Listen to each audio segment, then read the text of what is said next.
Usogui is a Japanese manga series that was written and illustrated by Toshio Sako. It came out from May 2006 to December 2017, and it's got 539 chapters, so it's quite a long one. Now the main character is known as Usogui, i.e. the Lie Eater. He's an expert gambler that lives on the thrill of betting his life in some of the most obscure gambles you ever see in your life. Now what makes the series so good is that the gambles are complex, but intuitive in a certain sort of way. By a certain point in the manga, you start scrutinizing every little clue that you see, and you try to determine how the gamble is gonna go. Like, by the end, I was, trying to think like Usogui. I was trying to be like, well, what's he gonna do here? What's he gonna take advantage of? Why did he make that certain movement? Is he gonna do this? And it's just such a fascinating manga with so many thrills and chills. And one of the hallmarks of the series is that this author leaves a lot of context clues for what's going to happen in the future. So for example, you're going to see something that happens in chapter 200 that won't be fully realized until the very end of the manga, which is just absolutely mind-blowing. Now with most of my manga stories, I give you a basic layout of what's happening chapter by chapter. And usually that's enough information to discern what's going on within the manga. Now, you're gonna have enough information to know what's happening within the manga of Usogui, but I would highly encourage you to read it for yourself afterwards. Or at least go back to certain arcs that really interest you. Now, the last two arcs of the series, Air Poker and Surpassing the Leader, I would highly recommend that you read those for yourself. To really appreciate all the little complexities of those arcs, you really need to go through it yourself. But if you don't have the time for that, totally understand, guys. We all have busy lives. If you're just here to get the gist of the manga in a 4-hour window, absolutely love you guys for that. Now, before we get into the meat of the video itself, I would absolutely love it if you guys check out my Instagram account. I have a plethora of Berserk cards that I post on there, and I would really appreciate it if you check them out and subscribe to the channel. In addition to that, I'm almost at 100,000 subscribers for YouTube. We've been on a 6-year journey together with this YouTube channel, and it would be absolutely amazing if we could get to 100,000 subscribers. But if anything else, guys, just watching the video is absolutely amazing. And with that said, let's get started with Madarame Baku's journey into the dark world of gambling. A man named Baku wins 100,000 yen from pachinko. Kaji gets confronted by some loan sharks, so Baku pretends to be one as well to get them to go away. Now it turns out that Kaji is 2 million yen in debt, as Baku reminds him that he should only gamble to win, and to not use luck like a loser. Nevertheless, Baku is going to help him out. He puts 36 chips down on every number except 00 and 10. It lands on 26, as he raises the ante and puts chips on all the numbers besides 00, 10, and 26. His tactic fails, as it eventually falls on 10 again. Baku discerns that the dealer can control where the ball lands, so he puts a maximum bet on number 10, and ends up winning a boatload of cash because of it. Legend says that Baku has survived countless near-death gambles, and his alias is Lie Eater, otherwise known as Usogui. Baku then tells Kaji that he doesn't need to pay his debt back, as he should instead put some time into studying. Kaji calls up the loan shark, and says his business practices are illegal. He goes in to negotiate a better interest rate, but the loan sharks start bullying him. Baku steps in and says he wants a loan for 3 million yen, but they quickly realize that he's screwing around with them. He then offers them a winning lottery ticket, so they decide to add another million and give him 4 million in total. Now the loan sharks go in to cash the ticket, but soon realize it wasn't the winning lottery ticket after all. And with nothing to pay back the money that they owe, they go out of business the very next day. Baku wants to return Kaiji's porn movie that is 1 month overdue.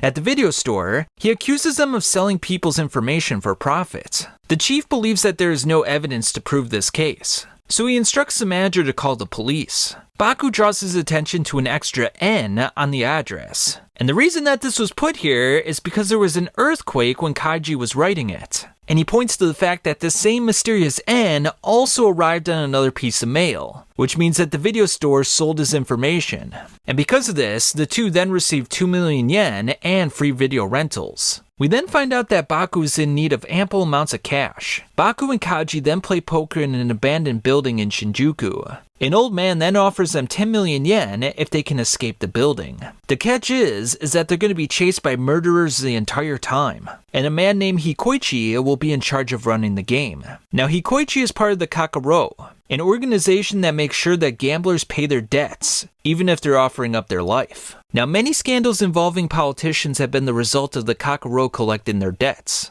Now Baku wants the old man's membership into the Kakuro if he wins, which is accepted by Hikoichi. Now Baku is not scared about potentially losing his life, since he believes that he will be the victor. The match will officially start 1 minute after they leave this room.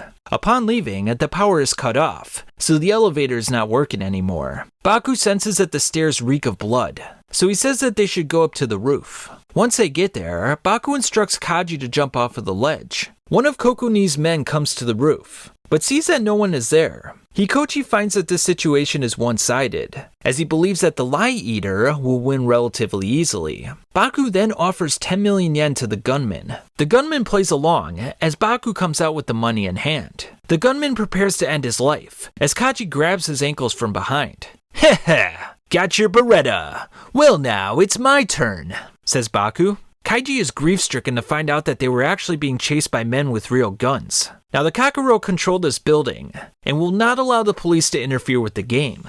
Baku shoots Kaiji to cause a minor flesh wound, which he'll make use of later. Downstairs, the rest of the gunmen are excited that the two contestants have a gun, since it makes their hunt all the more interesting. Baku pretends to be one of the assassins to gain information from the man they just took the gun from. He then determines that they're up against a total of 5 men. Now Kyutaro is not the type to kill his prey outright. He wants to slowly and carefully lead them to their death.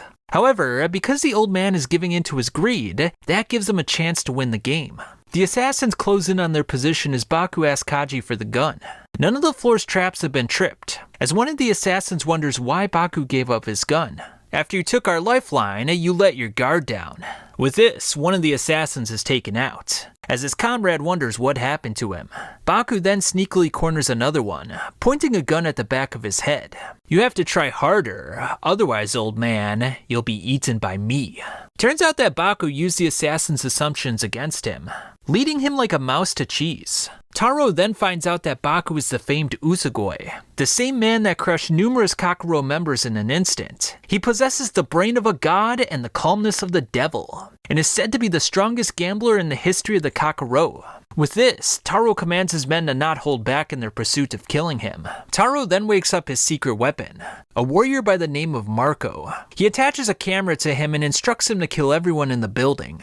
Marco then bursts his way onto the scene, making everyone in the vicinity quite nervous, including Baku. In fact, Baku feels as though the Grim Reaper is bearing down on him. Even though the pair run for their lives, Baku claims that this whole game is fun. One of the assassins attempts to subdue Marco, but the blood-craven beast makes quick work of him.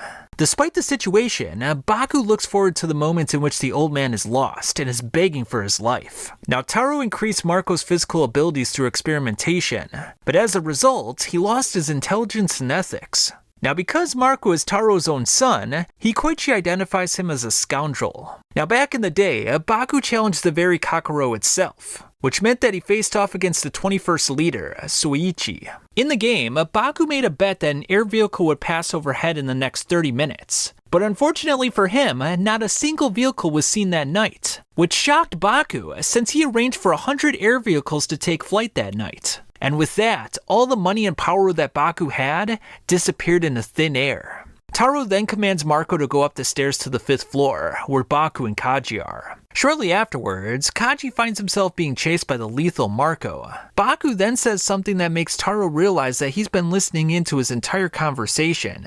He tells Hikoichi to take the pen out of his pocket, realizing that it's a taping device. Now, although Hikoichi is a referee, there's no rule barring him from supporting Baku. Marco tosses one of the soldiers at Baku and Kaji, but his body gets torn to shreds by some wire traps. Now, with Marco successfully evading the wire trap, it seems that Baku and Kaji are all but defeated. Nevertheless, Baku stands up and boldly claims that his victory is almost decided. Now, Baku had set up an explosion to cause the spread of sodium hydroxide. It's a very poisonous compound that will prevent Marco from fighting for the rest of the night. Marco attempts to fight on nonetheless, as Baku fires a bullet straight at him. And in this moment, we see the hardships that Marco had to go through as a result of his father's experimentation. Realizing that his son is gone, Yoko gets desperate, threatening the life of Hikoichi, the referee. Now Kakuro are a special group of people, and they will not be defeated by such a weak man. After being baptized by fire and experiencing hell, will you finally have experienced what life is truly like? Just then, Baku enters the room with a dapper new hat. Taro concedes that he lost and offers to pay off Baku, but Baku makes it clear he wants all his possessions. Taro promptly signs over all his possessions, but now Baku reminds him that he's the owner of the building, which means that now Taro will be the one that's hunted. Now it turns out that Baku did not kill Marco earlier, but instead injected him with succinylcholine, a muscle relaxant. This gave the appearance that he was dead, and since they cut off Taro's communications with him, he's now hunting his old man without any reservations. Taro looks to be done for, but that's when he reminds Marco that he's his father and to go and kill his enemies. Marco then remembers all the experimentation, and that's when he determines that his father is in fact a liar. Baku then explains that Taro put a transmitter on Kaji by giving him a coin earlier, but Baku secretly placed that transmitter back in Taro's pocket when he entered the room earlier, allowing Marco to find him very easily. Now Marco chooses not to kill his father, and although he bears a lot of sins, if he were to follow Baku, he can wash them away. Furthermore, he will never have to kill anyone ever again. Kaji is thrilled to have escaped the building, as Baku tells Hikoichi that he wants Kaji to take the Kakuro membership. In an interesting flashback, Baku was smiling after he lost to the 21st chairman of the Kakuro, meaning that he was probably keen on making a comeback. Kurama, a member of the Kakuro, finds out that Taro was defeated, and she decides to quickly end his life. Now Kaji wasn't a fan of becoming a member of the Kakuro, but Baku reminds him that it's not such a big deal. He does inform him that there are only 48 members of the Kakuro, and if he could sell that membership, it'd be worth a fortune. Baku then gives Kaji 30 million yen and implores him to waste it all on a gamble. Kaji then makes his way to a casino located inside of an apartment, and it's there that he meets the manager, Samamaru. The security guard attempts to take a swing at Marco, but Marco gives him a clean kick across the face. Samamaru then suggests that they play a game of 7-card stud. Now Samamaru gets very aggressive on the first hand, raising the bet by 1 million yen. Unfortunately, without any real strategy, Kaji continues betting his money away, making himself look and feel like a fool. Out of money, Kaji then makes a call to the Kakuro, as they quickly descend upon the hidden casino.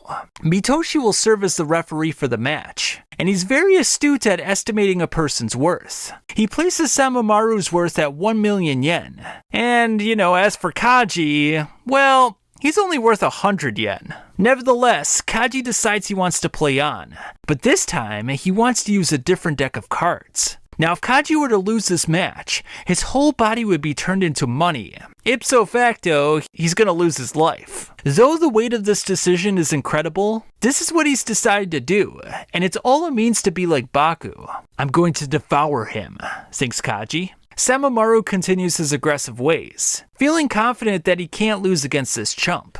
Now Kaji was hiding money from Samamaru, and he uses it to win the hand with only an ace high.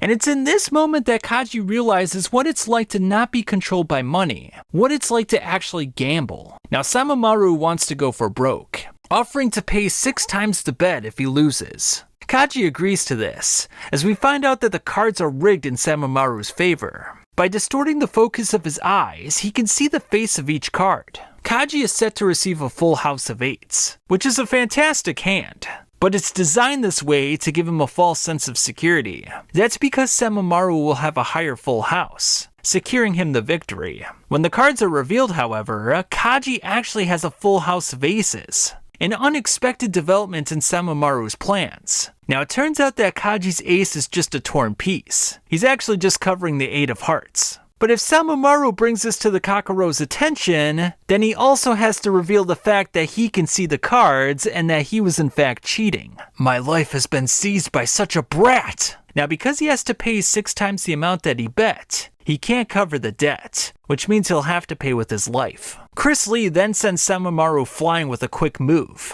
Now Marco looks to take on Lee next, so Mitoshi wonders if Kaji would like to make a bet on the outcome of their match. Now even though Marco is a skilled fighter, Lee begins the bout with a swift punch to the face. Marco, however, doesn't take this lying down, quickly showing off his own skills as a fighter. Though Marco is abnormally strong compared to the average human, his attacks have no killing intent at all. Lee then seizes the advantage, smashing Marco's face into the ground with authority. Mitoshi then warns Kaji that Baku is using him. He's like a grim reaper who drags humans into a swirl of chaos. Now, in a shock to everyone, Marco bounces back up and goes flying around the room like a bullet. The devil returns. The other bodyguards fling into action as Marco looks to take them all on simultaneously. Marco asserts that he wants to kill lots of people, as Mitoshi wonders where all this chaotic violence is coming from. Now, during the confusion, Baku unarmed all of Mitoshi's men, and now he wants the referee to become his pawn. Well, to be more precise, Baku wants Mitoshi to arrange a simple match for him. In a flashback, the 21st chairman talks about a man named Sadakuni. Apparently, Sadakuni took on 5 members of the Kakuro, and he's using their fortunes to fund his terrorist activities. In the now, Mitoshi agrees to fulfill Baku's request, as the two of them both have some pretty evil intentions. Sadakuni then shows up at Kurama's casino to engage in some gambling. Now, though she senses that he's dangerous, she remains steadfast in showing him who she truly is. Sensing that the situation is getting a little bit too dangerous, Sadakuni takes his leave and finds out that another Kakuro member wants to challenge him. Elsewhere, Baku congratulates Kaji on a job well done with his little gambling escapade. We then see Hikoichi, not as a referee, but as a debt collector. Normally he likes to use his bare hands in such affairs, but he's in a bit of a rush, so he uses a gun instead. He then makes his way over to a tunnel, which will serve as the venue for a match between 2 Kakuro members. Hikoichi vows to serve exclusively as Kaji's referee. Now, Kaji is quite nervous as they enter the tunnel, but Baku reminds him that they should proceed in high spirits. Now, besides the referee, Sadakuni demands that only 2 people from Baku's side enter the room, which means that Marco will have to wait outside. Confident as always, Baku sits down and says, "You want to give me all the money you brought, right?" Sadakuni throws a knife at Baku, but the latter remains unfazed by this threat. Now, Sadakuni has accumulated 1 billion yen in his battles with the Kakuro, so Baku's sum of 50 million yen does very little to interest him. To compensate for this, Baku will recruit man owners, people willing to bet their money on the quote-unquote horse in the game, which would be him. A screen with members of the Kakuro or people who know about the Kakuro then pops up, as they will now potentially place their bets on Baku. And before you know it, Baku accumulates 2.5 billion yen to bet against Sadakuni. Alright, Sada-chan, this time you're the one who doesn't have enough money, right? The investor who placed 1 billion yen on Baku wants them to play a game of hangman. Now, in the Kakuro version of hangman, the loser actually gets hanged at the gallows for everyone to see. Both Baku and Sadakuni are rather insane, as they both accept the conditions of the match. Now, because Sadakuni won a ton of money from Kurama's casino, she wants to see him lose. Now, Marco, as per Baku's instructions, makes his way to the other end of the tunnel, suspecting some foul play on Sadakuni's part. Leo, who sees Marco, is working for Kurama, and he's tasked with taking out Sadakuni's army. Sadakuni is then blindfolded, and randomly chooses the game of Old Maid for them to play. Now, the one holding the Joker card at the end loses the game, and there are 5 different types of Joker cards. The number on the Joker represents the number of steps that the person will take towards the completion of the gallow.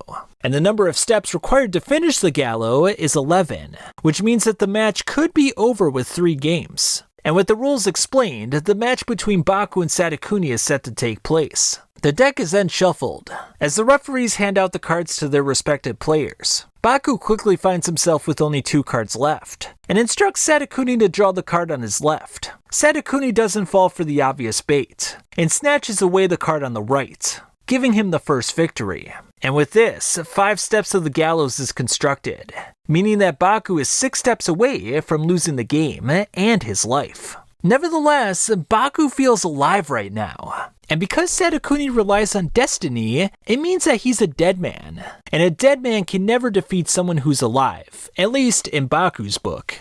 Given Sadakuni's level of confidence, Kaji remarks that it's like he can see through the cards. The second game proceeds forward, with Sadakuni only holding 2 cards in his hand. Baku claims that the cards are reflected off of his sunglasses, as Sadakuni implores him to draw. Unfortunately, when Baku draws, he ends up selecting the Joker card, meaning that he's lost again. And with this, Baku's only steps away from being hung at the gallows. Baku's confidence goes out the window, leaving him unable to make his selection in the third game.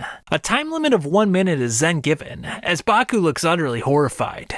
Oh my, you're at the edge of a cliff now. Has the legendary gambler Usogui finally run out of luck? Sadakuni says that one needs determination to achieve a great revolution. His own life could be sacrificed for that very cause. Outside, the terrorist organization that Sadakuni works for prepares for their next attack, and it has Japan in its crosshairs. The terrorists prepare for their assault, as Marco sneaks up on Leo without being noticed. They then find the terrorists' multiple launch rocket system, increasing the gravity of the situation. For them to prevent this, they need to make sure that Baku wins. Kurama can see Sadakuni's cards through the cameras, which means that she could provide a signal to Baku to help him win. But she won't do that, because in a gamble, there's absolutely no room for cheating. Back to the match, Sadakuni ends up drawing the Joker card from Baku's last 2 cards. But now Baku will need to avoid the Joker card himself to win the round. Baku confidently grabs one of Sadakuni's cards, securing him his first victory. And with that, 3 steps of the gallows is constructed for Sadakuni. In the next round, Sadakuni places his cards face down, but Baku says that he's given up on the struggle to survive, as he then miraculously avoids the Joker once again. Baku claims that he won't draw the Joker card one more time, so Sadakuni better hope he doesn't get dealt it on his opening hand.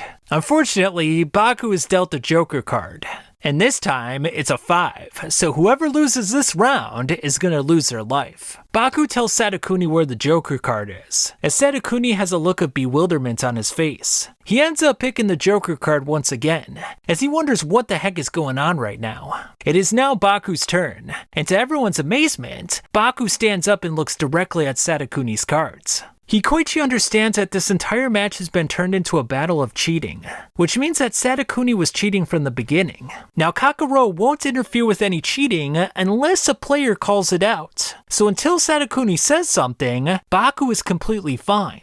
Baku chooses his card as Sadakuni begins to laugh deeply and loudly. "You should be watching through this camera right now, right?" says Baku. It turns out that Baku drew a false Joker card, meaning that Sadakuni was left with the real Joker. And because he lost the gamble, that means he's now going to lose his life. Baku reveals that Sadakuni is blind, but he reconstructed his eyesight through visual prosthesis. He can quote-unquote see through a camera, and this is done through stimulation of his optic nerve. Now there were 6 cameras within the room, and his vision rotated through the cameras every 10 seconds. But as it turns out, one of the cameras was broken, so there was a 10-second window in which Sadakuni was blind.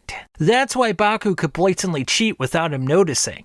He was in Sadakuni's blind spot. Now Sadakuni had set up this situation to prevent him from losing, but a determination with no fear of death is laughably absurd. "You are nothing but a big liar." The investors start chanting hangman, as Sadakuni must now accept his fate. Sadakuni's referee, Makama, gets tired of Hikoichi's probing, so he challenges him to a ranking battle. Now Kakuro are ranked based on a number from 0 to 100, with the lower the number being the higher the position, and Hikoichi is ranked number 2.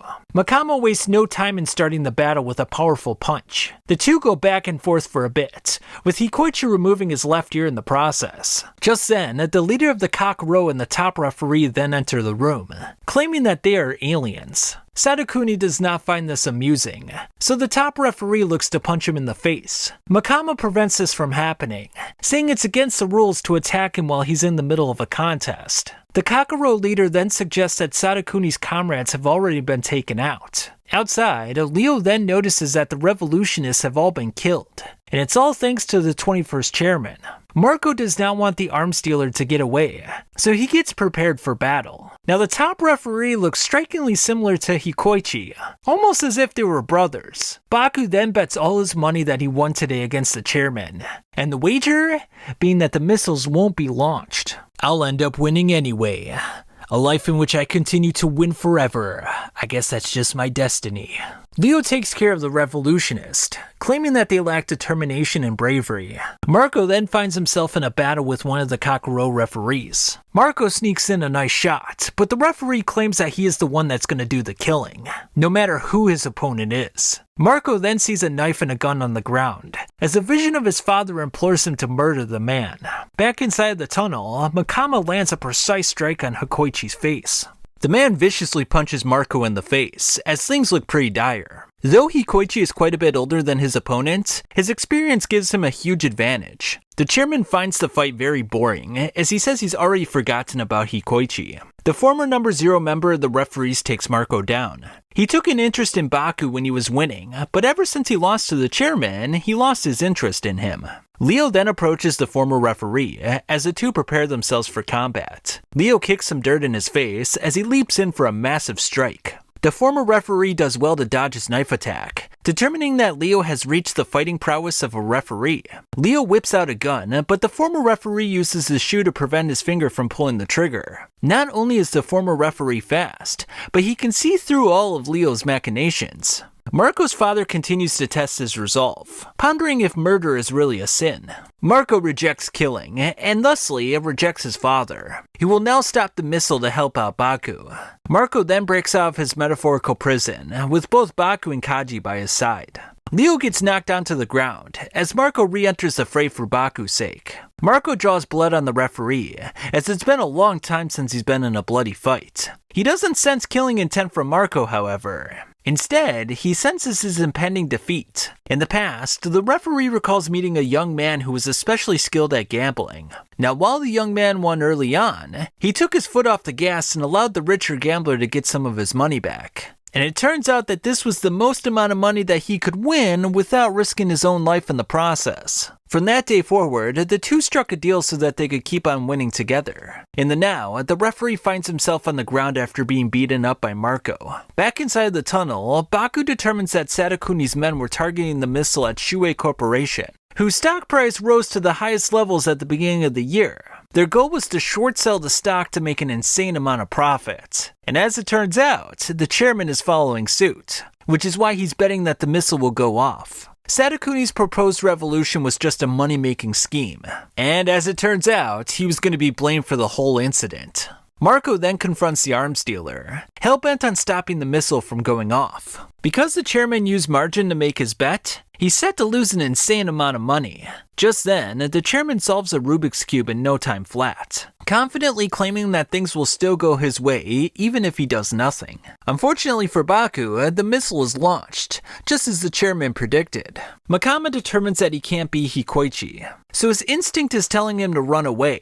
Just then, just as the chairman predicted, the missile is launched. Kurama then informs Leo that it wasn't a missile, but instead an M26 rocket. The range is short, so if they're lucky, it will land in the woods. The arms dealer then offers to tell Marco how to stop the missile, which he does promptly. Now, because the leader was wrong about the missile launching, it means he lost the bet, something that Baku takes great pleasure in. The chairman says that the meaning of the ranking of the referees will be reinstated, and after they hang Sadakuni, they'll call it a day.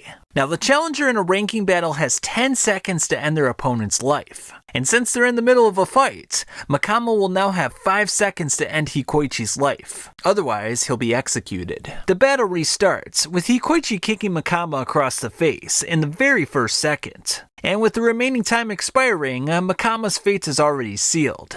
So he'll be hanged alongside Sadakuni. Despite Sadakuni's firm resolve, his emotions and fear get the better of him, as he loses all composure while being hanged. "I won't let you die as a monster. You should at least die as a human," says Baku. Kaji is absolutely flabbergasted by what he just witnessed, the cruelty of death. Baku is presented with his winnings, as he demands to be paid by the chairman as well since he also won their bet. The chairman does not have any of the money with him at the moment, so he'll need to accept Baku's condition.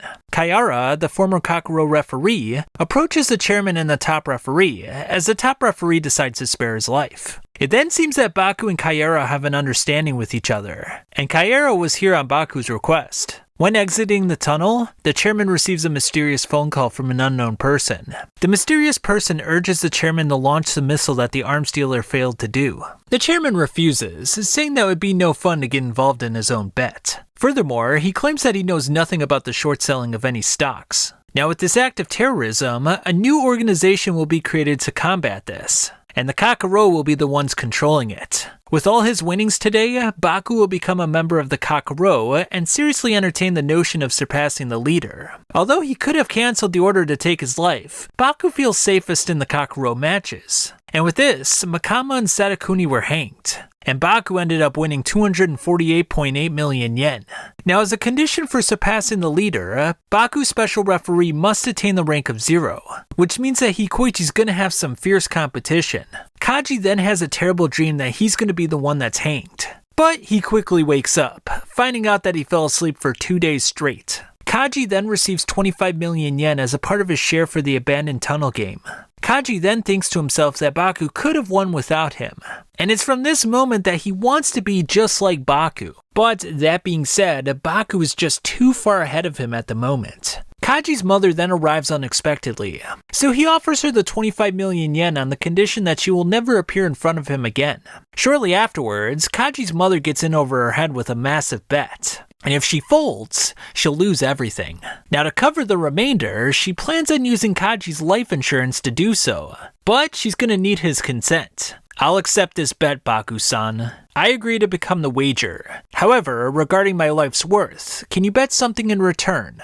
Although Kaji's mom has 3 of a kind, Baku has a straight, which means that he won the bet. Now, it turns out that Baku did all of this to attain Kaji through a gamble. In this way, he's saying that Kaji is necessary for his objective. He sees him as an equal. Kaji smacks his mother's boyfriend onto the ground, as he doesn't plan on seeing her ever again. Kushinada, the referee overseeing this battle, is number 90, but he plans on attaining the rank of 0. Baku has questions about Kushinada's strength, so he wishes to fight him to put him to the test. Kushinada relishes the opportunity of being the referee that killed Baku, as the two prepare for battle.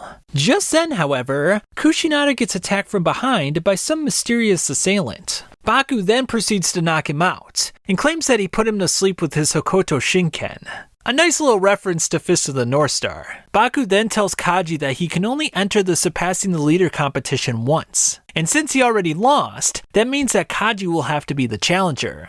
That being said, Kaji will only pretend to be the challenger. Baku will be the one making all the moves. A man named Craig, who is working for the terrorist organization that was controlling Sadakuni, then goes to meet with the Kakuro. Turns out the terrorists are demanding compensation for their loss, claiming that the Kakuro deliberately refused their boss's request. Yuko says they won't be compensating their organization a single dime, and tells them to leave. Prior to the meeting taking place, Mitoshi told Yuko that failure is not an option, and to show the thugs the full extent of their powers. In the now, tensions break down between the two sides, as Karakal, the black-eared predator, aims to show the Kakuro the extent of his own power. The Kakuro do well to seize the advantage from the beginning, showing off their superior skills. Yuko looks to finish things off, but Karakal catches her in a web of wires. So as a gift, I'll allow you to experience the greatest pain humanly possible. Yuko's 2 comrades attempt to attack Karakal from behind, but he repels their attacks with his metal ball. Yuko throws a vicious kick at Karakal. Now, the reason that she can do this is that she cut his rope while it was in midair, meaning that her limbs were not restrained like he had thought.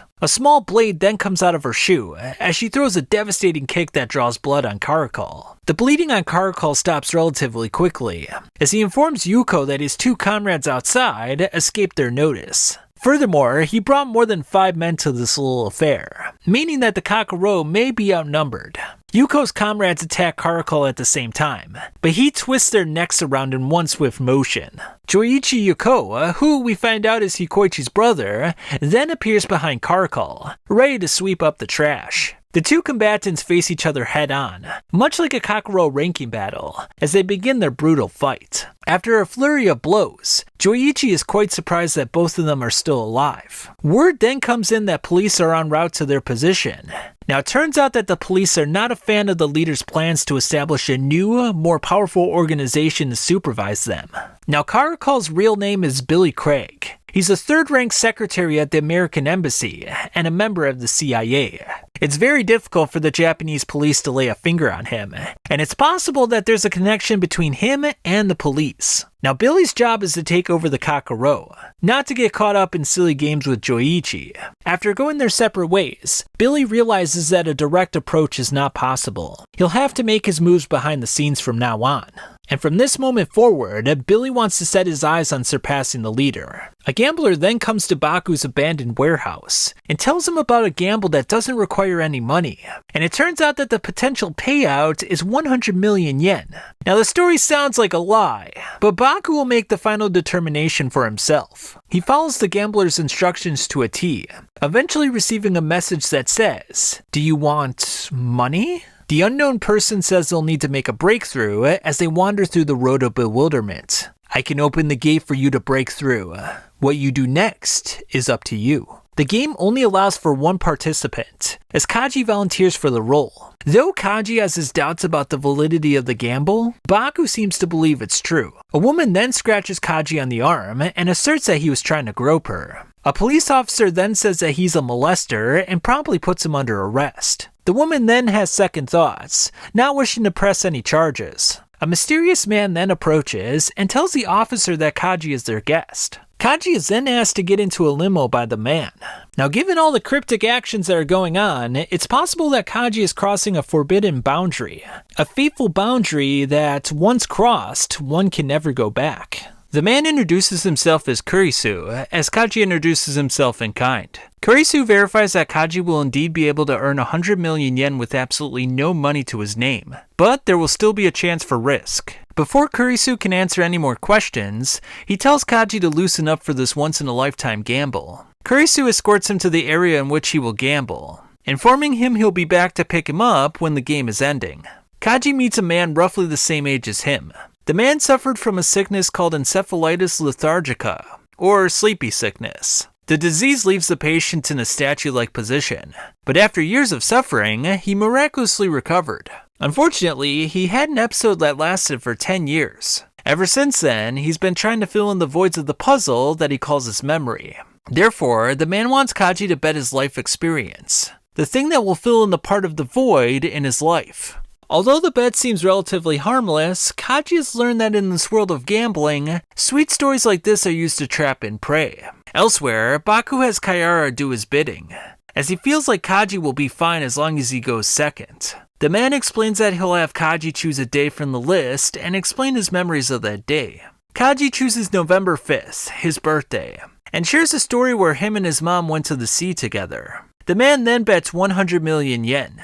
He explains that November 5th is his birthday, and if he wins, that valuable experience will become his. The game they are about to play is called Labyrinth. On a 6x6 pad, they'll each mark their own entrance and exit. Next, they'll fill in 20 walls based on their choice. Now, each side will tell each other about the location of their exit and entrance, but nothing about the walls. The goal is to leave the other person's maze. If Kaji manages to win the gamble, he'll walk away with 100 million yen.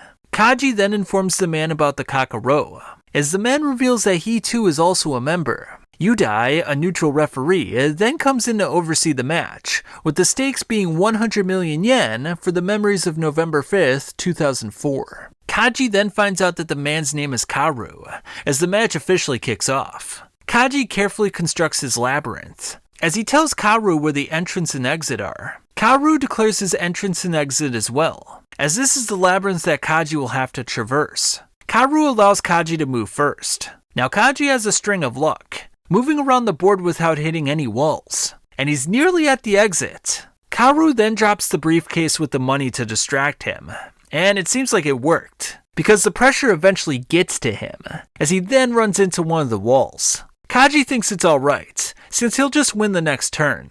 Unfortunately for him, Karu wins on the very first turn. I did it! I solved another one! I solved another labyrinth! For the next game, Kaji wants to stipulate a no-cheating policy, but Karu says there won't be a next game. And with that, the game is abruptly over in an anticlimactic fashion. Kaji is then blindfolded and taken to an unknown location. Upon regaining his vision, Kayara says that he'll kill him. Kaji then witnesses the merchant dealer from before, Carl, being haunted by nightmares. Carl says there is no such thing as good and evil in this world, but those who do not know enough will die sooner. A news report states that Mashu, the man who told Kaji about the memory gamble, was just convicted of murder. Kaji then realizes that by betting his November 5th memory away, he lost his alibi for any potential murders. And if he's accused and indicted, he's basically screwed at this point. Now it turns out that Karu only acted weak to conceal his ruthless nature. In truth, he was a big bad wolf, posing as an old frail woman. Elsewhere, Baku then meets up with Karu to play a game of Labyrinth. Kaji then learns that the amounts for the dates were based on the severity of the crime committed.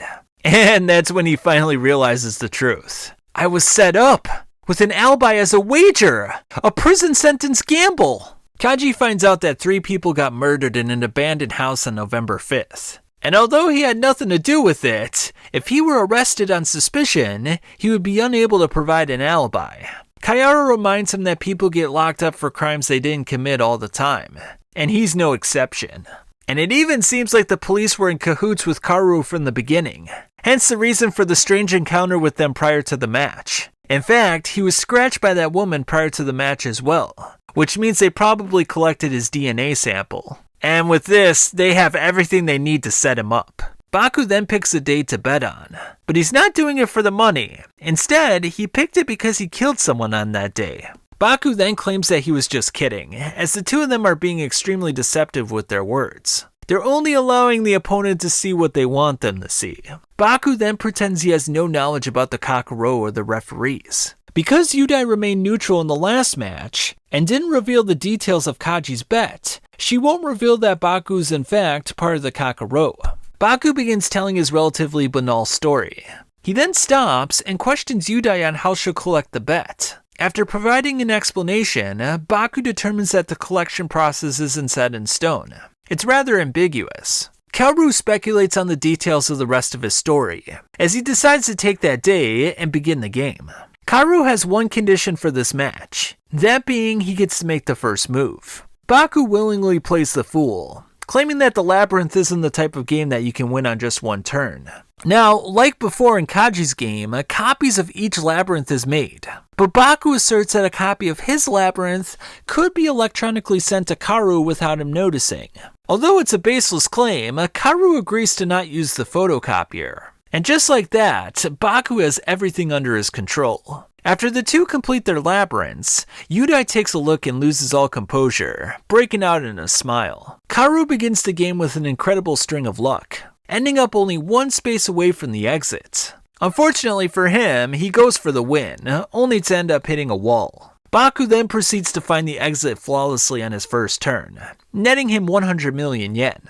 Now Kaoru wants to play another game, but Baku says that's not going to happen. Little taste of his own medicine. Kaoru calls him unsportsmanlike, and even suggests that he'll regret his decision if he doesn't play another game.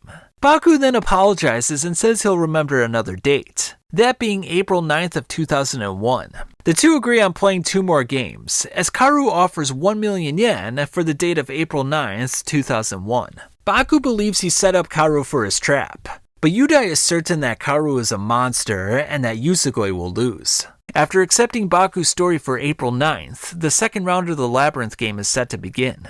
Baku is set to go first, as he warns Kaoru that he could win in one go again. Unfortunately for Baku, he eventually hits a wall, meaning it's now Kaoru's turn. Kaoru was very methodical in his choices, searching for clues on Baku's face before proceeding forward.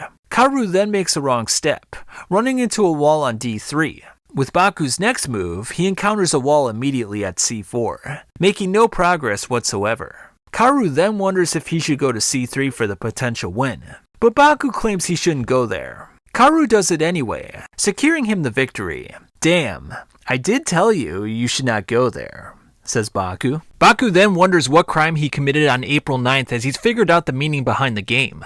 Kaoru was well aware that Baku was putting on an act this entire time, but he remains confident that the public won't believe his stories. While the two have a war of words, Yudai calls upon the Kakuro member that goes by the name of Judge. She informs him that Baku will bet the day that he lost the Surpassing Leader challenge. By erasing everything that happened on that day, he intends on taking the Surpassing the Leader challenge again. With Kaoru now owning that memory of Baku's, he is now in line to be executed.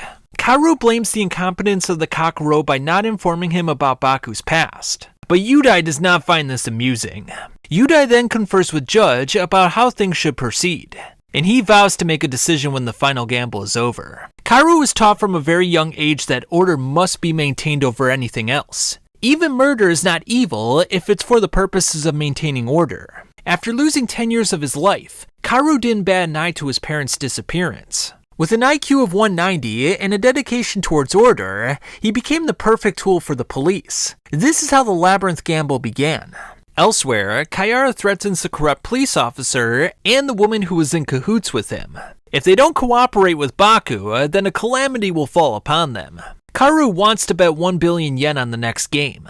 That would be all the retainer fees from the people who want to escape their crimes. Baku also wants him to bet the day that Kaji bets, along with the real names of the culprits of all the crimes. Kaoru is not too pleased with Baku's request, but Yudai understands that Baku wants the information to hold leverage over the police. Kaoru relents, saying it doesn't matter as long as he wins. And with that, the third and final match is set to begin.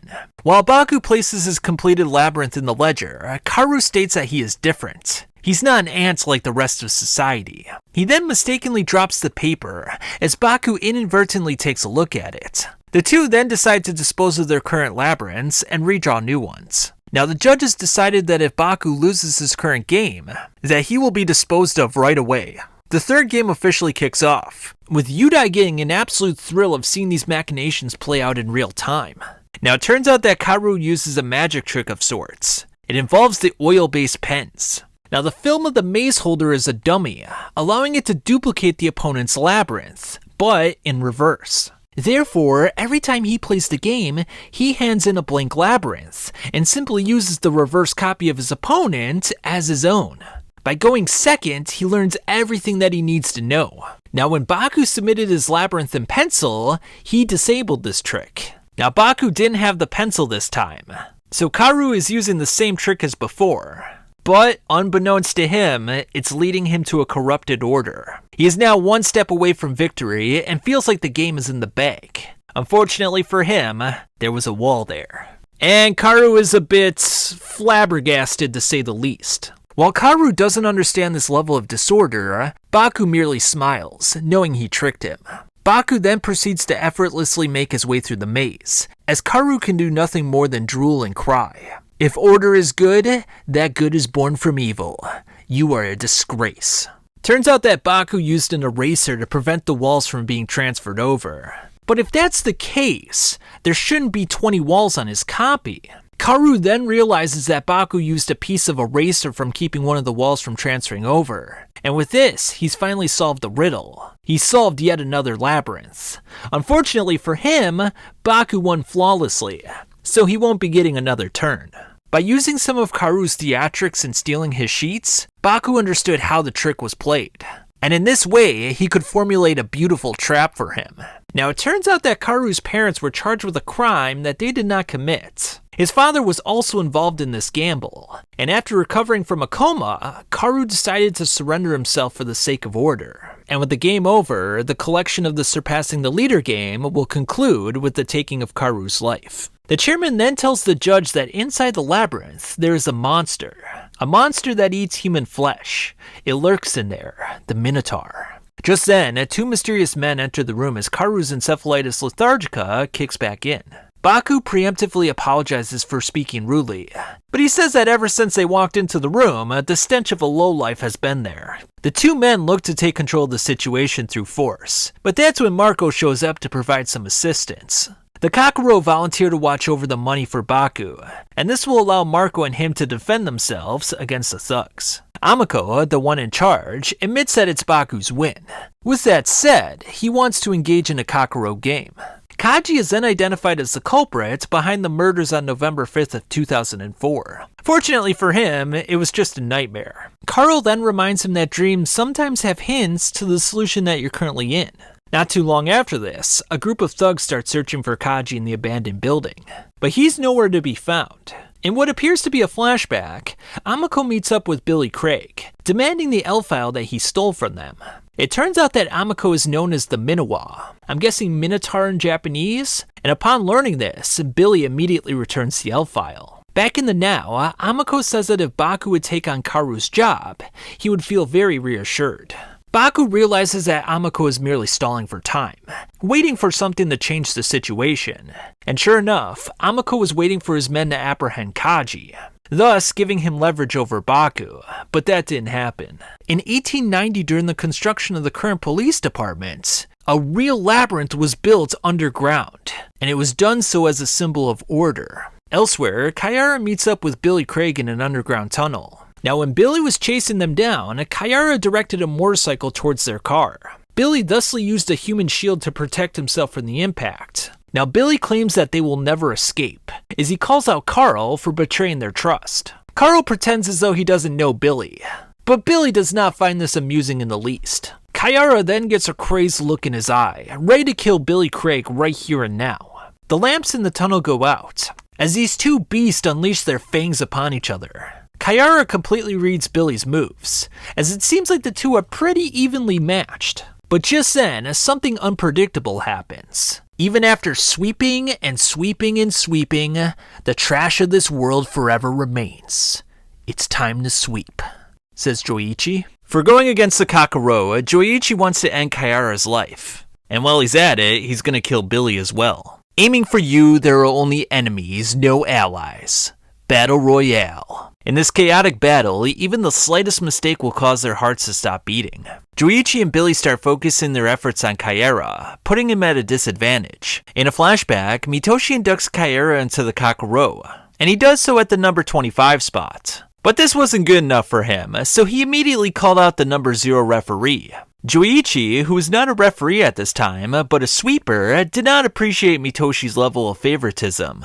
In the now, Joichi looks to put an end to Kayara. Despite being at a disadvantage, Kayara still manages to knock the two back. Seeing that Joichi is still on the ground, Kayara and Billy look to eliminate the weak link. We then see a flashback where Billy is talking to someone who seems to be his boss. The boss says that if the missiles don't go off in Sadakuni's match, then they'll take over the Kakuro itself by becoming members. Back in the now, Billy devises a method so that he'll avoid serious damage, and that he can take down the other two efficiently. Billy tells Kayara that he doesn't want to oppose them, but just then, Amako's private funeral division comes in to pick him up. And they're not messing around, one of them pulls out their gun and shoots Billy.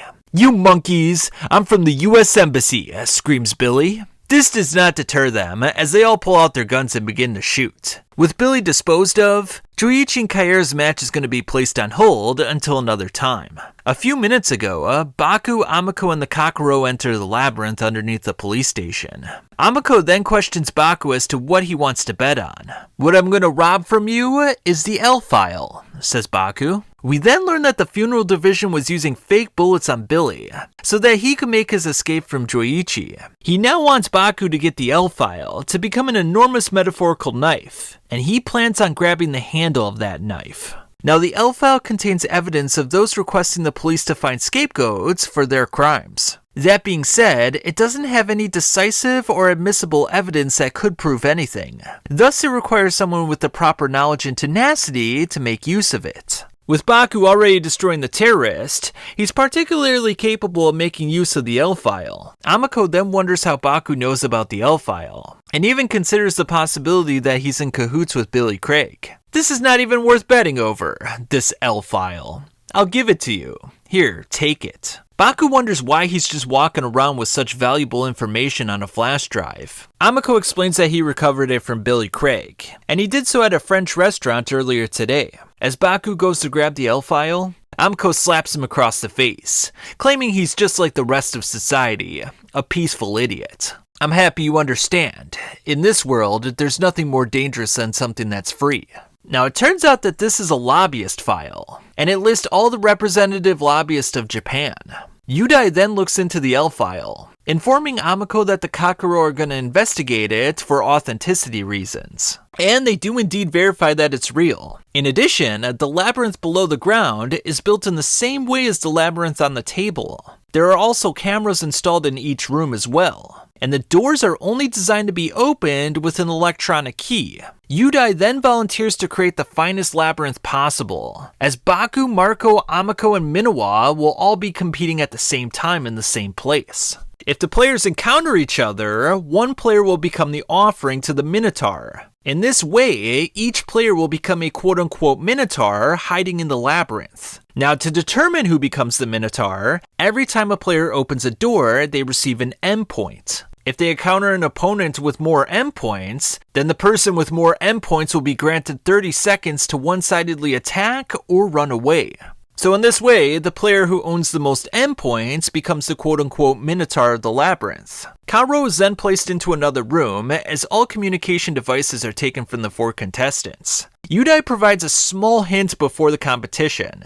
All rooms will be passed based on the shortest route possible. And with that, the contestants are blindfolded and taken to their respective rooms. The contestants are then told to take off their blindfolds, and to Baku's surprise, he starts off in the same room as Amiko. With Amiko still blindfolded, Baku probes for information, and Amiko plays along, pretending he's talking to Minowa to feed Baku false information. Nevertheless, Baku guesses the first door correctly, determining that there's only one correct path that connects to the goal. Baku now sort of understands Amiko's personality, but what he doesn't understand is how he knew that they were in the corner room with his blindfold on. Baku successfully proceeds through 3 rooms before hitting a locked door, earning him 3 MP. Now, prior to Baku making his advance, Marco attempted to break through one of the walls, but it's just not possible. After an hour of gameplay, Baku has 6 MP, and the probability of him running into someone is only going up. Baku then visualizes an internal map of the labyrinth in his mind. Unfortunately for him, his assumptions are wrong, as he ends his 3rd turn by going into a closed door. Each player then starts hitting dead ends, as it seems like they're all going to have to go backwards and eventually run into each other. A man by the name of Kadokura Nanpo then enters the control room with the Kakuro.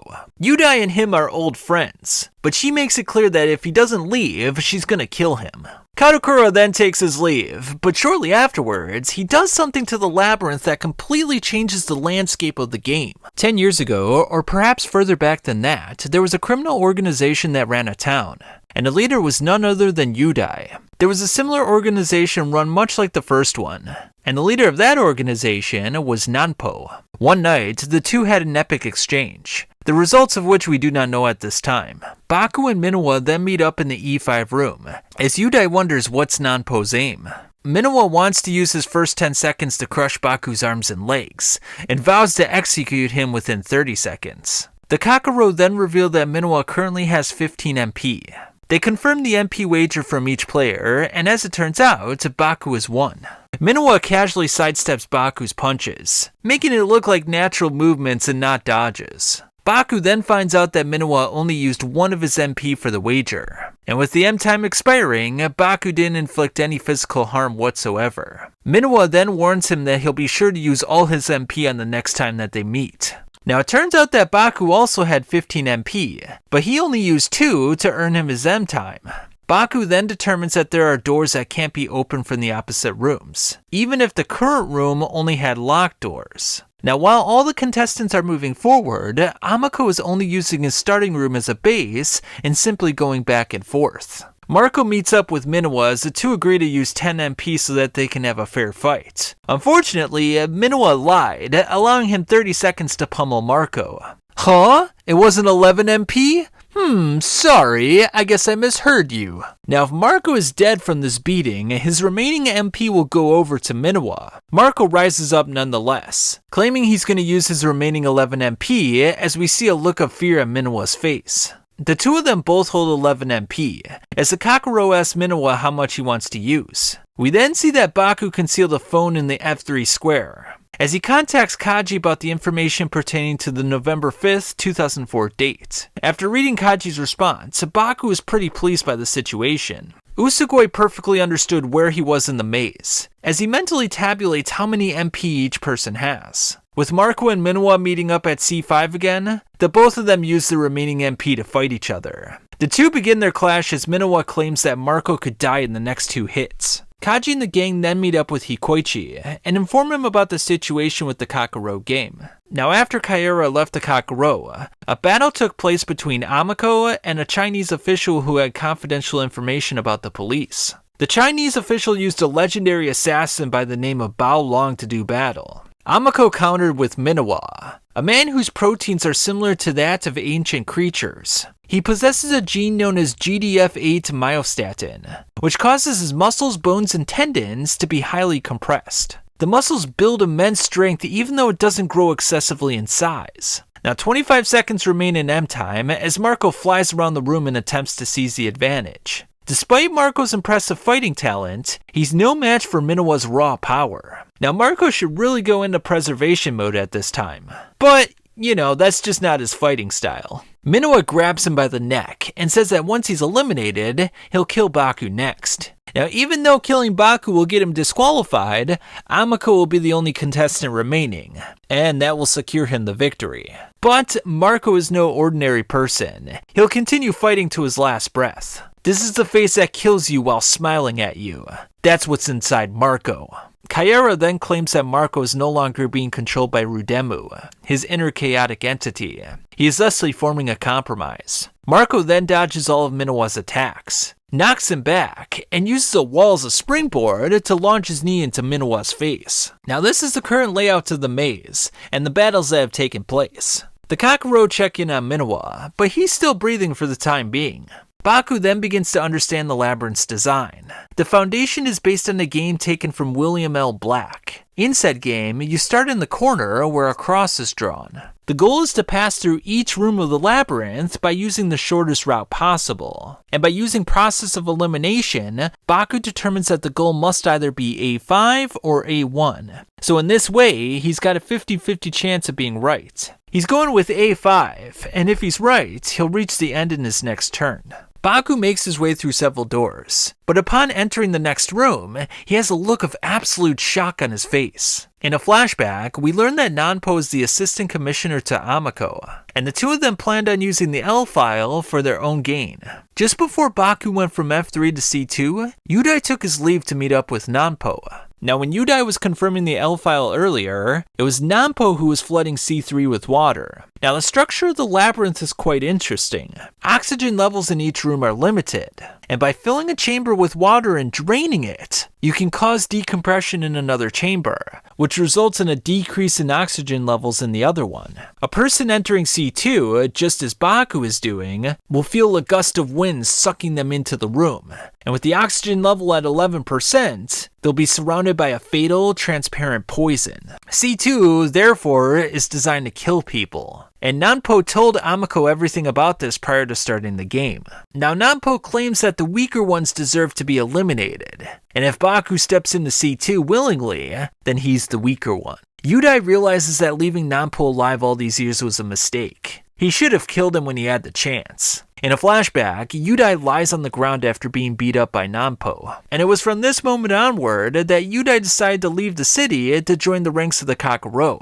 Though he didn't lose this match on purpose to Nanpo, he had a feeling deep inside that this was the right moment to lose. In the now, Yudai shows the extent of his power, sending Nanpo flying back into a wall. And goddamn, Nanpo looks pretty messed up. Afterwards, Yudai states that if Baku wants to raise the oxygen levels to normal, he'll need to open 2 doors. He then says that the only person who can open the door to wrap up this mess is him. Meanwhile, it's now Amako's turn. What a simple and dull puzzle. This game is over, says Amako. Amako slowly but surely deduces the secrets behind the maze, proving that the world is ruled by the strong who can keep on winning. Assemble everything into the structure of this organization that is dominated by me, a jigsaw of hierarchy. Amako then enters F3, the same room that Baku is currently in. Now in a flashback, Baku escapes from the air pressure trap in C2 to meet up with Yudai in D3.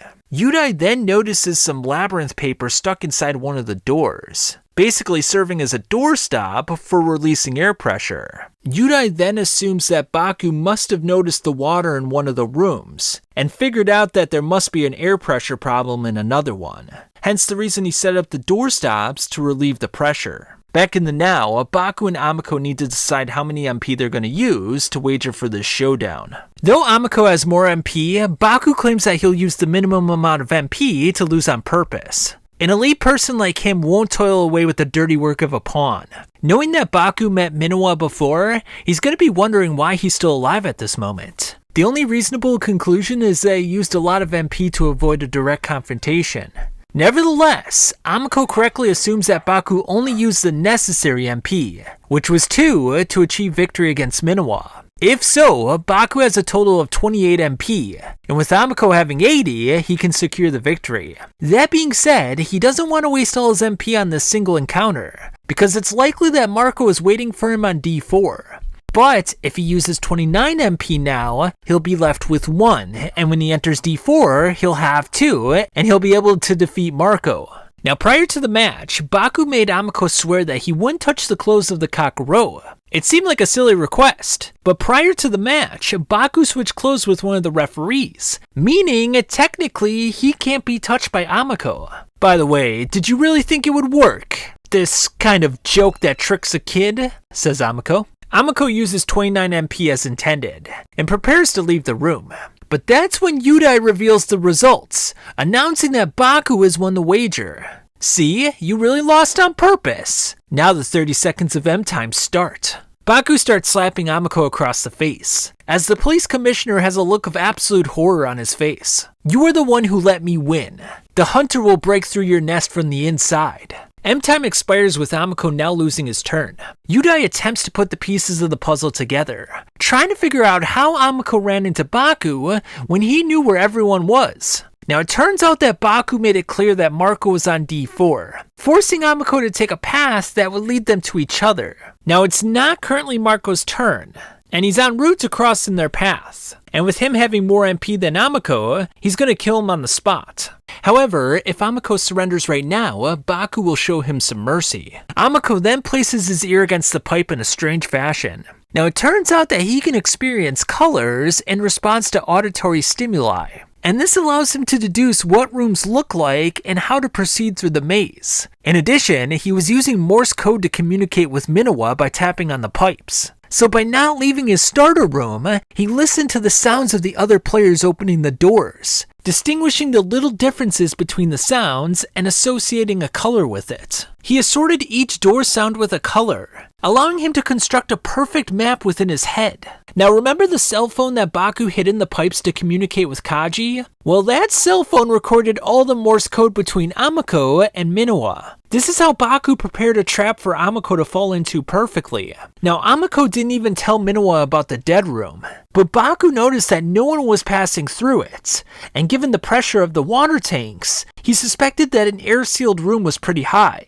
which is why he used the papers to prop open the doors. Now when Yudai and Baku opened the doors at the same time, the sounds overlapped with each other, which is why Amiko didn't foresee Baku moving from D2 to D3. When Amiko arrived at D2, Baku's corpse should have been there, but he just assumed that the Kakuro disposed of it. Amiko still doesn't think it's over. That's because he knows that Baku is afraid of Minowa. He speculates that Baku was bluffing with the whole Marco will come threat. Therefore, on his next turn, he'll get revenge on Baku with Minowa's violence. Amiko attempts to determine Marco's location, but that's when water begins running through the pipes, and it was all set in motion by Nanpo. In a flashback, we learn that Amiko was using Karu's father to further himself within the department. The two eventually agreed to work together to take down the ruling elite. However, Amiko was merely using him to set him up. While Karu's father licked Amiko's shoes, Amiko called him worthless trash. In the now, Amiko licks Baku's shoes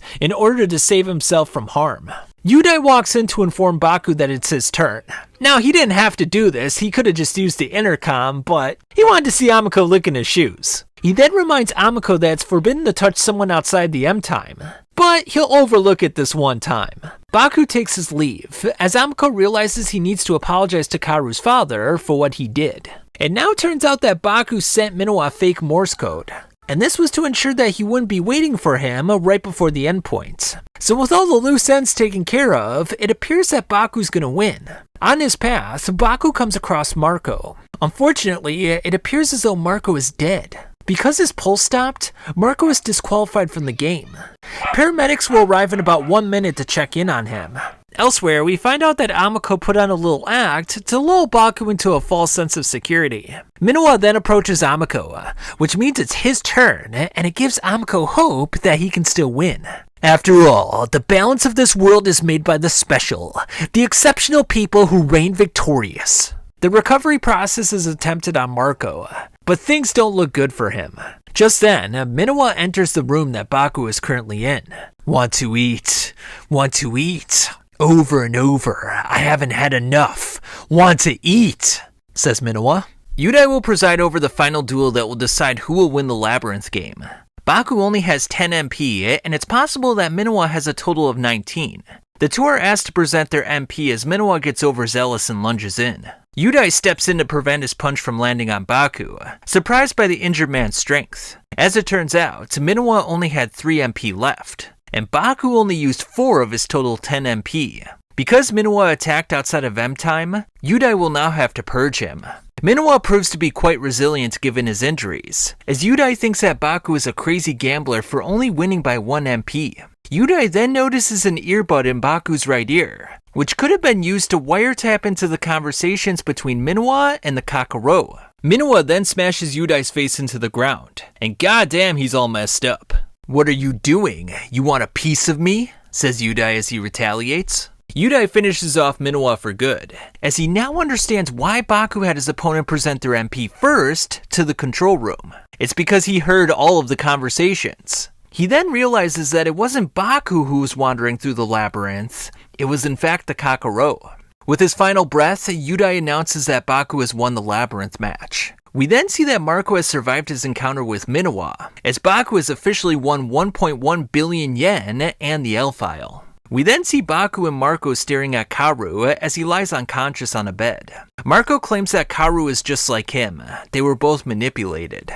Karu wakes up in a hospital sometime later, claiming that he shouldn't have woken up since he's done some awful deeds. The nurse then reminds him that his friends brought him a gift, as we see a tear rolling down his face. Elsewhere, Kaera calls Hikoichi's coffee shit, so they now have a match to determine who can make the best coffee. And I gotta say, after the Labyrinth game where people were actually dying, to see a coffee match like this is actually kind of hilarious. Carl X is the judge for the affair, but he determines that both of their coffees are horrible. Kaji then presents his own coffee. Now it's just ordinary coffee, but it's clearly better than Hikoichi and Kaera's. But as it turns out, Kaji sabotaged Kaera's coffee. Now with that done, Kaji wants to clear his name with his own wits and planning. He then goes to the mansion of Hayama Noriaki, the man who committed the murders on November 5th. Kaji goes up to the intercom and tells the staff that he was sent by Amiko, and he's got something important to tell Hayama. When Kaji goes inside, he's confronted by Kurama's bodyguard, Leo. Are you a cop? What do you want from my dad? As Kaji goes in to speak with the son, Leo notices that he's concealing a gun. Kurama tells Hayama that they can't continue the relationship anymore. She's repulsed with his indiscriminate killing. She then reveals that it was actually his son that committed the murder, and he used Amiko's cover-up system to hide it. Kaji figures out the truth as well, and after telling Hayama's son, he also reveals that he's a member of the Kakuro. Kaji fabricates a story that certain higher-ups weren't happy with the cover-up, so Kaji is here to shed some light on the seedy underbelly of these dealings. He now wants to know why this spoiled brat committed such heinous murders. The son doesn't answer, but Kaji states that the murderer took some body parts from the victims. A collection of trophies, if you will. Carl then comes in, claiming he's Kakuro referee number 20. Now Kaji wants to make a bet. If he loses, he'll bear the crime and give his membership to the son. If he wins, he'll receive the evidence he's looking for. And with that said, it will remove the son's links to the crime. Now it seems like a win-win situation for the son, but as we've come to learn from Kakuro bets, not everything is as it appears. Before the match, Kaji instructed Carl to use poker cards for their little gamble. Now to ensure that the son wasn't suspicious, Carl was to refuse the cards provided by Kaji. After getting some cards, Kaji presents a game where all the cards will be face up as they take turns building their ideal 5-card hand. Now you can exchange cards at the end of the game, but you can't take cards discarded by your opponent. The son agrees to play, on the condition that if it's a draw, that it's going to be Kaji's loss. It seems like a major corkscrew in his plan, but this is exactly what Kaji was anticipating. Now for his plan to work, however, he needs to go first. Before they start, Hayama's son is asked to present some murder evidence. He then spits out his dentures, and it turns out that they are the teeth of the 3 murder victims. Carl then flips a coin to see who will go first, and he manipulates the results so Kaji wins. Elsewhere, Leo informs Kurama that Baku's partner is meeting up with Hayama's son. Now it turns out that Hayama knew what his son secretly did to that family, so he hired Yakuza, just in case things got out of hand. Now Namerbone, one of the members, is like a vicious virus.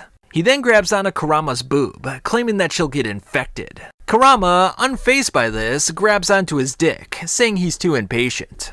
Namerbone attempts to scare Kurama with his brutal threats, but it's actually him who gets the worst scare of his life.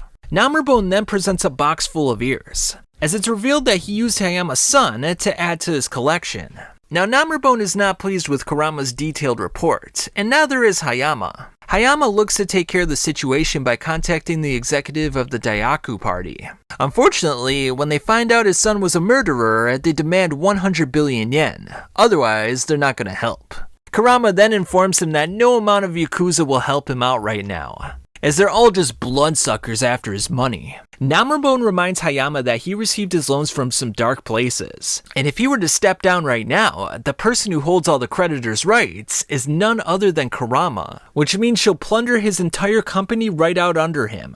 But Kurama reminds him that if he chooses Namerbone, the share prices will plunder, leading to financial ruin. So at this point, his only choice is to pick which devil drains him completely. Elsewhere, Kaji's plan works perfectly, as he wins without any resistance. Unfortunately, Leo captures Carl, as Namerbone jabs a chicken bone in Kaji's forehead.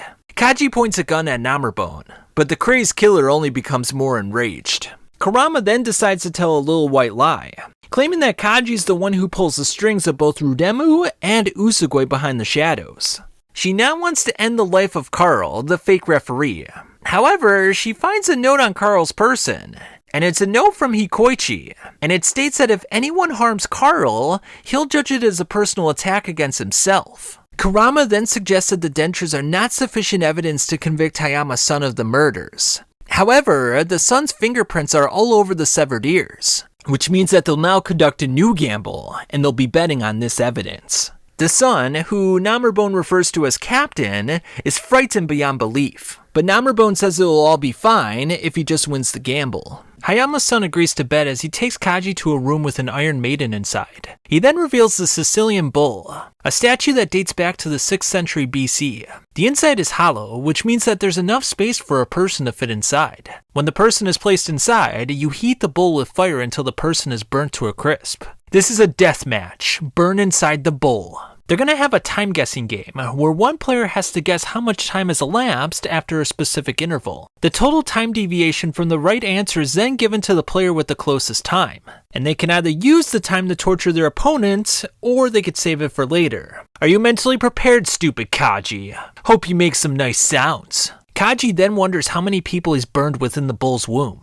If Kaji wins, he wants Namerbone and Hayama to confess to their crimes. But Namerbone simply says he's excited to see Kaji's charred corpse. Now Carl will also be participating in this little contest, as the time setter and guessers are as follows. Carl is the first guesser, as Kaji states they've worked out a signal for numbers in advance. What's surprising though is that Hayama has let the watch run for nearly 6 minutes. Hayama then stops the clock, revealing that he knew Carl was an arms dealer. He also reminds Carl that because he'll be breathing air from the outside, he'll experience absolute pain while burning inside the bull. Carl then guesses 9 minutes 59 seconds, and as it turns out, he's only off by 1 second. Now Kaji and Carl worked out various signals before the game to communicate with each other. Carl was thusly to feed Kaji the correct time with said signals. While the time runs, Carl makes a bunch of weird faces. And he's doing this because he got a neck injury from Leo. He can't control himself. The time then stops, and because Kaji was focused on the signals, he didn't track the time whatsoever. He guesses 10 minutes and 11 seconds, but he was off by 49 seconds. The total deviation is now at 50 seconds, and it's Hayama's turn. While the time runs, Kaji panics, stating he never wants to get inside that bull. The time stops. Hayama guesses 15 minutes 32 seconds, and it was only off by 15 seconds. With the first round in the books, Kaji's in last place with a total time deviation of 1 minute and 5 seconds. Now instead of saving the time deviation, Carl wants to use it. So now Kaji needs to get inside of the bowl. Kaji steps inside as things start to really heat up. Kaji takes off his coat to shield himself from as much heat as possible, but he's definitely not comfortable. After time expires, Kaji looks to take out his aggression on Carl. Carl calls him a baby, reminding him that it's all about survival at this point. Hayama then says that he'll pry out Kaji's teeth after he dies from the match. Round 2 begins, and Carl guesses 8 minutes 32 seconds, which is exactly right. Kaji's up next. Unfortunately, he's off by 5 minutes and 21 seconds. Things don't look good, and with Hayama up next, he's only off by 1 minute 30 seconds. Now it looks to be over for Kaji, but that's when Carl chooses not to use the time to execute him. With Carl's next guess, he's off by 1 minute 29 seconds, meaning that the total deviation is at 8 minutes and 20 seconds. It is now Kaji's turn, as he guesses 26 minutes exactly. Hayama is flabbergasted by what he sees. That's because Kaji was right on the money with his guess. And because of this, he gets the usage rights, which means he's going to use the 8 minutes and 20 seconds to cook Hayama alive. Now Carl wanted to hit Hayama with the maximum amount of time in the bowl, and because Kaji messed up in the first round, he threw him in the bowl instead. If he had read Carl's intentions from the beginning, they could have avoided this little snafu.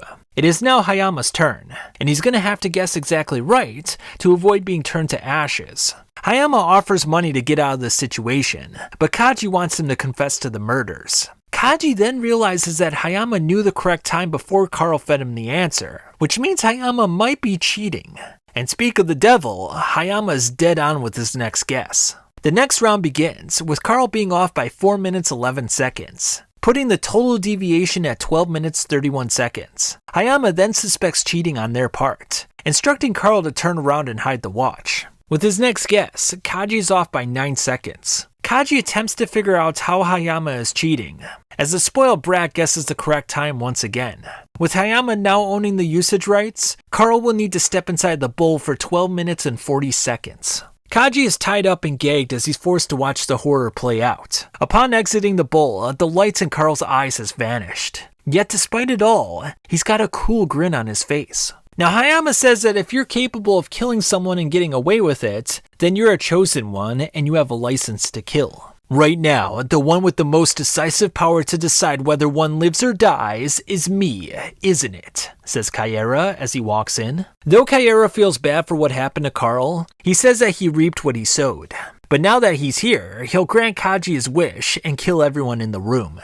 Kaji turns down this offer, angry that Kaera didn't come in sooner to save Carl. Namorabone proceeds to provoke Kaera, saying that he'll regret what he did one day. One of the guards then takes Carl out of the room as he's rushed over to a paramedic. Now it turns out that Carl made some preparations inside the bowl, and it was all in efforts to prevent himself from being burned alive. He did this by holding onto the air pipe with his right hand, avoiding any other parts of his body from actually touching the surface of the bowl. Now he still suffered greatly from this, but it prevented him from being burned alive. Leo confronts Kaera outside.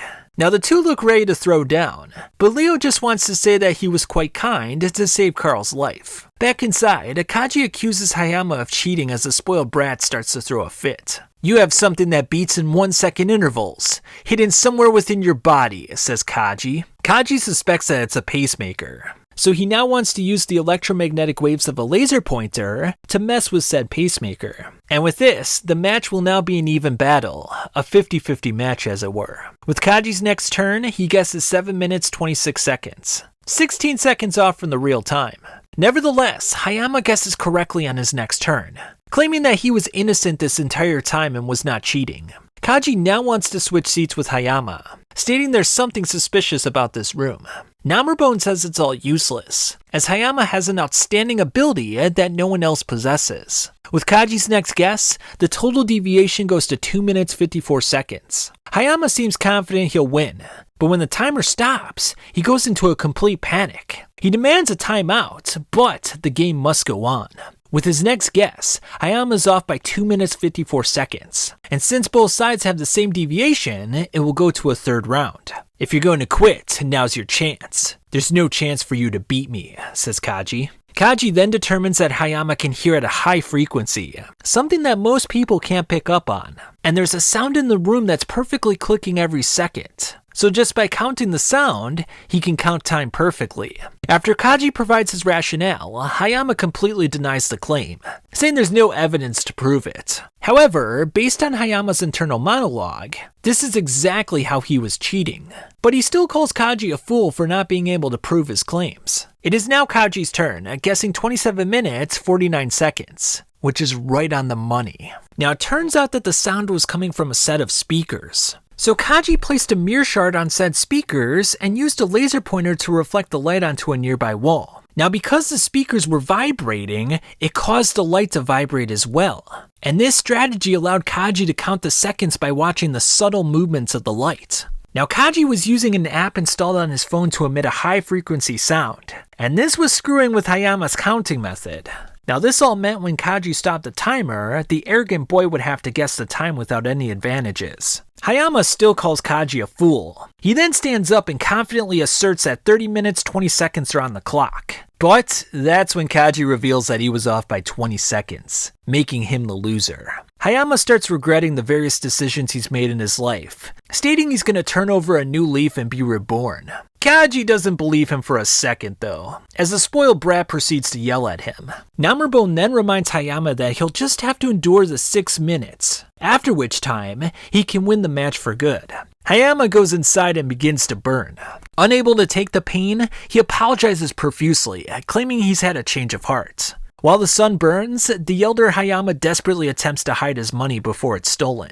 "The reason I'm in this mess is all your fault!" says the two in unison. While burning alive, Hayama is tortured by all the people he brutally murdered over the years. Kurama then receives a phone call saying that the elder Hayama is finished. We then see the results of the younger Hayama being burned in the bowl. And goddamn, his body is all messed up.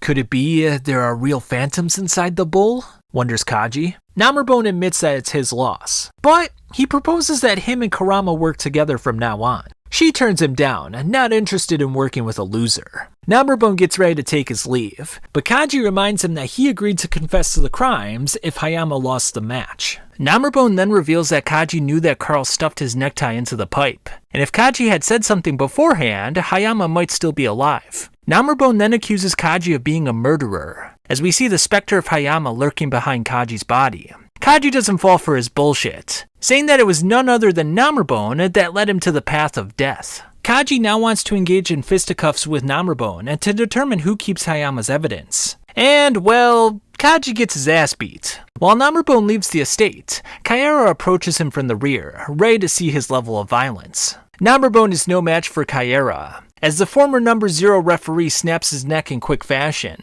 In a flashback, Namorabone meets with the man who just brutally murdered a bunch of people. He's a bodyguard, and it's his destiny to keep the contractor safe. He wants to let everyone know about the world that they are living in, this world of his. In the now, Kaera finds out that Jung Liu is a bodyguard that protects specific contractors, and if anyone touches them, they're dead. Now the man he was talking to then pulls off his mask, revealing that it was in fact Jung Liu, and he's going to make a contract with everyone in the world to bring about world peace. Kaji returns to Hikoichi to drink some coffee, as the two of them wonder why Kaera didn't come back. Baku then takes Marco to a dentist to get his front tooth fixed. After the tooth mold is constructed, the dentist looks to use some anesthesia, but Marco doesn't want any. He puts himself to sleep instead, as the dentist places her boobs on his face. Unconsciously, Marco gets quite aroused by the situation. After the surgery, Marco feels like $1,000,000. Elsewhere, Billy calls Baku to ask him how much money he stole from the people listed on the L file. Now Billy is rooting for him,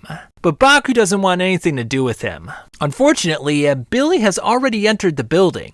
Baku gives him a special set of instructions for opening doors, as Billy notices that the smell of death is smeared on the walls. Billy then notices that Baku has set up a game of Nim, and he's doing it with a set of keys. If Billy can turn the last key, then he wins the game. Now Baku is called in the Kakuro, so if Billy can't win before then, he's gonna die. Now only one key can be turned on a floor at a time, and after he turns his key, Baku will turn other keys from the inside of the room. Now Billy determines that Baku is using a binary system for the keys, which means that the player who moves first is going to win the game. Unfortunately, Billy misinterprets the puzzle, which means he won't be able to confront Baku. But that's when something shocking happens. Billy opens the door to see Baku sitting on a table. Baku then pulls out a gun to protect himself, as Billy says that he used a spork on the second floor to force Baku to turn all his keys. Billy then says that before Baku can challenge the chairman, he'll have to face off against the Ideal organization. Baku and his crew then attend a live news show, where they talk about hit and runs that have been happening all around the city. And thanks to the L-File, Baku confronts and accuses the anchor of being the culprit. In fact, the reason Oshima is a celebrity today is because of the hit and run stories that he's been reporting on. Furthermore, he identified an innocent person as the culprit, and it's all in attempts to absolve himself of any sin. Baku then takes it a step further, catching Oshima's boss admitting to the crime. The chief producer of Shuei TV is the one who instigated the whole event, and was trying to settle it with his money. How about we make that tomorrow's headline, says Baku. Now before Oshima goes on the air, Baku calls in Kakuro referee number 28, Midara. Time is limited. The host of Justice will not tolerate evil. Oshima Kenta will now stretch the limits of TV. One of the victims is brought on the air, as Oshima calls out a lawyer who hates crime, claiming that he's the culprit. Masaru, a mixed martial artist, tells Yoshi, the lawyer, not to say anything as they prepare to leave. But Midara can't let them do that until the program ends. In a flashback, we learn that Baku has set up this entire situation to reveal the culprits on air. In the now, Masaru attempts to punch Midara in the face, but the Kakuro referee responds with a swift kick. Midara then tells Baku that the chairman has formed a secret organization, and it can eliminate crime and expose police corruption. It's known as the Anti-Corruption Intelligence Agency, ACIA for short. Oshima then reveals the results of Yoshi's urine test. And as it turns out, he tested positive for amphetamines. And that's not all, there's still a criminal among the panelists, a murderer. Baku then has all the panelists, except for Yoshi, grab onto a card from a hole in their table. They are Machiavelli cards, and the guest will use these cards to move a cursor on a screen. Now, only the guests who use the most cards in a given round can move the cursor, so they'll have to use their cards wisely to avoid being called out for their crimes. Panel E is then chosen. It was July, 3 years ago. Yoshikito Midara's life was torn apart by a car, a white sports car, and its driver. We then see Oshima going into a complete panic when he hears this story. The producer understands what's going on here, and he wants to put a stop to it. But this match will last until the show ends. The cursor then stops on the B slot, which is revealed to be a murder case. And Oshima feels like he dodged a bullet. Unfortunately for him, this was not the murder case, but in fact a suicide. It then dawns upon him that Baku will bring out the evidence eventually, at which point he'll be done for. Michan, the co-anchor, is disgruntled by Baku, so she decides to knock him off of the director's chair. Now to save Oshima and put a stop to the show, she decides to reveal her boobs to the live audience. "The camera is just filming my back. Purge that woman," says Midara. After Baku wakes up, Midara tells him that he's only interested in matches where powerful people collapse. When all their confidence zaps away, that's the moment that he loves the most. Though the producer has set up a plan, Oshima is feeling the anxiety well up inside of him. The mental torture is simply too much. The producer then looks to take control of the situation by undercutting Baku. Elsewhere, Kaji's making moves to secure Shuei TV, and he's doing so by buying 25% of the overall stock. Unfortunately, they only have 35 billion yen for the purchase, and the price is currently 50 billion yen. Matsuyama then snatches up Shuei News, and he's putting in a direct order to end the program immediately. Surprisingly, Oshima does not want to end the program. The darkness still lurks. "I've decided that I'm going to see this program through to the end." Now, in a turn of events, Baku already purchased Shuei News through a leveraged buyout. And because he sold the Shuei TV shares off the books, Matsuyama essentially bought a hollowed out, trash company. "I am also a pro, you see," says Baku. Unbeknownst to the other contestants, Kaji is disguised as one of the panelists, and he wants to win the Machiavelli game to expose the culprit. Kaji thinks about how he can win the game as something suddenly dawns upon him. "Alright, everyone please listen to me. If everyone is willing to cooperate next turn, I will only drop one card," says Kaji. The idea is that if someone doesn't agree to the suggestion, then they are the murderer. And once that's determined, the other three can work together to defeat him. Everyone agrees to the plan, which means there's no murderer among the panelists. Now with everyone agreeing to the method, panel C should have been opened. But to everyone's shock, it's panel D. We then find out that whether or not you drop 0 or 1 card in the hole, it still registers as 1 card, which means that the contestants could have been concealing how many cards they truly have. Because the cursor moved from C to D, someone didn't follow the rules and use 2 cards. As I thought, Kurasuyama, he's the murderer, thinks the other panelist. Kaji determines that he set up a double-layered camouflage to conceal how many cards he actually had. Baku then explains that your remaining cards will automatically be decreased by 1 even if you didn't use any. So attempting to save them up by not using them is not a valid strategy, it's against the rules. Kurasuyama simply has to make it to the end so he can avoid his crime from being exposed. He then states that the cards are contactless integrated circuit cards, and after destroying its core, they don't work anymore. So when he dropped 3 cards in the previous round, only 2 of them counted.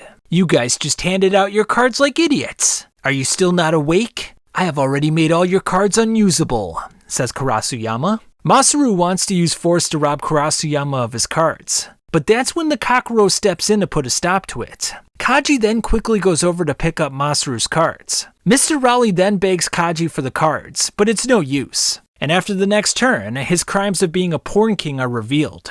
Kaji then reveals that he stole the 400 million yen that was transferred to Kurasuyama during the match. Kaji then looks to make a deal and attempts to take Kurasuyama's cards away, but the crafty criminal makes sure this doesn't happen.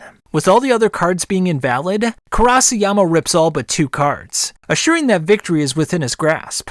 Kaji then reveals that he stole the cards from Yoshi when Baku fell off the director's chair, and now he's using 5 to make sure it lands on the C spot. Oshima says that criminals will be exposed, and all that awaits them is true regret. That is their punishment. Kurasuyama believes that Kaji is doing nothing more than bluffing right now, since there were no cards in his structure. That being said, he starts to overanalyze the situation, and when the cursor moves wildly, he panics profusely. Now Kaji did in fact have Yoshi's cards, and he used all of them to move the cursor as he pleased. Panel C is chosen as everything cuts to black. Midara wants the program back on air at all cost, as some mysterious man then approaches him. The Kakuro then enter the premises, looking to take down Midara. They are unsuccessful in taking him down, but they make their intentions clear.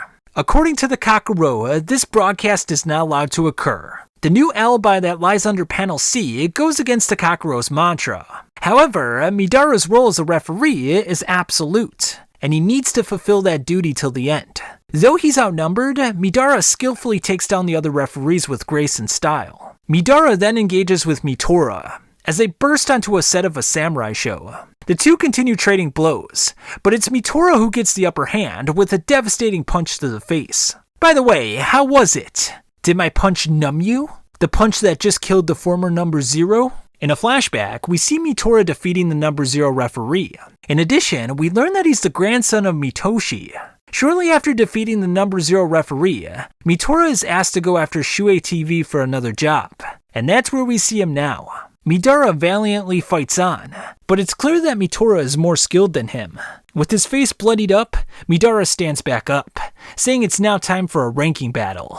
This is when he takes the upper hand, giving Mitora a rude awakening.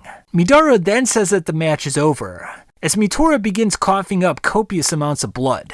Mitora wants Midara to look at him as he attacks with a samurai sword, but Midara uses a back kick to take him down in short order. You are no longer one of the strong, says Midara. We then see the samurai sword in Mitora's chest. Yet, the wound is not deep enough to kill him. Now Mitoshi says that if his grandson fails, the optical fiber cables will cut out, which means that the communication between the local broadcast and the radio tower will be impossible. Oi, the broadcast stopped. What does this mean? Wonders Baku. Oshima and Kurasuyama feel like they dodged a bullet, but that's when the broadcast comes back on.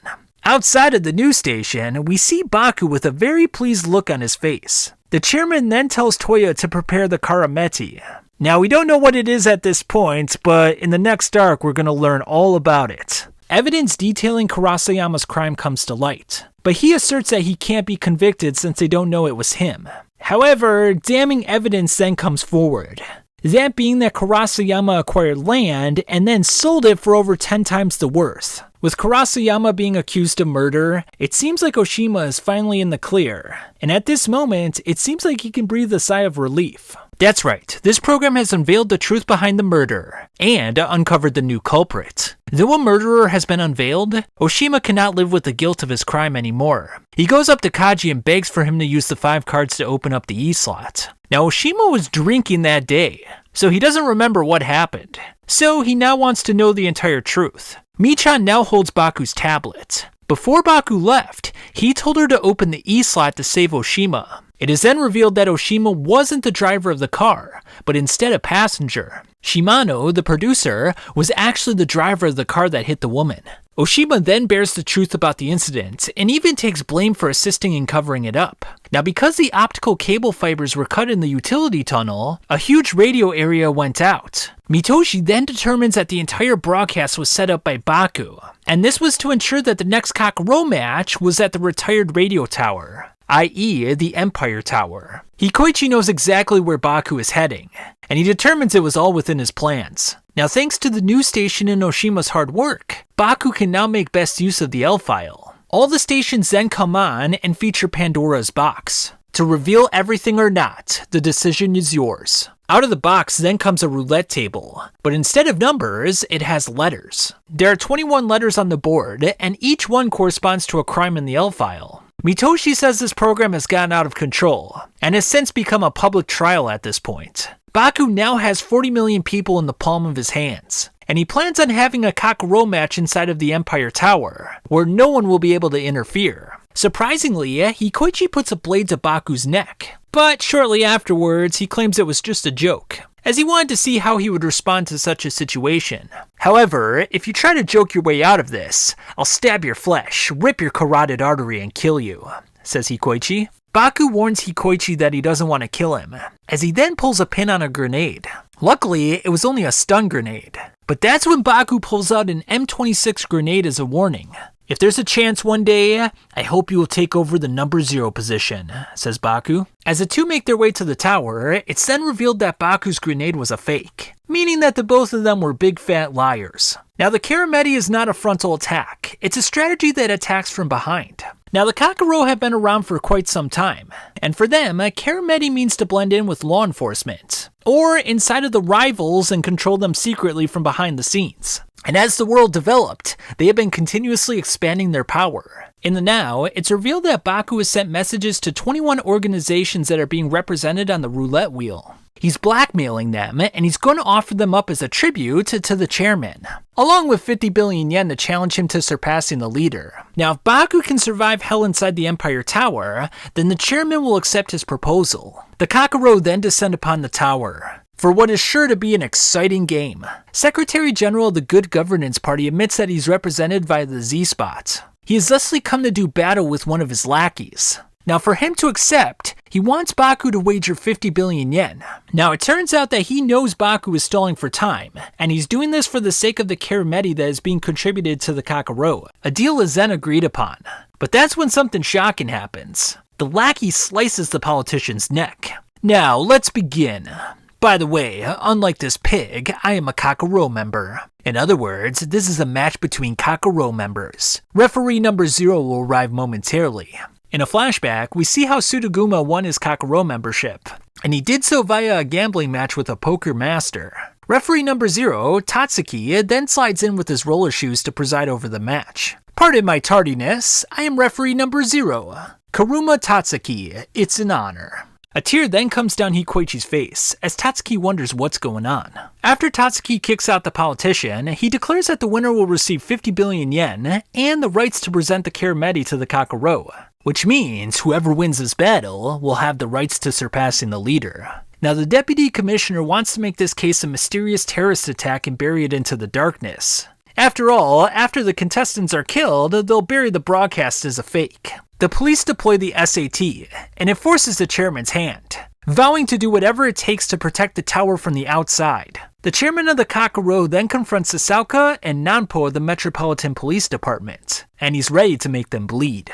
Now the 50 billion yen is sent to an anonymous account, with each of the contestants having their retinas scanned. Baku and Suruguma then take out beads from the box, and the sum of those beads will be the last two numbers of the account. Whoever can expose the number of beads in the opponent's hand and enter the password correctly on the top of the tower wins the match. To figure out how many beads the opponent has, one could use physical force. However, any force on the first floor is forbidden. Now you can guess the number of beads in the opponent's hand on this floor, but it must be done through the Bloody Chaplain.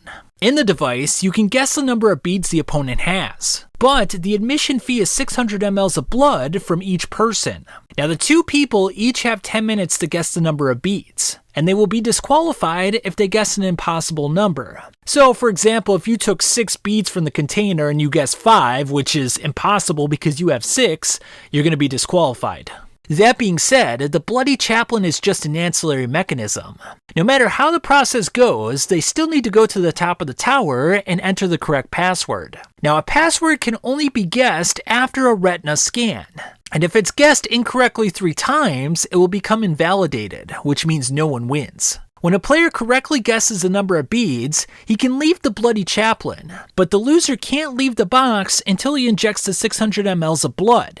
Now, if there's any rejection of the blood in the body, the antibodies will destroy the red blood cells, and afterwards, all the internal organs will be harmed. So it's basically a death sentence. After hearing the rules, Baku confidently claims that any opponent who makes eye contact with him will definitely perish. Kakuro match, the Tower of Karma, Suruguma vs. Baku. 600 ml of blood is taken from each contestant, as we find out that Baku has type B blood and Suruguma has type A. The two then enter the Blood Chaplain as the game is ready to begin. Baku is set to go first, slamming his finger on the number 11. Unfortunately for him, that is not the right answer. Suruguma now has a huge advantage going second. That's because using the information that Baku just gave him, his odds go from 1 in 10 to 1 in 8. Suruguma then tells Baku that if he receives 600 ml of blood, treatment is impossible, which means he's doomed. Suruguma makes his choice, accusing Baku of not playing the game to win. In a brief flashback, Marco determines that Hugo, Suruguma's partner, already entered the password at the top of the tower. In the now, we find out that Suruguma's guess was 10, and it's incorrect, which means neither side will be injected with blood. Hugo has taken out all the elevators to restrict Baku's movement. In another flashback, Leo tells Marco that he's been tricked. Man, you're the same as usual, Marco. Suruguma then asserts that he has all the information required as Baku wonders what number he's going to press. With the elevators down, Marco waits at the top of the stairs to confront Hugo. The riot police and the special assault team, known as the SAT, converge upon the tower, as the Kakuro respond with the secret police, the ACAI, as the fate of the tower hangs in the balance. Carl looks to keep the people of Japan entertained, and he's doing so with a rousing broadcast. Tatsuki wonders what result Hikoichi wants from this match, and Hikoichi says he wishes for Baku's loss. Though Suruguma is confident he's got the right answer, Baku informs him that he didn't even count his own beads. He only guessed 11 because no matter how many beads Suruguma had, it was a valid guess. Hugo inputs the wrong code, and because of this, he intends on killing Marco here and now. Outside, Yuko declares that they are above the police and have seized the site. After they find the dead body of the Secretary General, the police get ready to open fire. Tensions on both sides are at an all-time high, as bloodshed looks ready to commence. Suruguma then smashes Baku's face into the ground. We have entered the correct password. I will prove it to you. And that is by killing you right here. Marco and Hugo find themselves in their own battle, as the latter pushes the former out of a window. The two find themselves outside the tower, as the situation becomes even more deadly. Fed up with Tatsuki's constant prodding, Hikoichi pulls out his handkerchief, challenging him to a ranking battle. Outside, the bullets begin to fly as chaos is erupting on all fronts. The police feel a weird sensation as we find out that the ACAI have used Active Denial System, aka ADS. It releases electromagnetic waves, piercing through the skin and heating up one's body like a microwave oven. The ACAI wore a bulletproof vest, and they're pulling out their AK-47 assault rifles to fight back. Sasauka slowly realizes that the police are outgunned, but the chairman will not accept any armistice at this point. The Superintendent General then calls out Sasoka and chews him out for using force in such a situation.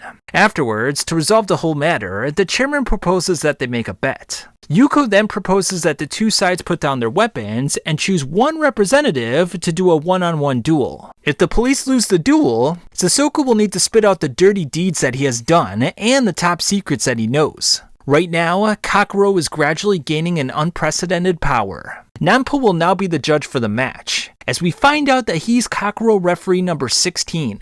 Rando of the Private Funeral Division is chosen by the police. His opponent is none other than Hikoichi's brother, Joichi.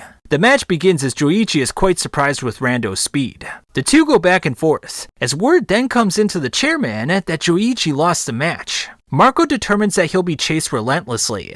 That is, if he doesn't do anything to end things here and now. While this is going on, Baku takes a moment to slip away from Sudaguma. Things get especially dangerous for Marco and Hugo, as the tether that's keeping them attached to the building snaps off. Sudaguma's eyes are now similar to that of a beast, as Baku begins to feel shivers down his spine. In a flashback, we learn that Sudaguma planned on using Baku from the very beginning, and this was all to attain the rights of surpassing the leader. Sudaguma strangles Baku, as the latter struggles to break free.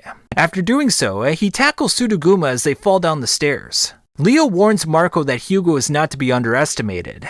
In a flashback, we learn that Sudaguma and Kurama are working together, and they're doing this to grasp everything they desire. In the now, Leo starts attacking Marco, meaning it's now a 2v1 situation. Marco then wonders if Leo was lying to him this entire time, as the situation gets increasingly dire. Despite the odds, Marco still gives the two everything they can handle. We learn that Kurama is much like a snake, devouring everything she sets her eyes on. Leo and Hugo are her fangs, commanded exclusively by her. In the past, while Hugo was intimidating Taro, we see a younger Marco yelling at him. Back in the now, Marco continues battering Kurama's two fangs around. Marco decides to go to higher terrains, as he catches a glimpse of Sudaguma and Baku. "What did you do to Baku Nichan?" Marco confirms that Hugo's password was incorrect, as the two fangs ambush him from the rear. Baku convinces Sudaguma to use the Bloody Chaplain again, as the latter instructs the fangs to keep Marco away from him. Marco punches Hugo from one of the railings, as Sudaguma makes a run for it. Marco then rushes inside, only to find Baku beaten to a bloody pulp.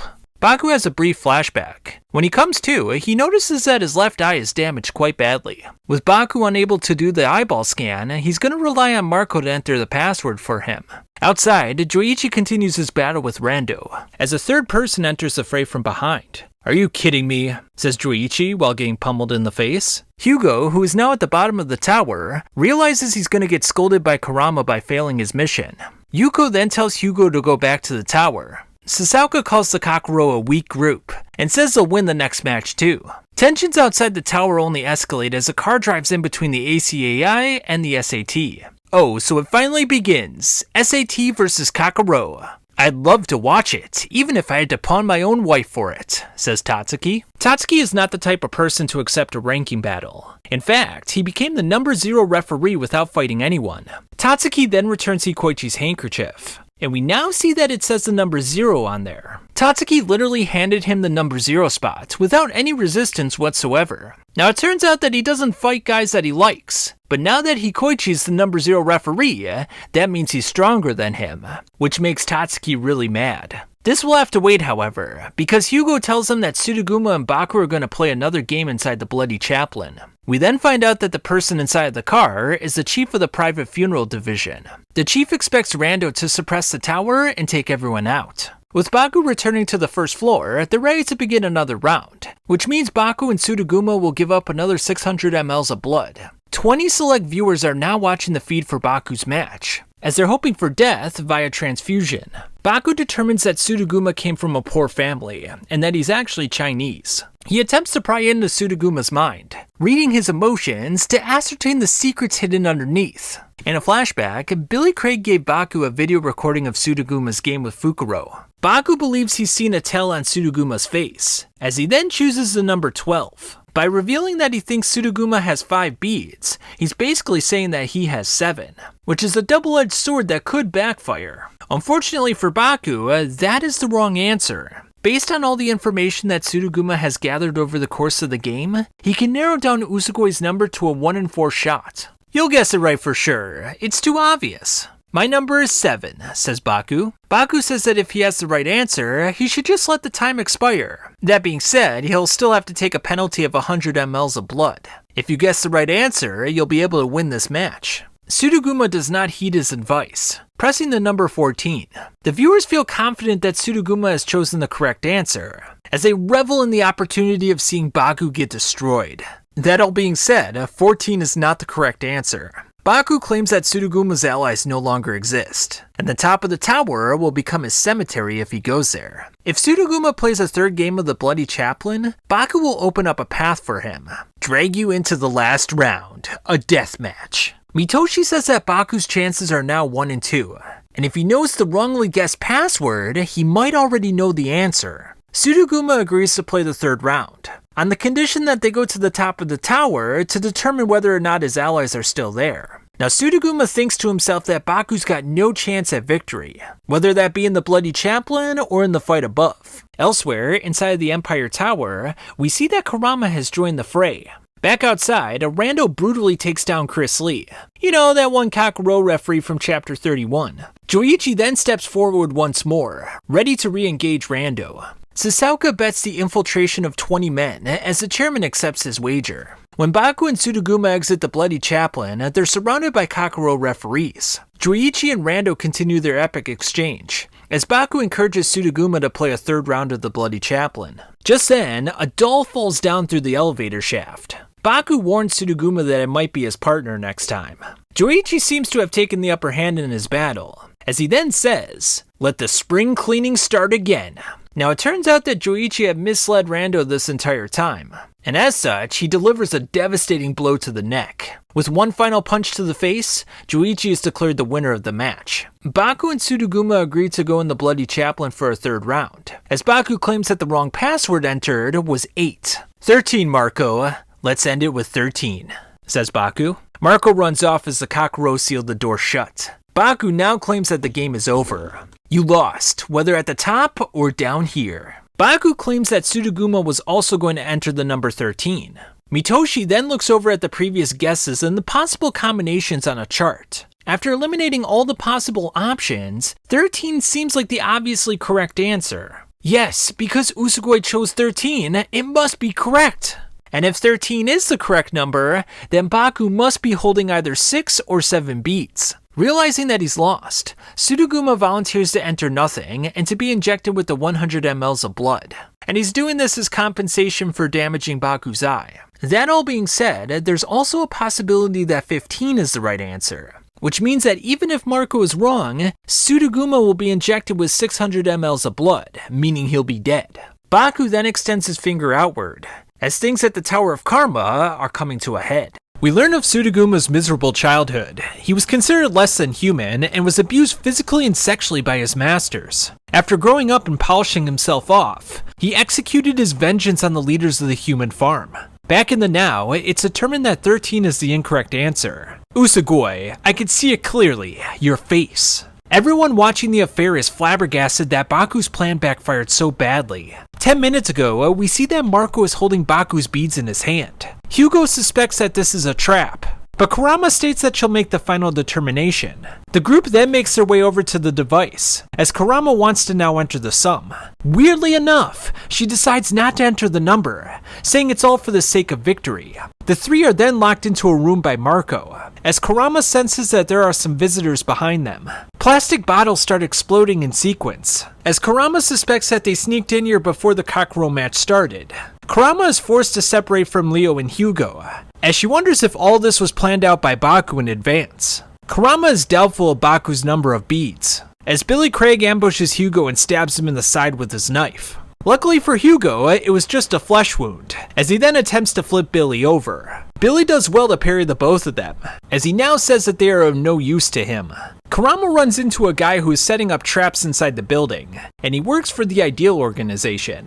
Now he doesn't know who the boss is, but he knows the right-hand man, and he's a horrible person, and he goes by the name of Caracal, i.e. Billy Craig. Martin agrees to work with Kurama, acknowledging that Caracal is too dangerous. He then says it feels like him and Kurama are like old friends. Though they are fighting Caracal, Leo believes that they can take him down with their next attack. Billy baits his opponents perfectly, making them look inexperienced compared to his skill. The lights go out as Martin implores Kurama to get away from the water. Hugo and Leo then get shocked by an electrical current. Kurama determines that Billy used the electrodes from an AED and submerged them in the water. Kurama decides to save Martin, for a reason she doesn't elaborate on. Now we learn that in his youth, Martin killed his friend Nicholas because he was bedridden. After that, he joined the Ideal organization and committed a lot of crimes. Kurama comes upon some detergent with chlorine, and at the same moment, Martin goes into a delirium of sorts. He starts talking about Nicholas and preserving the perfect friendship that they had together. In his mind, Kurama is now Nicholas. He shoots a rivet gun at her while she uses her jacket to dodge. While Kurama concocts a plan, Martin continues talking about his friendship with Nicholas. She hears another AED ready to give a shock, as Martin sneaks up on her and starts shooting. Kurama then starts a fire, and grabs one of the wooden swords on display. She knocks him back with a firm smack and says, "You committed a sin of humanity. I'll make you regret it as a friend of yours." Martin pulls out a saber saw, making Kurama quite nervous about how dangerous things are getting. Elsewhere, Hugo sneaks up and attacks Billy from the rear, claiming he relies too much on cheap tricks. While the three are in the water, another shock is delivered, putting them all down for the count. While this is going on, Billy notices Martin seizing the advantage against Kurama. Kurama fights back, but that's when Martin makes a run for it. Though she could help take down Billy, her gut tells her to chase after Martin. Hugo proceeds to punch Billy in the gut, having lost no power whatsoever from the shock. Kurama looks for the charging AED, wondering if she has enough time to make it. Martin says that today is the day he's going to kill the 86th Nicholas. And just then, the AED is ready to go. Instead of Kurama getting shocked, however, Martin is the one who receives the voltage. She then finds a gun on his person, and it's specifically designed to take down Marco.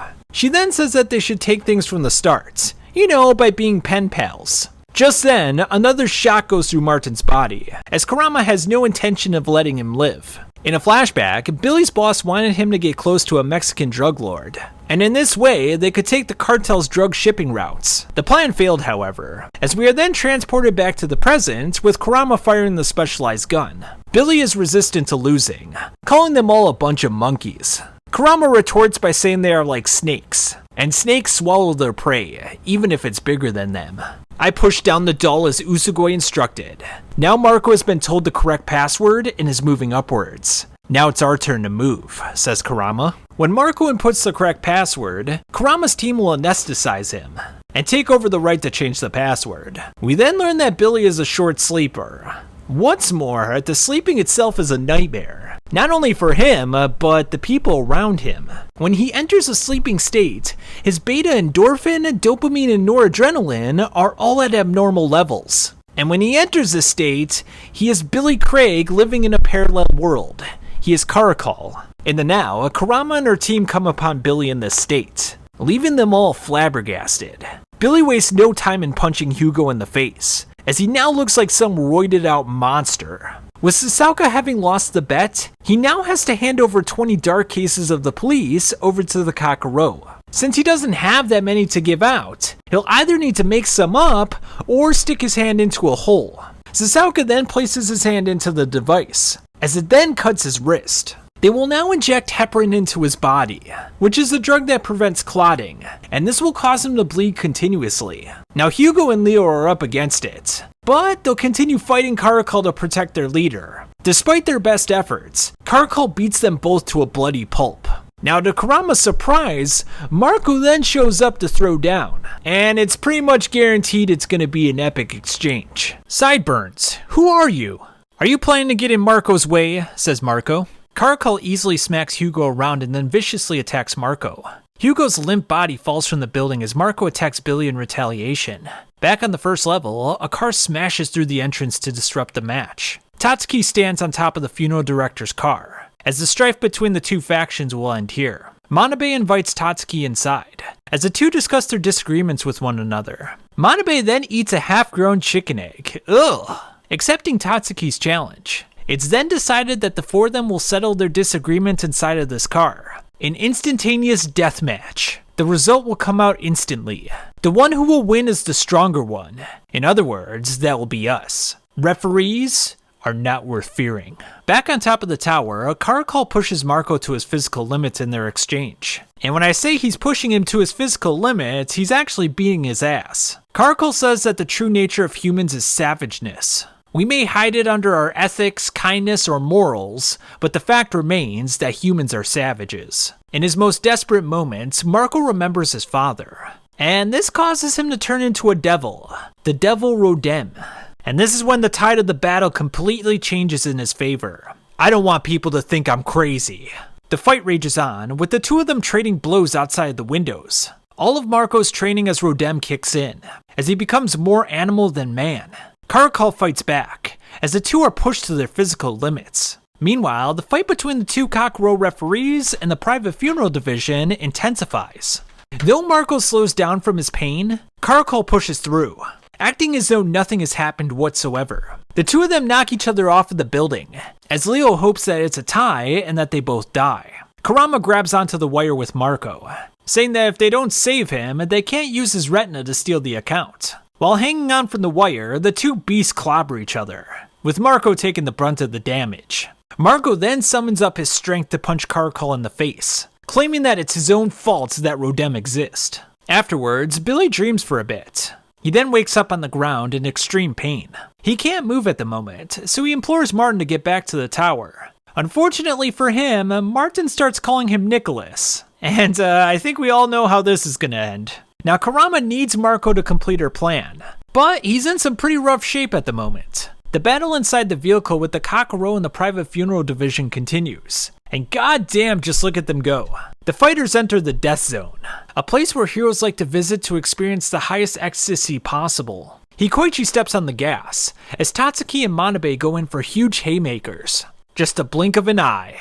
He dragged me down from dominance to a tie, says Manabe. The two Kakuro referees take the upper hand, as Manabe calls for a truce. Tatsuki says that the police and the Kakuro are like superorganisms. Even though each person within the organization has a unique personality, they act in the organization's best interest. Now, with Sasauka taken care of, the chairman wants the private funeral division dissolved, and to have them reassigned to the ACAI. In a superorganism, even the queen will draw her blood to sacrifice her life for the system. This guy, who died from his own belief, just wanted to be saved from the bottom of his heart. He isn't even worth an insect. With this, the private funeral division has disappeared from this world. Now, with this matter behind them, Hikoichi and Tatsuki still have their ranking battle to complete. Now, while all this was going on, the match between Sudaguma and Baku cut out. The bettors demand to know what happened in the third round, as Mitoshi shows them the recorded video. Sudaguma guessed the number 15, but he was wrong.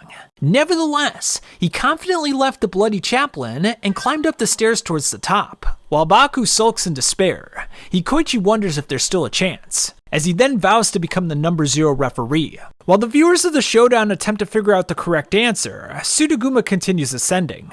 Upon reaching the top of the tower, he notices Marco on the ground. Although I hesitated for an instant, I knew you'd win. With this match is our victory, says Kurama. Kurama reveals that Hugo is dead, admitting that it was her fault. She hands the gun over to Sudaguma, as she looks to enter the sum of the bead count. Sudaguma then shoots Marco, surprising Kurama. To make things worse, he turns the gun on her, ready to take everything for himself. By using the process of elimination, Mitoshi determines that the correct answer must be 16. In a surprising turn of events, Baku shows up on the side of the building inside of a helicopter. He eats a piece of candy, signifying that once again, everything has moved according to his own will. Now, Baku was certain that 13 was the right answer, meaning that he was either holding 6 or 7 beads. Mitoshi believes that Sudaguma instructed Hugo to enter the number 8 on purpose, so as to throw off Baku. Now, Sudaguma couldn't enter an impossible number in the Bloody Chaplain, but Hugo could do so on the terminal. And to employ such a strategy when your team only has 2 guesses is extremely dangerous. But that's exactly what he did, and it looks like it paid off. I was very anxious at the moment when I pressed 13 and after my 13 was revealed to be wrong. I was so anxious that maybe you would suspect that my number wasn't 6 or 7, says Baku. And while saying this, Sudoguma realizes that his assumption was wrong. 16 was not the correct answer. Sudoguma realizes he saw something on Baku's face that he wasn't supposed to see. Now, because Sudoguma's suit wasn't buttoned up on the first round, Baku determined that the 8 that he had Hugo input was incorrect. No matter what happens, as long as I'm alive and play the second round, then 8 is a bluff, says Baku. Based on how Sudoguma reacted earlier, Baku determines that there was a sniper in an adjacent building. Because Sudoguma believes that there was a sniper ready to take him out at any time, he had to act without delay. I have to admit, my loss would have been complete if you really had been part of the Kuramagumi clan. Sudoguma then realizes that the bullet that he used to shoot Kurama was a blank. Baku correctly determines that the match between Sudoguma and Fukuro was fixed, and it was done so for the purposes of deceiving Baku into believing Sudoguma's fake habits. Kurama begins to put the pieces of the puzzle together, realizing that Sudoguma works for the Ideal organization. Baku now instructs Marco to begin the retinal scan for entering the password. 13 has not been entered yet, says Kurama. Despite his past actions, Sudoguma vows to become a member of the Kuramagumi if he shoots Marco after the retina scan. She agrees to his request, on the condition that he can guess Baku's number of beads. In a flashback, we learn of how Kurama worked her way up in the criminal underworld at the age of 16. Now 2 years later, at the age of 18, that woman would become a well-known snake. And I must say, she can constrict me anytime she wants. Yeah, boy. Back in the now, she points the gun at Sudoguma and asks how many beads Baku has. Hikoichi believes that Baku must have had 9 beads, as Kurama tosses Baku's beads over to Sudoguma. With there being 9 beads in the bag, there are only 2 possibilities, 9 or 10. Sudoguma believes that he must have had 10 beads. Idiot, as I thought, you had already lost, says Kurama as she shoots him. Kurama will no longer interfere, as Baku tells Marco that his number of beads is the same as Sudoguma's number, 9, which means that the answer is 18. Now if Sudoguma had guessed correctly, she would have shot Marco instead, but Baku determines that this is a lie. With the password being approved, Baku has retained his money and won the rights to Surpassing the Leader. Well, there's still one more step of the puzzle to Surpassing the Leader. Carl then calls all the viewers disgusting for watching such a program. In fact, he says they're all worse than hyenas. He continues going on his rant, while Yuko takes on the last resistant member of the private funeral division. Now with Baku's match finally over, it's finally time for the ranking battle between Hikoichi and Tatsuki. Now, just as a brief aside, the Tower of Karma arc was very convoluted. There were a lot of different moving parts, and it got very complicated very fast. Now, I provided a bare bones explanation of the most important parts for this video, but if you want a more detailed explanation, I would encourage you to read the story for yourself or read a post on Reddit. There's a lot of fascinating posts breaking down all the number schemes and how Baku was able to come up with the correct answer. Anyway, back to the story. Hikoichi has 10 seconds to kill Tatsuki, and if he does so, he'll be the number 0 referee, meaning that Baku can take on the Surpassing the Leader challenge. Baku drops in to check out the battle as the Kakuro's oldest referee will do battle with the peak of the bloodline. The match begins, with both referees moving in at blinding speeds. Hikoichi sacrificed his ribs for a direct hit, but Tatsuki's not going to go down so easily. 3 seconds into the battle, and Tatsuki has taken advantage with an epic kick. Hikoichi hangs on to Tatsuki's tie, and uses the momentum to propel his next strike. 5 seconds have passed now, and both have pushed themselves to the absolute limit. Both are taking each other's hits directly, and using this to turn it around for their own attacks. In a flashback, we see Tatsuki admitting Kaira into the Kakuro, and he was doing so as the number 0 referee. In the now, Tatsuki instructs Hikoichi to bow down to him, as we are now at the 6-second mark. After meeting Kaira, Tatsuki understood all too well that there's a flower of violence in his body. With almost no time left, everyone acknowledges that Hikoichi is finished. That being said, he will still go down as the perfect referee. We are then transported back in time. Baku participated in a gamble with Kaira and Hikoichi serving as the referees. Now the gamble was as follows. Baku and his opponent would take turns drawing cards. The loser would drink from a test tube, and one of them contained organic peroxide, which is poisonous. Now Baku got caught cheating by drawing the second card, so Kaira proceeded to break his finger. Now it turns out that Baku's opponent set up the situation where there were 2 test tubes with the peroxide, meaning that Baku would have to consume one in the final round. That being said, Baku was able to successfully cheat, and frustrated by this, the opponent tossed the vial of peroxide into Kaira's face, producing the scar we now see today. Back in the now, Hikoichi and Tatsuki punch each other's fist in the most epic fashion. "Please let me become number 0, says Hikoichi as time runs out. Hikoichi is able to twist his arm in such a way that it sends Tatsuki's own hand back at him. Hikoichi then tosses the number 0 referee onto the ground, with copious amounts of blood spurting everywhere. As Tatsuki begins to fade away, we learn that Soichi, the current chairman, is Tatsuki's son. Baku wonders why Hikoichi would risk his own life when he already became the number 0 referee, but Hikoichi says that that's none of his business. Mitoshi says that Tatsuki is no longer a referee, so they need to resuscitate him, the leader of the club Kakuro. Toya, under the direction of Mitoshi, starts chasing after Soichi, wondering which side he's heading towards. In a flashback, Iba, the butler of Soichi, says that he has the potential to create something in this world. Back in the now, every effort is made to bring Tatsuki back to consciousness. In another flashback, Iba informs Soichi that the book he's reading is something that he already finished 1 hour ago, which means he lost an hour of his memory. Because of this, Iba would reimplant memories back into Soichi, but there was no telling how much memory he could lose in the future. Now, if this were to ever happen again, Soichi is to report directly to Iba and to let no one know about the matter, including the referees. Mitoshi commands Nampo to catch the leader at all cost. If he's caught by someone else right now, it could jeopardize the entire Kakuro. Just as a brief aside, the attendant of the leader is a position within the Kakuro, and that position entails someone who is responsible for attending to the leader at all times. Now, when the leader loses his memory, he takes on the persona of Hachina. And apparently this was something that was alluded to in previous chapters, but I didn't even pick up on it. Hachina meets up with Gakuto, a person who works for the Ministry of Defense, and they work out a plan to exit the area secretly to avoid the ACAI. Shortly afterwards, the two do exactly that. Now, because Iba no longer exists and Tatsuki is on the verge of death, it's very possible that Soichi will never come back to the Kakuro. Elsewhere, Hachina is helping out Gakuto with a money laundering case. Hachina proceeds to beat up the suspects with a ball and a bat, while Gakuto gathers the information he was looking for. Later on, Hachina attempts to find Iba through a computer, but he's unsuccessful. Gakuto then tells him about an underground banking group. Their target is the quote-unquote client, who requested the men to do the money laundering.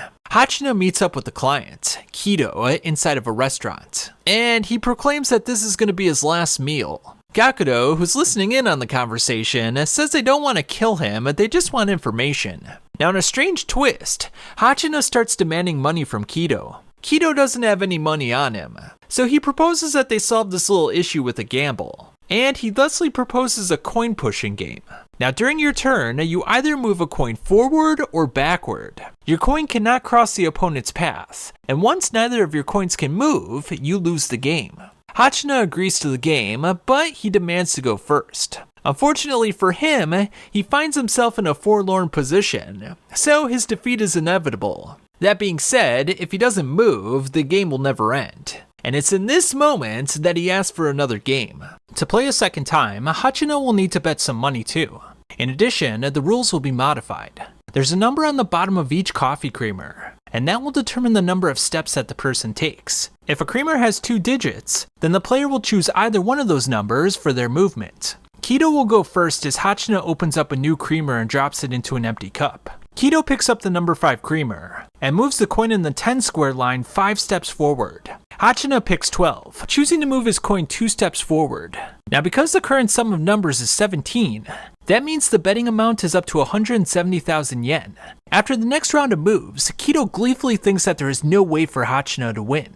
In an internal monologue, Kido explains that you only need to move your coin in such a way so that the distances are exactly the same. And if you go first, you can accomplish this easily, which means you'll win every single time. Hachina then talks to the manager of the restaurant, offering to buy all the coffee creamers. After handing over a handsome sum, Hachina finds himself with all the creamers inside the restaurant. By memorizing the patterns on the tops of the creamers, he can accurately predict which number he'll grab. In the 4th round, Kido traps Hachina's coin on the 5 square line, meaning that the match should soon be over. Hachina then pulls out the 100 million yen that Kido just gave to the money laundering company. And realizing that he now needs to win the money back, Kido demands that they raise the wager. Hachina agrees, on the condition that he reveals the information about the X-ASM-3 missile smuggling deal. Kido's mind goes into disarray, realizing he's probably talking to someone from the Foreign Affairs Division. Hachina then starts handing out money like it's candy to anyone who brings him creamers, which sends Kido into a complete panic. With half of the money gone, Kido spits out all the information Hachina wants to hear about the missile smuggling deal. Now, rather than using the money to trap Kido, Hachina used it to provide him with an escape,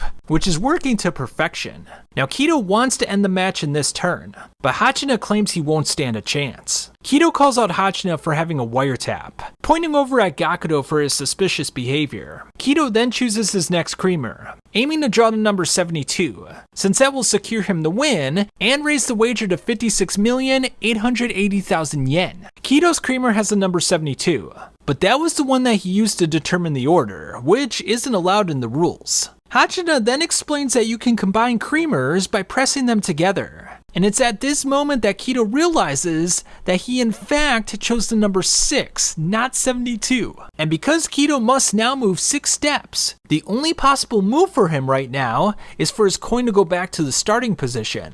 Now it turns out that Hachina had set up the whole situation so that Kido would propose to use the creamers as a dice. Hachina merely made him believe that he was in control. Hachina then picks the number 8 creamer, and no matter what happens from this point forward, Kido's gonna lose the game. Turns out that if Kido drew the number 21 creamer, he could have won the game, but he embraced the poison of the number 6 creamer himself. Elsewhere, we find out that the 50 billion yen that Baku won from the Tower of Karma was stolen. Kaji then carries out a task for Carl, delivering a jump drive to a mysterious man. The man watched the KY declaration on Shuei TV, but one man in particular really interested him, and that was Kaji. We then see that Tatsuki is still miraculously alive. However, he's being kept in a coffin for some reason. He eventually determines that he's actually dead, as he says that things will become what they have to be. Now, in a previous conversation, Joichi says that the time frame between the leader's memory loss are getting shorter and shorter. He's even forgetting the memories that they reimplanted. My death and your memory loss happened at the same time. Maybe you can find some meaning in it, says Tatsuki. Kido follows the two of them, as Gakudo is not too happy that Hachina gave away all that money to the people at the restaurant. The two receive intel that the boat that they're after is called the Gallop, and to meet him at a bridge ASAP.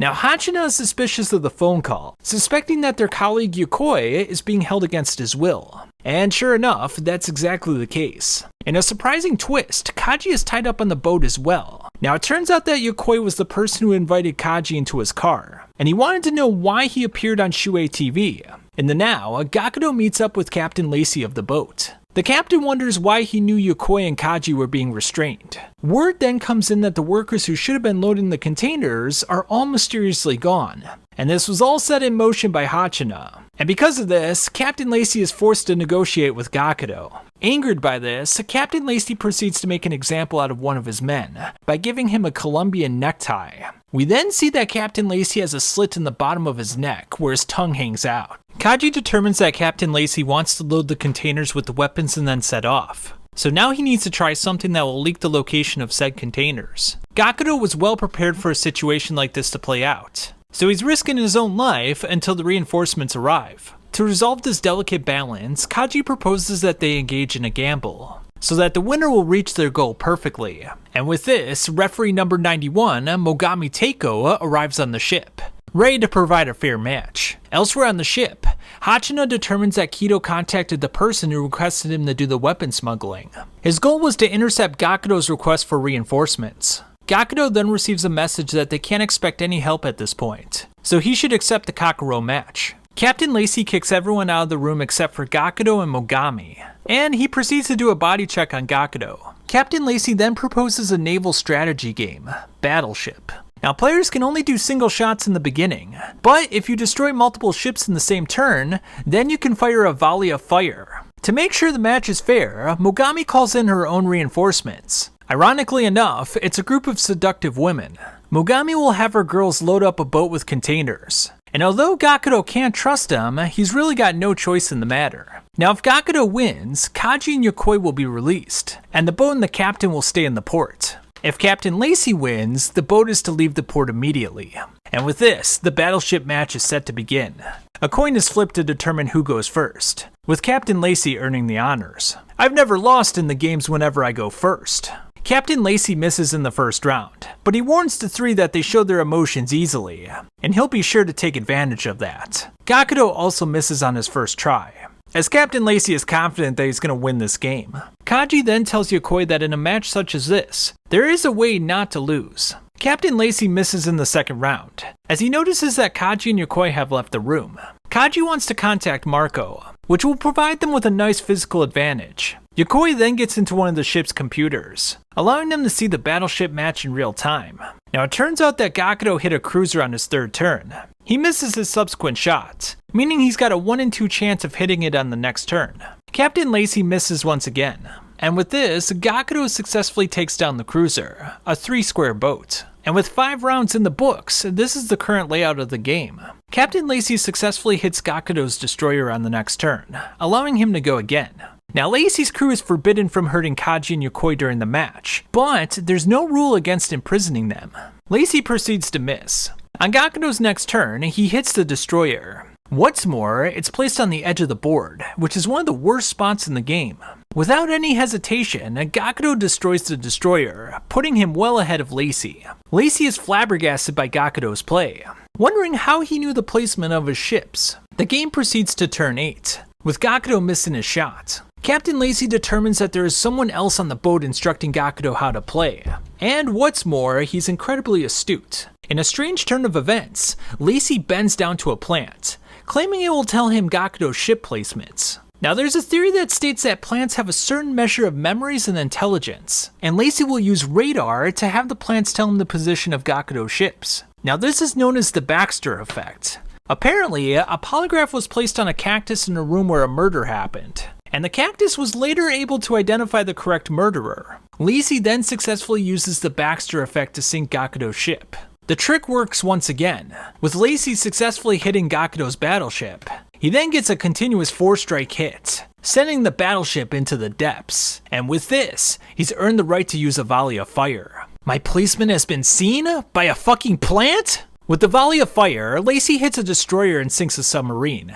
Now because he successfully sank another ship, he's earned the right to another volley of fire. Lacey misses his next shot, acknowledging that the radar is not very accurate right now. Gakudo successfully hits the cruiser with the help of Hachina, while Lacey is relying on his plant for help. This is the current layout of the game, with Gakudo having 6 ships left and Lacey having 7. In a flashback, we see Mogami and Kurama having some fun in the bedroom. Mogami makes it clear though that no one uses her. No one except for the chairman. Now it turns out that Mogami loaded the weapon containers among the other ones on the boat, and she did it in such a way to perfectly match the position of the captain's boats in the game. She then notices Hachina moving around the containers, wondering who he is and if he can solve the captain's key. Kido goes to the captain's cabin, finding a box of the rarest diamonds in the world. Hachina then uses a phone to trap several members of Captain Lacey's crew in a shipping container. Kido-kun, I told you already at the restaurant, this will be your last meal. Lacey's underling viciously attacks Kido, making him spit out the diamonds. Hachina instructs the man to get out of his way and to disembark from the boat. The man doesn't heed his advice, deciding to punch Hachina, sending him flying back like a pinball. Hachina uses an anti-traction gel to prevent his opponent from inflicting any more damage. He then flips into the air and stabs the man with a knife that was in between his toes. Captain Lacey decides to use his next volley of arrows, as Mogami acknowledges that he's in the driver's seat. With his volley, Lacey sinks yet another submarine, and this earns him a 3rd volley of fire. I'm going to use the volley of fire again, announces Captain Lacey. 2 of the shots from the volley hit a cruiser, completely sinking it. And as you know by now, Lacey has earned yet another volley of fire. Now Gakudo only has 3 ships left, yet despite the odds, he refuses to admit defeat. Luckily for him, Captain Lacey misses his next shot, affording Gakudo a chance to come back. Mogami sees through Captain Lacey's plant trick. It's not the plants feeding him the answers, it's the emotions of his prey. i.e. Kaji and Yokoi. He's reading their emotions with his device. Gakudo misses his next shot, but he warns Lacey that on his next turn, he'll be sinking all his ships. Lacey gets a hit, as Gakudo shows where he'll go on his next turn. Lacey misses his next shot, but in a surprising twist, so does Gakudo. Lacey then sinks the destroyer and elects to use another volley of fire. Lacey sinks another destroyer, meaning there's only one more cruiser left on the board. Gakudo tears his phone apart, saying that Hachina should leave while he finishes off his own fight. Gakudo reveals his plan once again, and for the first time in the match, Lacey becomes perturbed. This man, unforgivable! It's not because he read the position of my ship. He kept stimulating me. His words, his everything, all got me so full of wrath. Lacey feels like he's got Gakudo's last ship within his sights, but unfortunately for him, he misses. Gakudo has no room for error at this point, for if he misses, Lacey will destroy the entire center with his volley of fire. And when you know it, Gakudo misses once again, as Hachina is instructed to run. Lacey's subordinate then pulls off his shirt, revealing that he's in fact a woman. The woman determines that Hachina manipulated the container's placement through the referee. The woman then kills two men with a scythe and tosses them at Hachina. The woman proceeds to push some of the containers off of the ship, making a trap that Hachina cannot escape from. I won't get close to you, because even if I don't, I can easily kill you. The woman pierces Hachina's leg with a scythe and proceeds to knock him off of the ship. While in the water, the woman hypothesizes that Hachina will use a wire to drag her down to the ground. Hachina draws air from one of the containers, allowing him to hold his breath longer than her. The woman wants to return to the surface to catch her breath, but Hachina goes on the offensive to prevent this. Hachina strikes a fatal blow on her neck, as she accepts her death in her watery tomb. Lacey uses a volley of fire, but only one of the shots hits the cruiser. Now he's in a tough spot, because Gakudo vows that if he chooses wrong, there will be no more chances for him. Now kneel down. Repent for the faith of yours, sneer at your own beliefs while hanging your tongue and die, says Lacey. Lacey uses his radar, confidently claiming that the cell hit by the volley of fire is this one. It's a hit, and now Lacey has a 1 in 3 shot of sinking the ship. It's time to end this, Ofuna, announces Lacey. Unfortunately for Lacey, his shot misses. Gakudo will now have to sink 7 ships in a row to win the game, but he still feels confident that victory is assured. Gakudo says that he's going to choose the right square, but at the last moment, he chooses the vertical one and gets a hit. Though he's not sure why he did what he did, he just chalks it up to intuition. Now instead of using a volley of fire, Gakudo wants to use a single shot. And with 76 squares still remaining on the board, he's got a 1 in 10 shot of hitting one of Lacey's ships. Miraculously though, his strategy works like a charm, as everyone is flabbergasted by what they just witnessed, including Gakudo. If you were the one to win, feel like I could go crazy for you, whispers Mogami. Lacey excoriates Gakudo for his dumb luck, saying there's no way he can turn the situation around. Hachina then hacks into the intercom and tells Gakudo to aim for D3, J3, and F7. Lacey's a bit perturbed by this development, and I mean, just look at his face. Gakudo follows Hachina's advice, hitting 3 destroyers in a row. Kaji determines that Gakudo can get 3 volleys of fire, 15 shots in total, which means the chance for a comeback is very high. Gakudo elects to go for another destroyer, and after getting another hit, the game completely turns in his favor. After sinking 5 ships in a row, Gakudo possesses 4 volleys of fire, or 20 shots. That being said, there are still 70 blank cells on the board, so the game is still far from over. Gakudo fires a volley of fire, as everyone eagerly watches on in anticipation. Unfortunately, not a single shot hit a ship, as he wonders why fate should be so cruel. Lacey deploys his next bomb, securing yet another hit, and with this, the match is all but over. Mogami prepares to leave the ship, but that's when something miraculous happens. Lacey misses. Now it turns out that Gakudo placed a ship there originally, but he changed it before handing in his card. Yokoi saw the placement of the original ship, and as it turns out, Lacey has been reading his emotions this entire match, which means that Kaji instilled a fake placement in Yokoi's head and used him to manipulate Lacey. Now under the circumstances, this was an insanely risky bet, but it seems to have paid off in full. Now even though it worked, there's still going to be no more chances after this, so Gakudo needs to finally close out the match. Gakudo starts analyzing Lacey's words about his submarine, leading him to an interesting revelation. Gakudo confidently picks the A1 square in the top left corner. Hit! A submarine has been sunk. Now, the first time that Gakudo touched A1, it was a miss. So Kaji determines that your fingers must actually touch the ship itself within the square. If you just touch a blank region within the square, it doesn't count. Now it turns out that when Lacey did the body search, he evaluated Gakudo's height, and he thusly made the top of the board at a height that Gakudo could barely touch. Now placing a submarine next to a destroyer is incredibly risky, yet it's a type of cunningness that would throw the opponent off guard. After analyzing the board, Gakudo surmises that Lacey placed his other submarine in the top right corner, due to his incessant need for balance. Gakudo reaches up to touch the square, but unfortunately, his finger only hits the bottom region for a miss. Unable to accept defeat, Lacey manipulated the board to go up. Lacey claims it's his win, as Gakudo wonders if such an action is allowed. Mogami explains that anything outside of violence is allowed,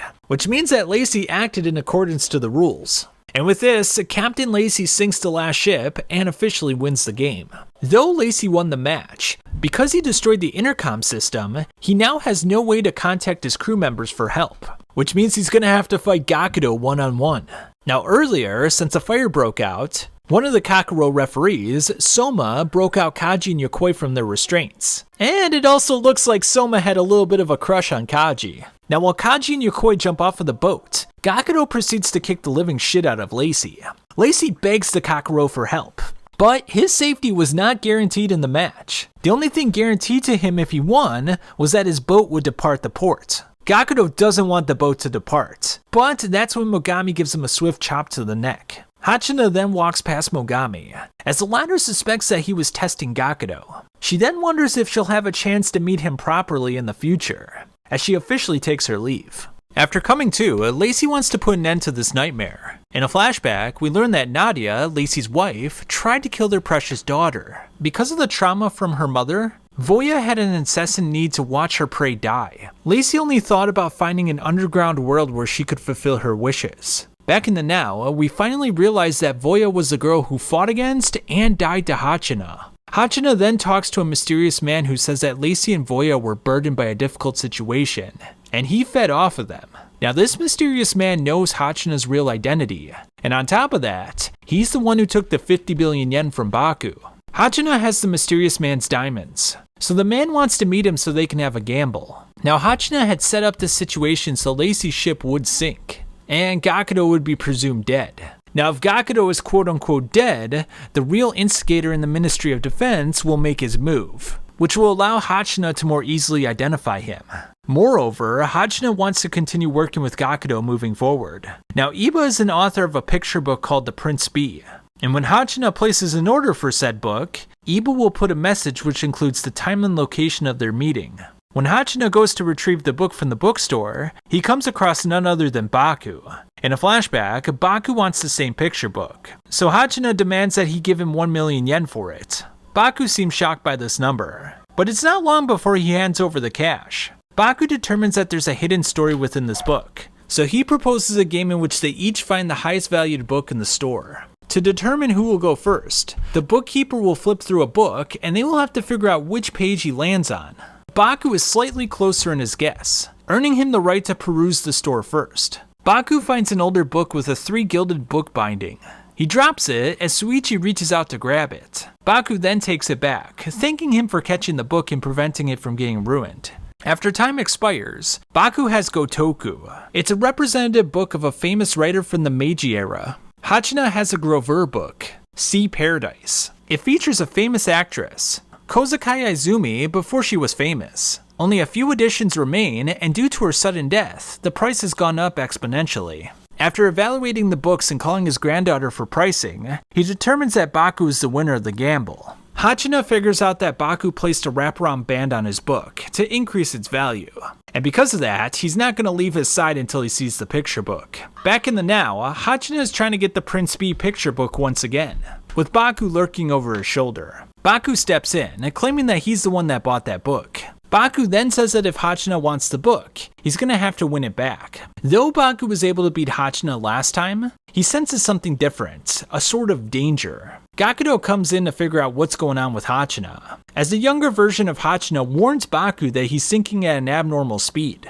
Back in the past, Baku explains that Hachina's name is derived from Hal's from 2001: A Space Odyssey. By using this thinking, you are Hal, Haru. And once again, this was all teased in a previous chapter. The name Hal appeared in chapter 90 on page 90, and in chapter 280 there was a scene of 2001: A Space Odyssey on the television.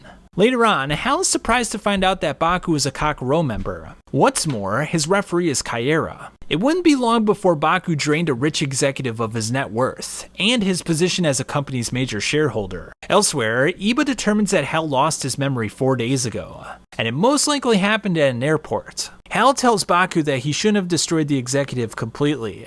He could have manipulated him instead. Baku then meets with the president, i.e. the father of the rich son. The father offers Baku 500 million yen to give back the stocks. Baku doesn't seem likely to sell, so the father brings in the MPD to seize the advantage. After Baku takes care of the situation, he offers a game to the father to possibly win the shares back. The father recommends a clam game. Now there will be 10 clams in total, and they're going to guess how many of the clams have their meat stuck to the top. After describing the process of cooking clams, Baku announces that the meat will stick to the top of all 10. We then find out that only 6 of the clams stuck to the top, meaning that Baku lost. And it turns out that the president used Baku's keen observation skills against him. And by writing 9 on the piece of paper, he guaranteed that any result between 0 to 9 would end in his victory. But that's when Kaera reveals Baku's answer. And it turns out that he was lying when he said 10. He actually picked 8, making him the winner. Let's have a toast to your major stockholder, shall we? Afterwards, Hachina determines that Baku's current position in the company could easily earn him the right to surpassing the leader. 2.5 years later, Baku would do exactly that. Surprised to see that Hal is the chairman of the Kakuro. In a flashback, Kaera tells Baku that he doesn't care about him whatsoever. He's only good if he keeps winning.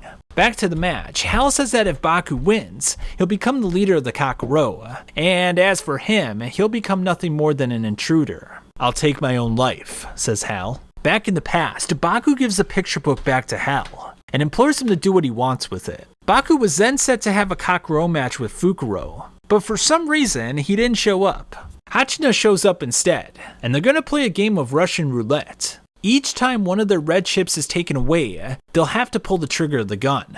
Now, as the game is ready to kick off, a power outage occurs, and when the lights come back on, a mysterious man working for Hachina shot some of Fukuro's men. Some time passes away, with Hachina waking up with some blood on his face. Turns out it's fake blood, meaning that someone shot a paintball at his head. Hal proceeds to go upstairs, noticing that Iba has been shot. He implores Hal to go back to Tatsuki's place, as he draws his last breath. In the Prince Bee story written by Iba, a Prince Bee saves another bee being chased by a mantis. The two become friends, and although their time was short together, they filled a hole in each other's hearts. Sometime later, the Prince Bee was forced to do battle with a rival country, and wouldn't you know it, the opponent was none other than his friend. The duel ended immediately, with the badly injured friend running back to his country. After some time, the friend changed, deeming the prince as an enemy. The friend said, "Prince, I felt it when we first met. You and I were meant for a fate like this." Yudai, referee for the Labyrinth game, comes to tell Kaji and Marco something important. The swastika ban will be posted soon. The day before, Hachina called the man whom he stole the diamonds from, wanting to offer him a chance to win them back. The man agrees to meet with Hachina and Baku, and we finally find out his identity. Vincent Lalo, the man who leads the Ideal organization. Now, Billy Craig and Sudaguma were members of his organization, but he claims he has no reason to hate Baku or Hal. Though Lalo admits to stealing 50 billion yen from Baku, he has not gained the right to surpassing the leader. Hal will offer him one chance, however. He'll play a game like a real Surpassing the Leader challenge, in which he'll have to bet everything he has. If he clears the game, he'll accept his challenge to Surpassing the Leader. Both have to agree to the game to earn the right to Surpassing the Leader. Furthermore, Hal will post the swastika ban. Yudai explains that Baku and Vincent will be confined within the boundaries of the swastika ban, and they're going to do this for the duration of the duel. Then, let's decide the rules. Madarame Baku-chan, call a referee, says Hal. Now the guy called is Kakuro referee Midara. You know, the guy from the KY Declaration arc. Hal then tells him to post the swastika ban. Midara recognizes that Hal has lost his memories. However, for some strange reason, Hal still remembers that he's the leader of the Kakuro, which makes things rather mysterious. Each player will pick one card. If they pick up the time card, then they can set up the duration of the game.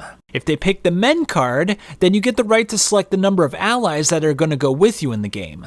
As for the location and rules of the game, that will be determined by Midara. Baku picks the time card, setting a deadline of December 31st, meaning that the game will be 24 days long. Lalo decides that they'll have 4 allies with them for the game.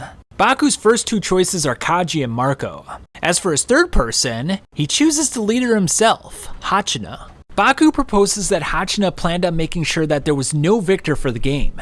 In this way, the Surpassing the Leader challenge would be annulled. Yudai drives Kaji and Marco to the location of the match, explaining that there will be 4 members for each side. Lalo announces that his third member will be someone Baku is familiar with, Fukuro. As for his 4th member, it's the crazed killer, Zheng Liu. It's the same guy that Kaira met in the Bullwomb arc. He's the crazed killer. In the now, Zheng Liu attempts to take out Kaira with a semi-truck. Now the match will take place on a boat, and when the time is over, the Kaiser will be the winner. Now this is the island of Protoporos. It's an MMORPG that's been around for 30 years. It was such a success that the developer team invited 1,000 players to enjoy Protoporos for real. Now while the players could become slaves in the game, there are real slaves in here that are forced to do chores. There are 3 kingdoms within the world, and most of the players start off as citizens. Each player wears a vest which has your level, HP, and MP. Now slaves are basically useless. They have 2 HP and 0 attack. Now the number 1 player of the online version of Protoporos started off as a citizen, but he soon became a slave. Champ, the former number 1 player, attends a mutual fund date in hopes of winning 100 bios, which is the currency of Protoporos, but he ends up losing. Baku then walks in on the affair, willing to put up his 10 bios so he can participate in the gamble. Baku then claims that he'll become the king of Protoporos and unite the 3 kingdoms. This is Richard Arata, a top game designer and the parent behind the birth of Protoporos. Now if someone can unite Tippa, Azura, and Shoto, then they'll be granted the title of Kaiser. Baku only has 1 bios to his name. Nevertheless, they allow him to play the game. Baku falls over from all the manual labor that he's been doing, so he wants someone else to draw the stick for him. Now there's no winning stick contained in the lot, but the man that Baku chooses to pick for him had fruit juice on his fingertips. He was using it to cheat. Now if the man decided not to cheat for Baku, then Baku would expose him to the others. And just like that, Baku won 100 bios on the first day. Baku grasped everything so easily. The organizer of the mutual fund doesn't want Baku to leave right away. They want him to continue playing. Baku agrees to their demand. However, if they're gonna do this, they need an impartial third party. That's when referee Icon appears, so that the slaves may begin their battle. The slaves are a bit apprehensive, but Baku ensures them that if they win, the reward will be handsome. Icon proposes that they play a game called the Encirclement of the 4 Gods. This game is a battle between a banker and several players. Players will each take turns being the banker, and they will guess which direction a player's head is facing. If the player picks a different direction than the banker 3 times in a row, then they earn the same amount of bios that they bet. Lastly, you are not allowed to choose the same direction in all 3 rounds of the game, which means it becomes a 50-50 shot by the 3rd round. Baku gives Champ 2 bios so that he can play the game. He also tells him that he's at this island to become the king. Champ says that if you want to become a citizen, you need 10,000 bios. After that, you have to increase your level higher and higher to eventually reach the rank of king. If you lose a fight at any point in your journey, you lose everything, thus becoming a slave once more. Now the players are placed on steps depending on how many bios they bet. The first banker figures out that he can win 18 bios if he defeats everyone, and after 3 rounds, the banker wins 16 bios. Baku ended up losing 5, with Champ winning 1. Now here's the betting situation for the second game, with a total of 43 bios on the line. After the first round, only 1 person gets caught. A flashback shows Baku talking to Tobita, and he tells him that being on a higher step offers certain advantages. And sure enough, Tobita bet the most amount of bios in this game. Now with the 3rd round over, Tobita, Baku, and Champ all won, with the banker losing 19 bios in the process. Another contestant tells Champ that he's going to keep doubling his bet until he wins. It's called the Martingale strategy. Menma is disturbed when he sees the current bet of 56 bios, because he could lose everything. Icon offers Pachanga 200 bios after he lost all of his, but if he can't return them, he'll have to pay with his life. Baku volunteers to borrow 200 bios himself, and says that if you're not going to bear any skin, it means you're willing to stay a slave. Now, in order for the banker to gain the most bios, they'll have to target the person with the biggest bet. That's why Baku always picked a different position from Tobita. Champ then returns the 2 bios that Baku lent him, as Baku says that he's the best damn slave. You're just looking shallowlessly at the others and yourself. People like you are really hard to deal with, says Baku. It's now Champ's turn, and there are 31 bios up for grabs. Now, he wants to finish this turn as the banker and quit as soon as possible. Unfortunately, after the first 2 rounds, he figures out that the people on the middle row are cooperating with each other, making his task much harder. It seems like he's going to lose bios no matter what he does. And this has literally been the story of his life, burdened by others' ill wills. Now, with no more bios left, Champ loses his turn, with Baku becoming the next banker. Unwilling to accept his defeat, Champ decides to borrow 200 bios from Icon, as he's now in a gamble for his life. The next round is set to begin, as Baku sees that there's 481 bios on the line. Champ is betting his entire 200. Now, Champ is working with Travolta, but after Travolta loses in the first round, Champ feels burdened by this, and he ends up losing himself. Desperate to get back into the game, Champ demands that Ryusei trade some bios for the lottery bag. Champ and Travolta receive 15 bios each, as they plan to make their comeback. Ryusei's strategy of working as a 4-man team backfires, with them losing a total of 100 bios. And with that, this is the current situation, with Baku holding 1,019 bios. The game continues on, with Menma now working with Champ and Travolta. Although Ryusei's strategy ensures that their team won't lose, Baku manipulates things so that all his bios are diverted to his teammates. And realizing that Baku is targeting him, Ryusei deviates from his strategy. But unfortunately for him, Baku read his intentions perfectly. And with this, Ryusei is down to 2 bios. Now, this is the current situation, with Baku holding 1,009 bios. Ryusei's teammates refuse to borrow him some more bios, since he acted outside the strategy. Baku returns the 200 bios he borrowed from Icon, as Ryusei borrows those 200 so that he can keep playing.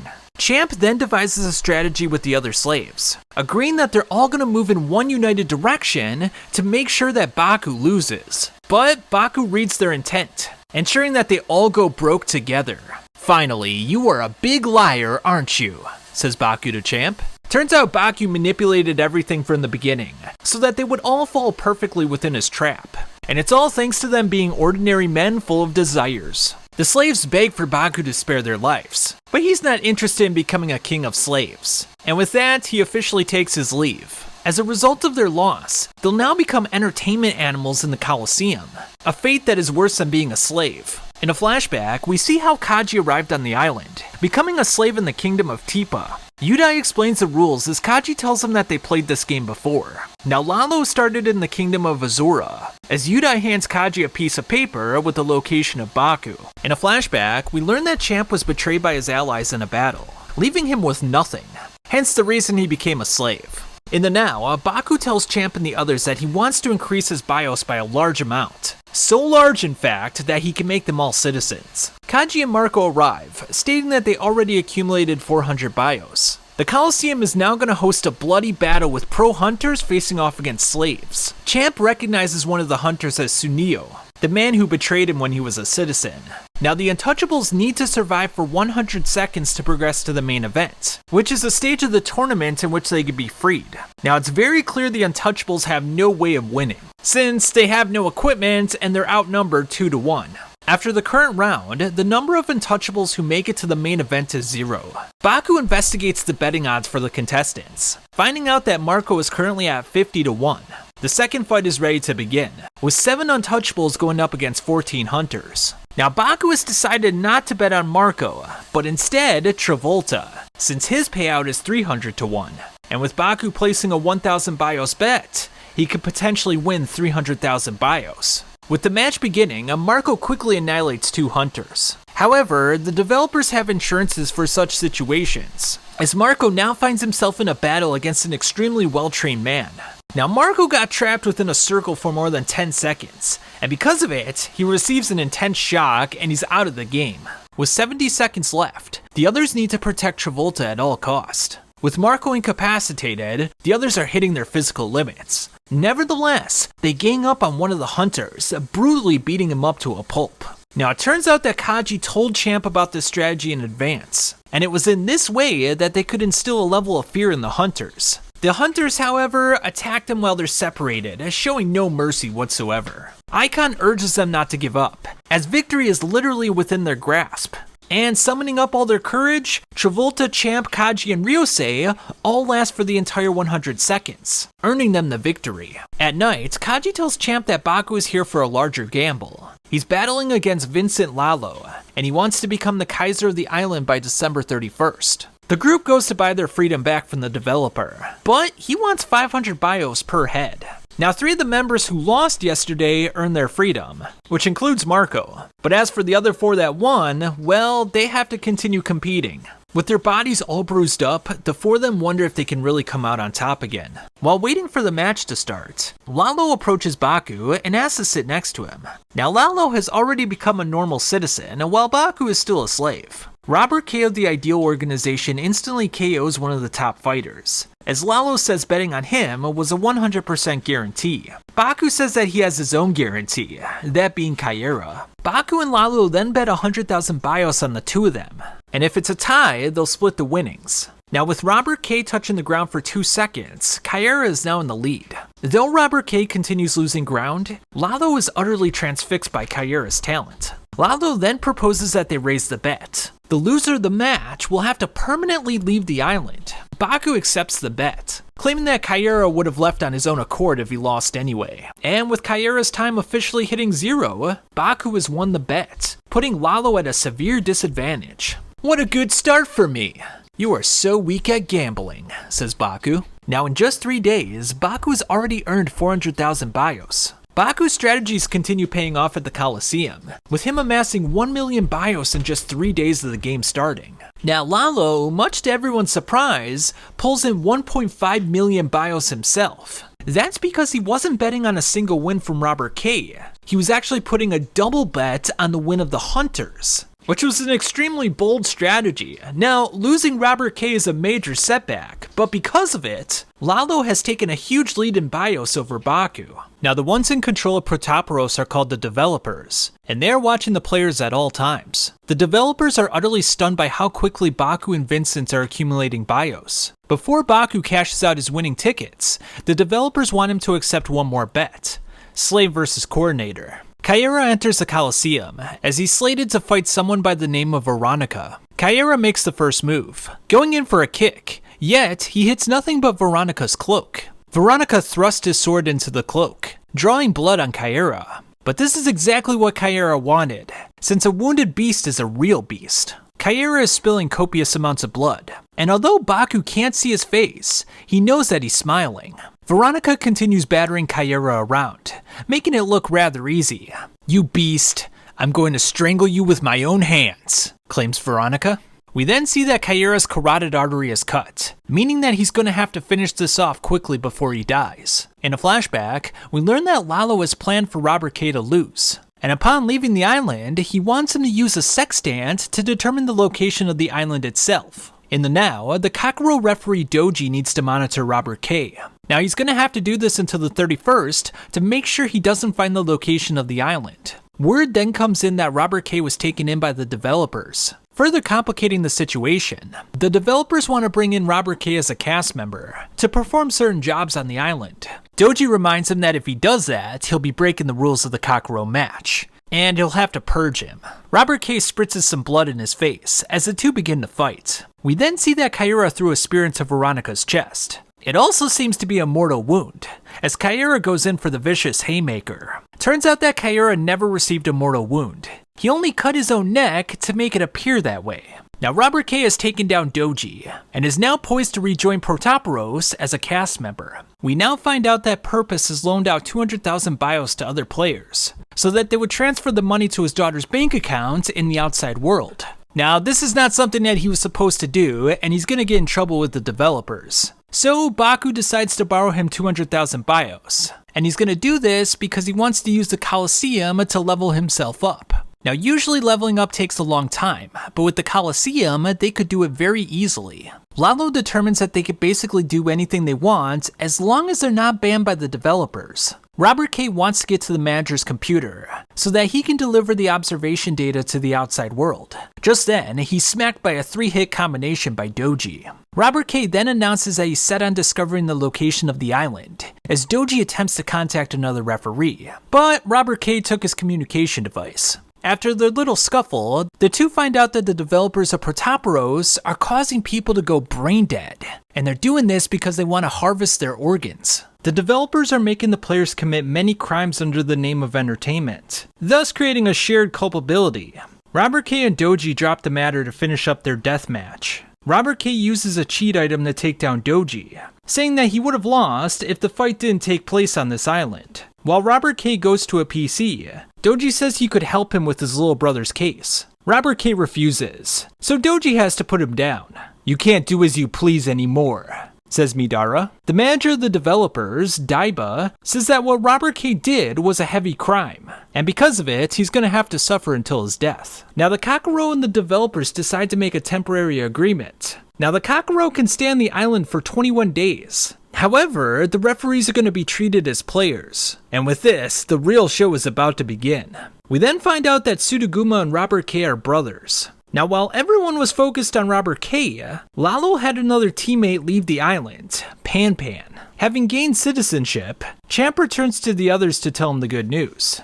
Now it wasn't long before Baku and the others became members of the warrior class. Now Baku wants Champ to take on a quest that will start a war in taking down Azura's fortress. Kaji and Champ locate Ordeka of Azura. They end up fighting him, but they lose embarrassingly fast. Nevertheless, Baku instructed them to do this on purpose, since resurrection only costs 300 bios. Now this was essentially a scouting trip to determine how strong Ordeka was. Now although Baku could attack Azura, it would spark the interest of the King of Tipa, which could be problemsome. Baku tells Champ that to unite the three kingdoms, he has to set things ablaze. Now Kaji doesn't know who Baku's fourth ally is, only that he's in Shoto right now. Elsewhere, we see that Hal is still a slave, as he peers across the land of Shoto. Now Midara has played Protoporos before, as he sends each referee 50,000 bios. Now Hal saved Nobuko from some outlaws, and has since been working for her. Now Manabe is the referee watching over Hal for the duration of the game. Elsewhere, Kaji and the others successfully sneak into the Azura fortress. "It's too cold in here. Let's set a fire for you," says Champ. Manabe then passes by Yudai, looking for Hal. The main group then takes down Ordeka, realizing that they're mere steps away for claiming the fortress for themselves. Unfortunately, when they attempt to do so, it doesn't work. The developers do not like the notion that Shoto and Tipa are working together. Now, if Ordeka lost to someone before they came to the fortress, that means he's no longer the captain of the fortress, and that's why the flag isn't going down. That's when Floyd Lee of Lalo's team comes into the picture. He has someone go after Champ, but Kaji realizes that he's also from Tipa, which means if they attack him, they'll be penalized. Turns out that Floyd Lee has one person from each kingdom, and it's all a method in order to protect himself. Kakuro referees Yudai and Baro then come in to conduct a Kakuro match. Now Kaji wants to bet on the exile of Floyd Lee from the island. Floyd Lee says that bet's imbalanced. That's because if he lost, he would have to concede Azura to them. So in return, he wants Kaji, along with his teammates, to be exiled from the island. Boro says to avoid any incidents like the one with Robert K, the developers want the Kakuro to kill the losers. Yudai and Boro place a shield and spear on a table, as Kaji and Floyd Lee will take turns hitting each other. Now, there are 3 different weapons and 3 different shields underneath the cloth, and they're going to play a game that's played oftentimes on Japanese TV shows. It's kind of like rock, paper, scissors. Each weapon and defensive item has its own weaknesses. Now Kaji realizes that if he fails to block even once, it's going to be all over. Now an important detail is that each contestant will bet a set amount of bios, and whoever bets the most will gain the right to attack. The game is set to begin, as Kaji finds a stun gun underneath his portion of the cloth. It's ineffective in doing anything against Floyd Lee, as the first round is now over. Now it turns out that Floyd only bet 10 bios, while Kaji bet 2,000. Because Kaji chose the weakest shield, he bet a huge amount of bios to gain the right to attack. But that's when he realizes that weapons are only set up to be effective against one shield. And that's why the electric shock didn't really do anything against the wooden shield. The second round is set to begin, with Kaji losing the bet and ending up with the shield. Kaji thusly receives a small wound, realizing that the goal is to first stun someone with the taser and then take them out in the next turn because they won't be able to raise the shield. With the third round, Kaji gets the heavy metal shield, while Floyd Lee receives a gun. Floyd Lee shoots the gun, and although Kaji has the strongest shield, he gets knocked back. Floyd Lee only bet 2 bios, one more than Kaji, since he suspected that Kaji would wait until the last turn to pick the strongest shield. With the second round now beginning, Kaji will now choose the spears, with Floyd Lee choosing the shields. Kaji carefully considers his options, as Floyd Lee suspects that he'll pick the Japanese sword. We learn that Floyd Lee is a whistleblower of all information hidden by governments and agencies, and he sells that info to the highest bidder. Back in the present, Kaji chooses a katana, which is perfectly repelled by the metal shield. There is now no weapon that can block the gun, which means that Floyd will have to guess when to bet all his bios to receive it. After the choices are revealed, it's the taser and the wooden shield. And Kaji only bet 1 bios. After the second round, Kaji does some quick math, figuring out that Floyd has around 39,000 bios prior to the betting. And with Floyd betting 8,000 bios in the last round, that means Kaji has more. Now Kaji wins the right to the gun, as Floyd Lee opens up his shirt and embraces his fate. Kaji, however, doesn't have the fortitude to shoot another human being, and he ends up missing. Now Floyd Lee does not have this problem, as he'll take joy in mercilessly killing Kaji. Kaji doesn't want to give up, but Champ reminds him that he needs to save himself before he starts sacrificing himself for others. Champ and Ryosei borrow Kaji 10,000 bios, and they got the bios on a loan from Yudai. Kaji now wants to win this match so that he can stand on equal ground with Baku.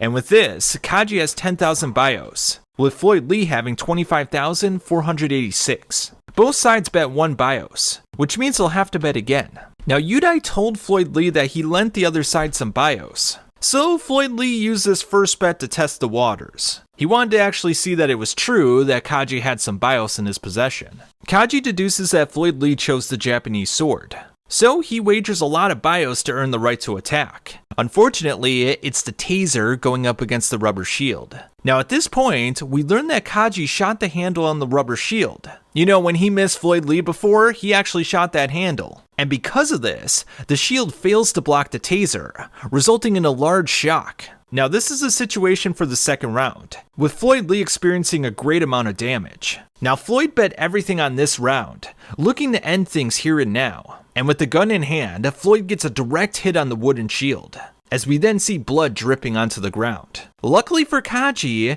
it was not a lethal shot, as it only hit his arm. Now it turns out that he had planned to get shot prior to the betting, and he took measures to ensure that it wouldn't kill him. He used his arms to protect his torso, and because he only bet 1 bios, he knows that he has more to wager in the last round. Kaji gets the sword, and since Floyd Lee can't raise up his arms, it's all but over. Kaji, however, uses a fake sword, deciding not to kill a person and walk his own path. Now because he exhausted all his bios and Floyd only bet 1, it's gonna be Floyd's victory. But that's when something interesting comes to light. Floyd's foot stepped outside of the boundary when Kaji was raising up his sword. He did it out of fear. And because of this disqualification, Kaji wins the match. After receiving medical attention, Kaji tells everyone that if Baku becomes Kaiser, he'll take the Surpassing the Leader challenge. A man with a gun now wants to steal Floyd and Kaji's vest, but Boro isn't going to allow this to happen. The 2 outlaws are then taken care of, as Champ is surprised by the strength of the Kakuro referees. Kaji explains that the Kakuro infiltrate a country deep at its source, and they control it from the shadows. Hal then drops in, as Boro, Yudai, and Kaji all realize that he's Soichi, the leader of the Kakuro. Hal then reveals that he had the same plan as Baku, taking down the Azura fortress. Now Kaji has so many questions to ask him, but he passes out before he can do so. Baku then tells the Teepa priest of his accomplishment. Word then comes in that Azura and Shoto are going to war, and it looks like Hal was the instigator. Hal took Kaji's vest and took the fortress for himself. Kaji then wonders if Hal is friend or foe, and Baku says that he's an enemy. He then tells Kaera that it's time for Plan B.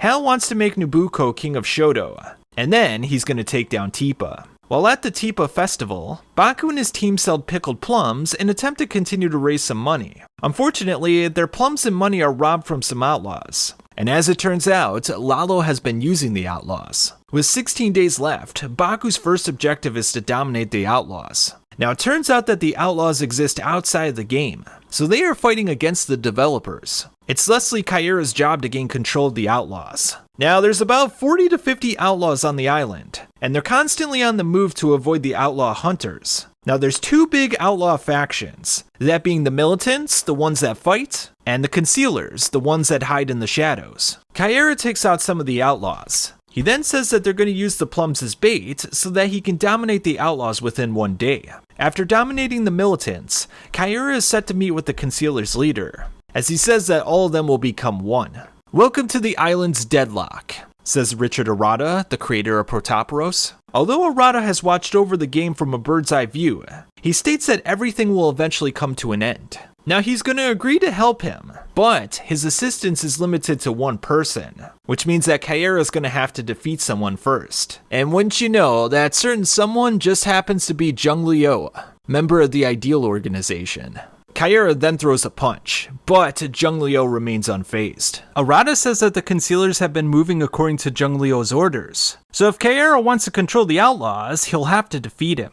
Jung Leo is a messenger of death, as we see that he's already caused Kaira to bleed. Arata is quite aware of the Kakuro, and the fact that they're conducting a match on this island. On top of Kaira's battle with Jung Leo, the two referees overseeing this challenge will do a ranking battle. Bandai, Jung Leo's referee, suggests that they have a duel for the antidote. Kaira and Jung Leo will each drink a poison, and within 5 minutes, they'll have to save themselves by attaining and drinking the antidote. Hana tells Bandai that he'll be drinking the poison as well before their duel. Bandai tosses the antidote near the cliff, as Kaira and Jung Leo start their exchange. Kaira knocks off his nose, but Jung Leo retaliates with an epic flurry of punches. Unfortunately for Kaira, he soon gets knocked off of the cliff itself. Now it turns out that Jung Leo was born with an incurable disease, so his family joined a cult to cure him.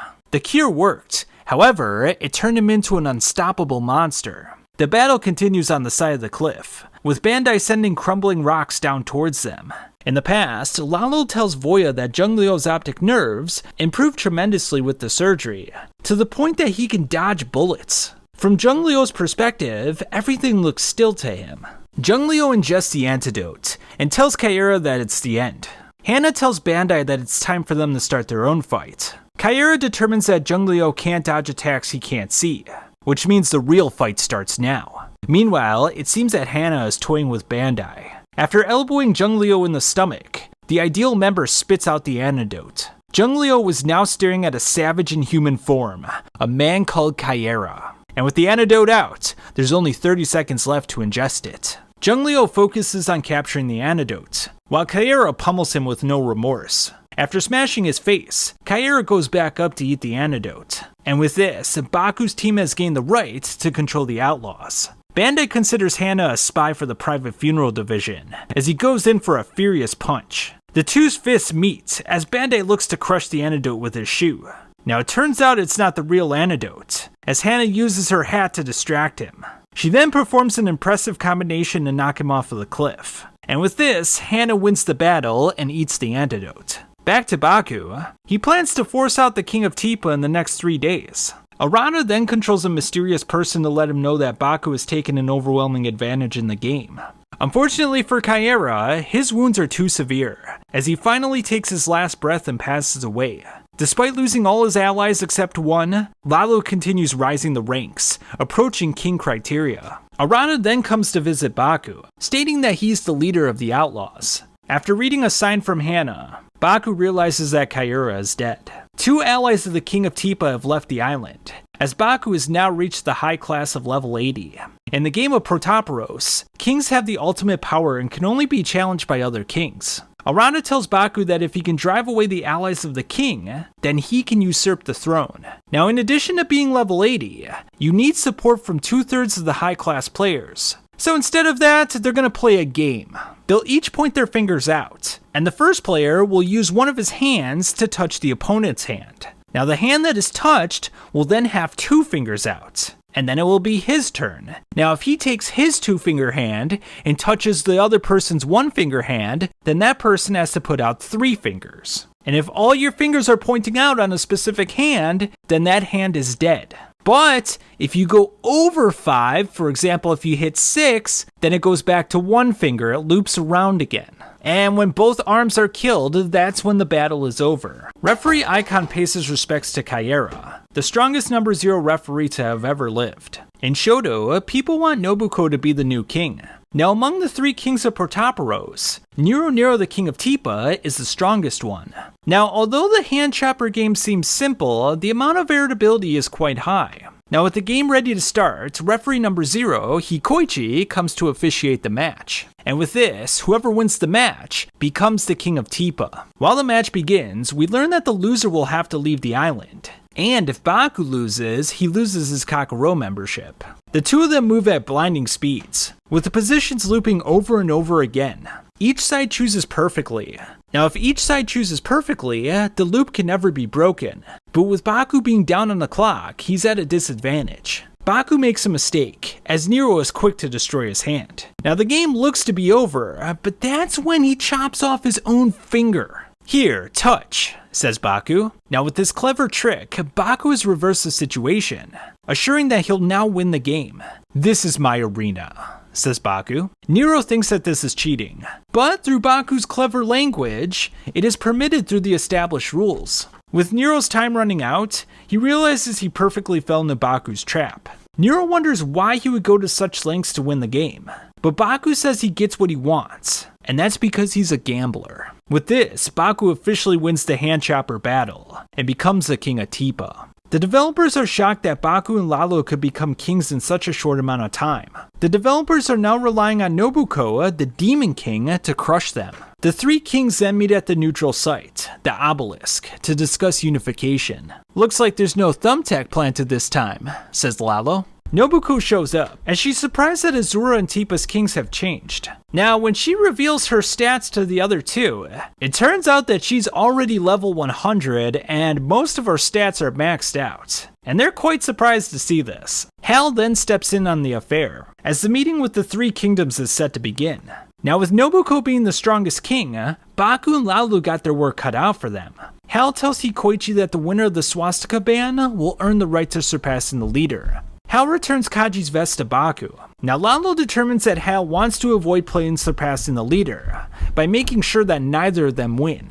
"I'll take you Shoto lot down," says Baku. An unprecedented war for unification then breaks out. And after hearing this, Arata says that the beta test is going to end. It is now 12/20, the first day of the war. The Tepa army faces off against the Shoto army, but it's not like a real war battle, it's just an arranged battle. Now the winning side will receive a King's Mark, which allows the king to deal additional damage. Realizing that a frontal attack will be difficult against Shoto, Baku decides to go after their provisions. Food shortages hit Shoto pretty hard, as Azura comes in with a surprise attack. Nobuko decides to handle the situation herself, as Azura's forces start to retreat. And from this moment, Shoto starts acting as the aggressors. After the first day, Shoto takes Tepa's fortress, giving them a huge advantage. Manabe comes across Kaera's bloated corpse, recognizing that he's part of Baku's team. Now high-class Shoto players start leaving the island due to food shortages. As it turns out,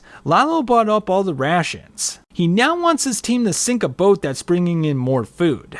Shoto continues attacking relentlessly, but food concerns could spell their doom. Lalo then decides to provide them with some rations, but at 10 times the cost. By sacrificing Robert K, he was about to corner the rations market. Now the Kakuro knows that Lalo was using a satellite phone to make all this happen, thus preventing ships from bringing in more food. Hal then finds out that food supplies have been injected with LSD, sending everyone into a delirium.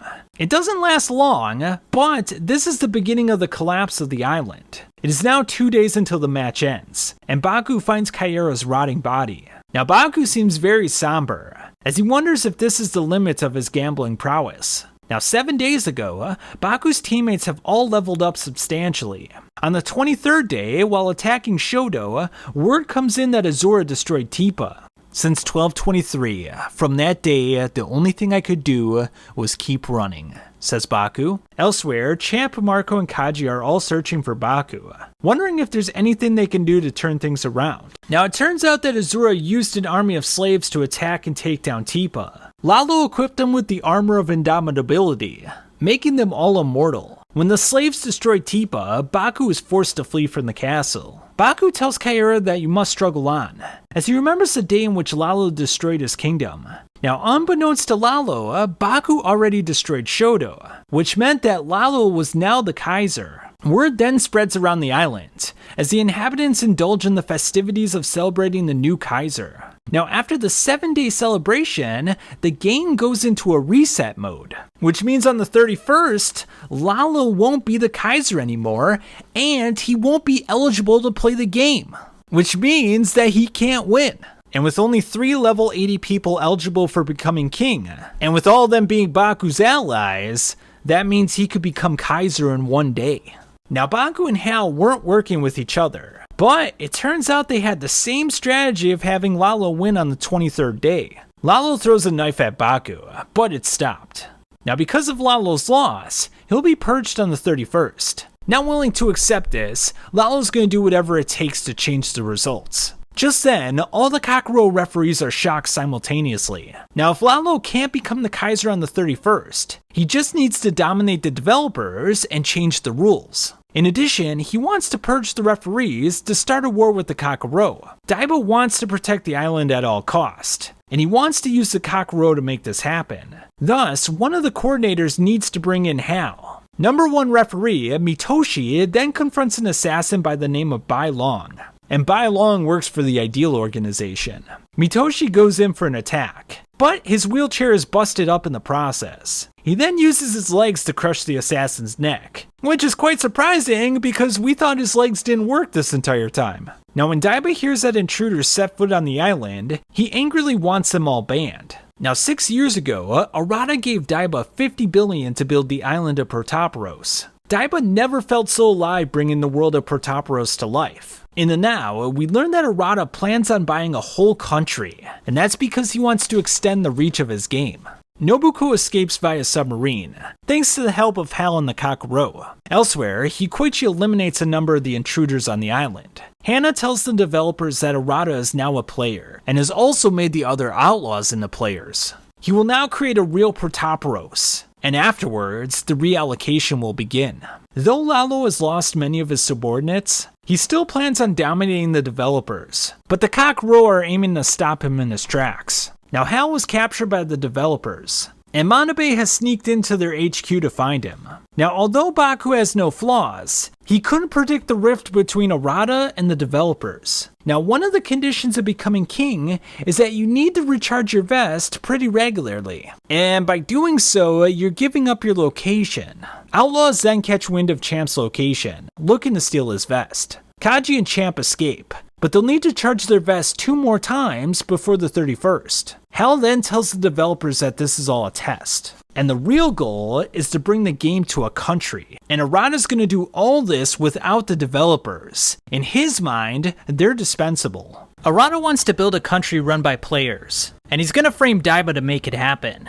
Without even noticing, you've been worshipping a monster as your god until now, says Hal. Amin locates Lalo in the Colosseum, but one of the Ideal members takes him out. Protoporos Nightmare. The rape show of Eamon Makoto will now begin, says an announcer. Jones the neck cutter uses a chainsaw to cut Eamon's mouth open. The torture continues as Icon implores Eamon to wake up. Now, it turns out that this was all a dream, and Eamon is still in the midst of fighting. While this happens, Lalo walks away from Icon, saying that he's busy. Now, Bai Long has perfected the methods for slaughter, as he looks to eliminate Eamon here and now. Although he's as strong as Tatsuki or Kaira, Eamon must purge him now, no matter what. Eamon, you go pursue Lalo. He's currently heading to the northwest. Icon clenches onto Bai Long's face, as he encourages the dazed Eamon to wake up. Not long afterwards, Icon burns up, as it looks like Bai Long has won. Elsewhere, on the 27th, Baku is on the edge, as Hikoichi makes him some coffee. Noah Shion tells Hal that referee Icon was defeated. Lalo meets up with Arata, keen on changing the rules for the game before the 31st. Arata has his men subdue him, and says it's time for the nightmare. Now, Lalo's tablets that were being used to track Baku's team members are shut off. Lalo's last ally, who hid amongst the outlaws, then reveals himself to Hal. Lalo determines that the banknotes Arata was going to use to buy a country are worthless. Arata then threatens to kill him, so Lalo offers up his subordinates to leave the island safely. Lalo, however, backstabs Arata in a gruesome fashion, and he ends up taking some diamonds in the process. Are you seeing something in the sky? It's just your imagination. There's no one gazing at you at all. Arata claims that God was watching him, but Lalo says that that's a fake one. Fukuro instructs Hal to run away.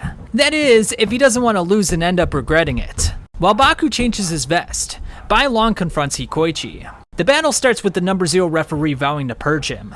Hikoichi knocks him into the air and points a gun at him to end things quickly. Bai Long uses finger bullets to disrupt the shot, surprising Hikoichi.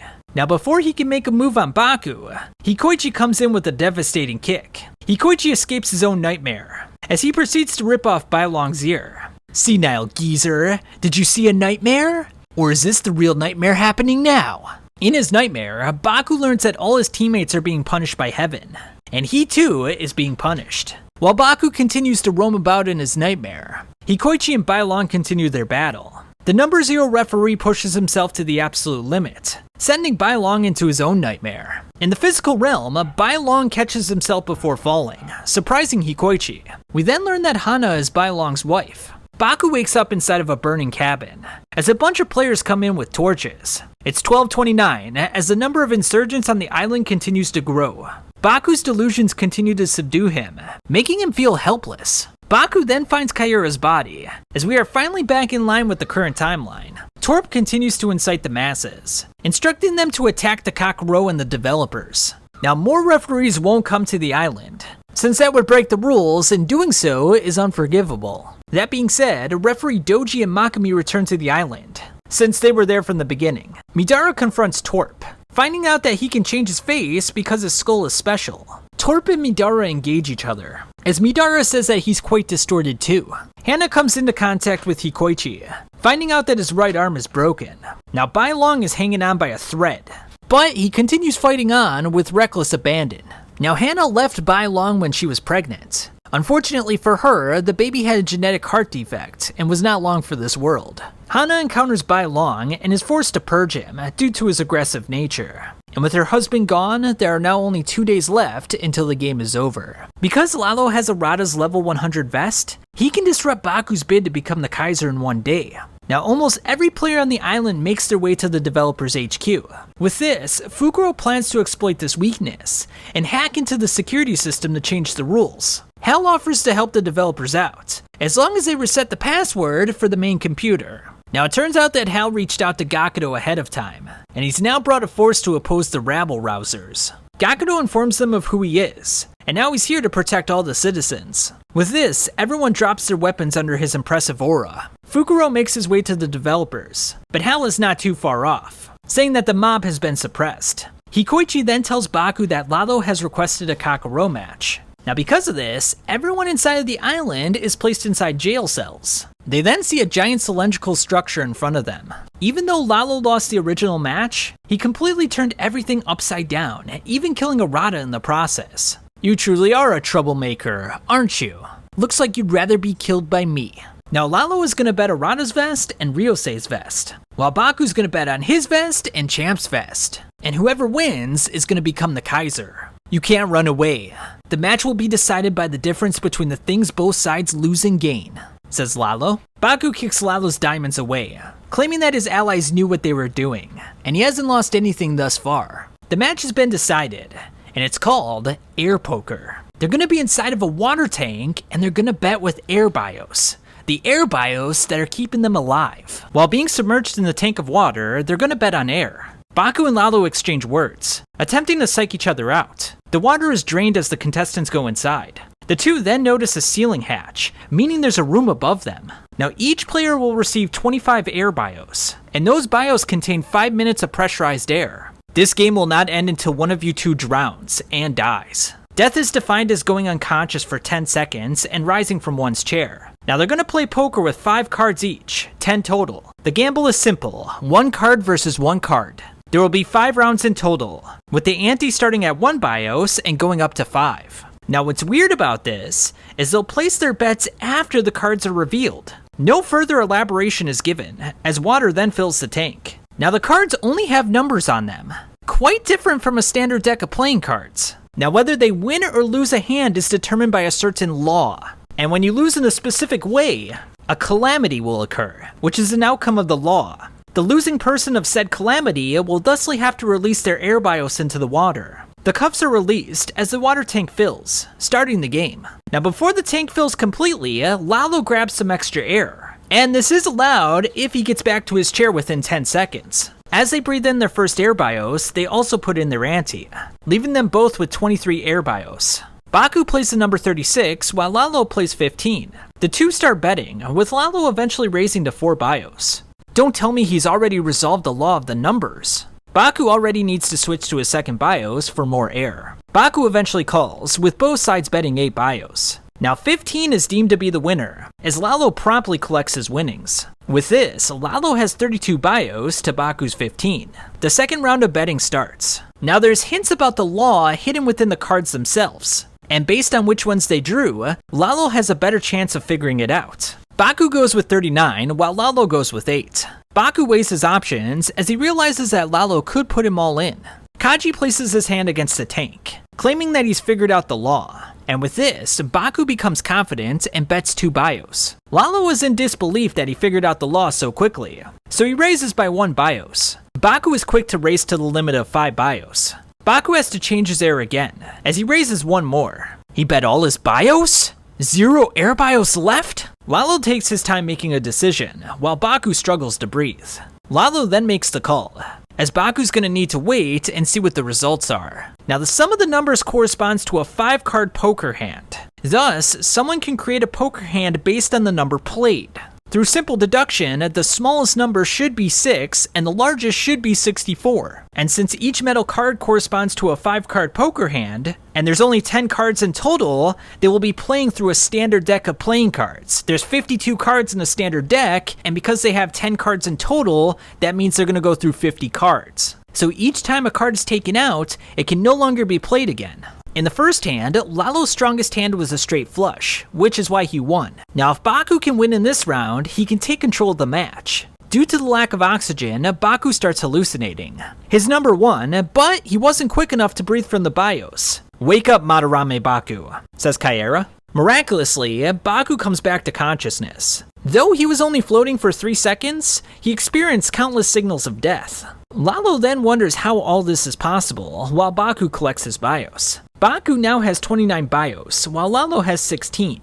If Kaji's assumptions are correct, Baku's 4 of a kind beat Lalo's full house. Now Lalo has to win the remaining 3 rounds to win the entire game. Now he decides he's not going to solve the law, because by doing so, he's going to waste more oxygen, which is going to cause him more bios. So he's just going to play the game based on intuition. Baku starts consuming oxygen more rapidly, since he's thinking about all the possibilities from his numbers. Ironically enough, if he hadn't figured out the law so quickly, he wouldn't have to think so much, which would have preserved him more oxygen. Now if Baku simply picks the strongest hand, he can win from here on out. Lalo continues conserving oxygen, as Baku carves the law into the desk. And by knowing this, he now starts using more of his oxygen to think. Lalo starts breathing his 3rd air bios, with Baku starting on his 4th. With the 3rd round starting, these are the current setups. Now Lalo wants to create a royal straight flush, but he wonders if that's still a possibility at this point in the game. Lalo then wonders if Baku is luring him into using his ace card now, so that he'll lose in a later round. Now as the game goes on, straight flushes become more rare, so bigger cards become more valuable. The deliberation causes Lalo to use a bios instantly, as things are getting dire for him. The 2 select their cards. It's 45 for Baku and 47 for Lalo. The 3rd round of betting commences, as Kaji attempts to narrow down the remaining cards in the deck. The best hands available for each player is a royal straight flush for Lalo and a 4 of a kind for Baku. Baku's strategy is to eliminate all the jokers, so that no royal straight flushes are available in the future. Baku is thusly luring Lalo into his trap. Lalo bets 2 air bios, with Baku making the call. Now Lalo wins the round, putting him at 19 bios, with Baku at 23. Baku now holds the strongest remaining card, 25. Just then, the lights of the match go out. And that's because a calamity just occurred, which means that Baku's going to lose another 5 bios, putting him at 18. Now because they used overlapping cards to make their hands, the loser incurs a penalty. Baku thought he was luring Lalo into a trap, but it turns out he's the one that got played. With 2 hands remaining, the two smile at each other with devilish intentions. Now up until this point, we've had no idea who is making the hands. Is it a referee, a machine, or something else? Now I'm sure a lot of you have noticed this up until this point, but Hal and Fukuro are nowhere to be seen. I wonder where they are. Well, as it just so happens, we see Fukuro in a strange device. The winner of the 3rd round is Fukuro. Now Hal used Baku's 45 to make 4 of a kind, while Fukuro made a royal flush, just as everyone had suspected. The players below choose the numbers, and the players on top, their allies, have to make a hand within 100 seconds. Prior to all this, Fukuro implored the developers to change the rules, so that Lalo could still be Kaiser on the 31st. After Hal protects one of the developers, Fukuro shoots the gun, but Daiba steps in to block it. Daiba blindly reset his password, foiling Fukuro and Lalo's plans. Fukuro then threatens to shoot the main computer, to invalidate the entire game. Now to stop this, Hal will need to accept a Kakuro match, a game of poker. And with this, a match between Baku versus Lalo and Hal versus Fukuro was born. The referees explain the game, as the two are made aware of details concerning Baku and Lalo's gamble. But here's the thing, there's going to be no physical cards in their poker game. They must keep track of everything in their heads. They go through the remaining rules, explaining that a calamity will occur if they pick the same card. Now depending on the results, the loser will suffer inside of a device called the Witch Pain. Now these are considered the 5 deadly agonies, and the referees will simulate these experiences through stimulating the brain in a specific way. Now if Hal wins, he wants to know everything that happened between him and Baku when he became a sacrifice. Electrodes are placed on their bodies, which will be used to send the pain to their brain. It is now the first round of air poker, from the perspective of Hal and Fukuro. Now Hal has no idea what cards Baku holds, or what Fukuro has, so he has to simply make the best hand possible. After losing in the first round, Hal feels as though his body is being torn apart by 2 horses. And after experiencing this dismemberment, his mind is in disarray. Fukuro sees how traumatized Hal is, so he wants to avoid losing at all cost. Unfortunately for him, he loses in the second round, causing him to be burned alive through stimulation. With the wedge of pain carved into their minds, they'll do whatever it takes to not lose again. On top of all the pain, they need to memorize which cards are being used, and from there, figure out a hand that they can make from the remaining cards. Despite it all, Fukuro and Hal perform flawlessly, creating the strongest possible hands. With Hal's loss in the 3rd round, he experiences impalement. Now at the start of the 4th round, the referees expose the top players so that everyone can see what's going on. Fukuro acknowledges that Lalo used 47 at the perfect moment. Now Baku has 25 and 26 left, with Lalo having 44 and 63. Now Fukuro doesn't want to feel any more pain, but Lalo is focused on winning in the last round.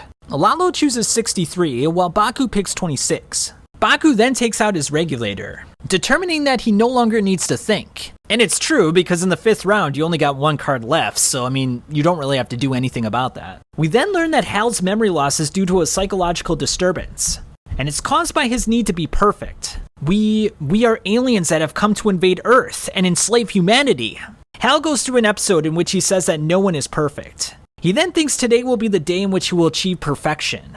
With the next round of betting starting, Baku wants to win together with Hal. Now Hal has a special awakening, where his memories return to him and he recalls the match with Fukuro. Now it seems that Fukuro will win if he plays perfectly, but under the conditions, it's hard to say. Lalo raises the bet, with Baku calling immediately. Lalo doesn't back down, forcing more BIOS into the middle. Fukuro makes a mistake in creating his hand, using a card that was already played. Now everyone begs for Baku to call, as he has a serious think. In a surprising turn of events, Baku then indicates that he wants to fold his hand. In a flashback, we learn that Fukuro is helping out Lalo because he loves the Kakuro. Back in the now, Baku follows his instincts, folding his hand with only 13 BIOS to his name.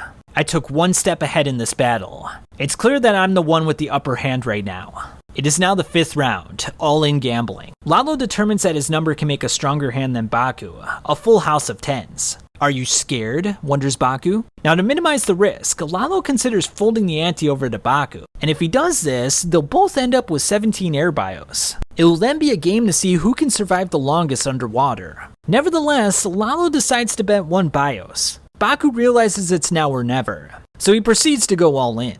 Now Lalo finds this strange, since if Baku merely called and won, he'd have enough bios to survive. Usogui, did you cover up your remaining air bios? Lalo then believes that there's oxygen hidden within the bios at Baku's feet. It's possible that he could have broken the pressure gauge when Lalo took the extra breath of air. So if he were to fold right now, Baku might have plenty of air to spare, which means that he would win and Lalo would die. Now Lalo thinks it's preposterous that Baku would tempt death by depriving himself of oxygen. That being said, Baku has continuously broken the norms to defeat his opponents. Madarame Baku, I've uncovered your landmine and the borders of your illusion, says Lalo. Baku becomes quite disillusioned, perhaps losing confidence in himself. Lalo makes the call, as the showdown will now be decided by Hal and Fukuro. Though it seems that Baku is lost, it's in fact Lalo that stepped on the landmine.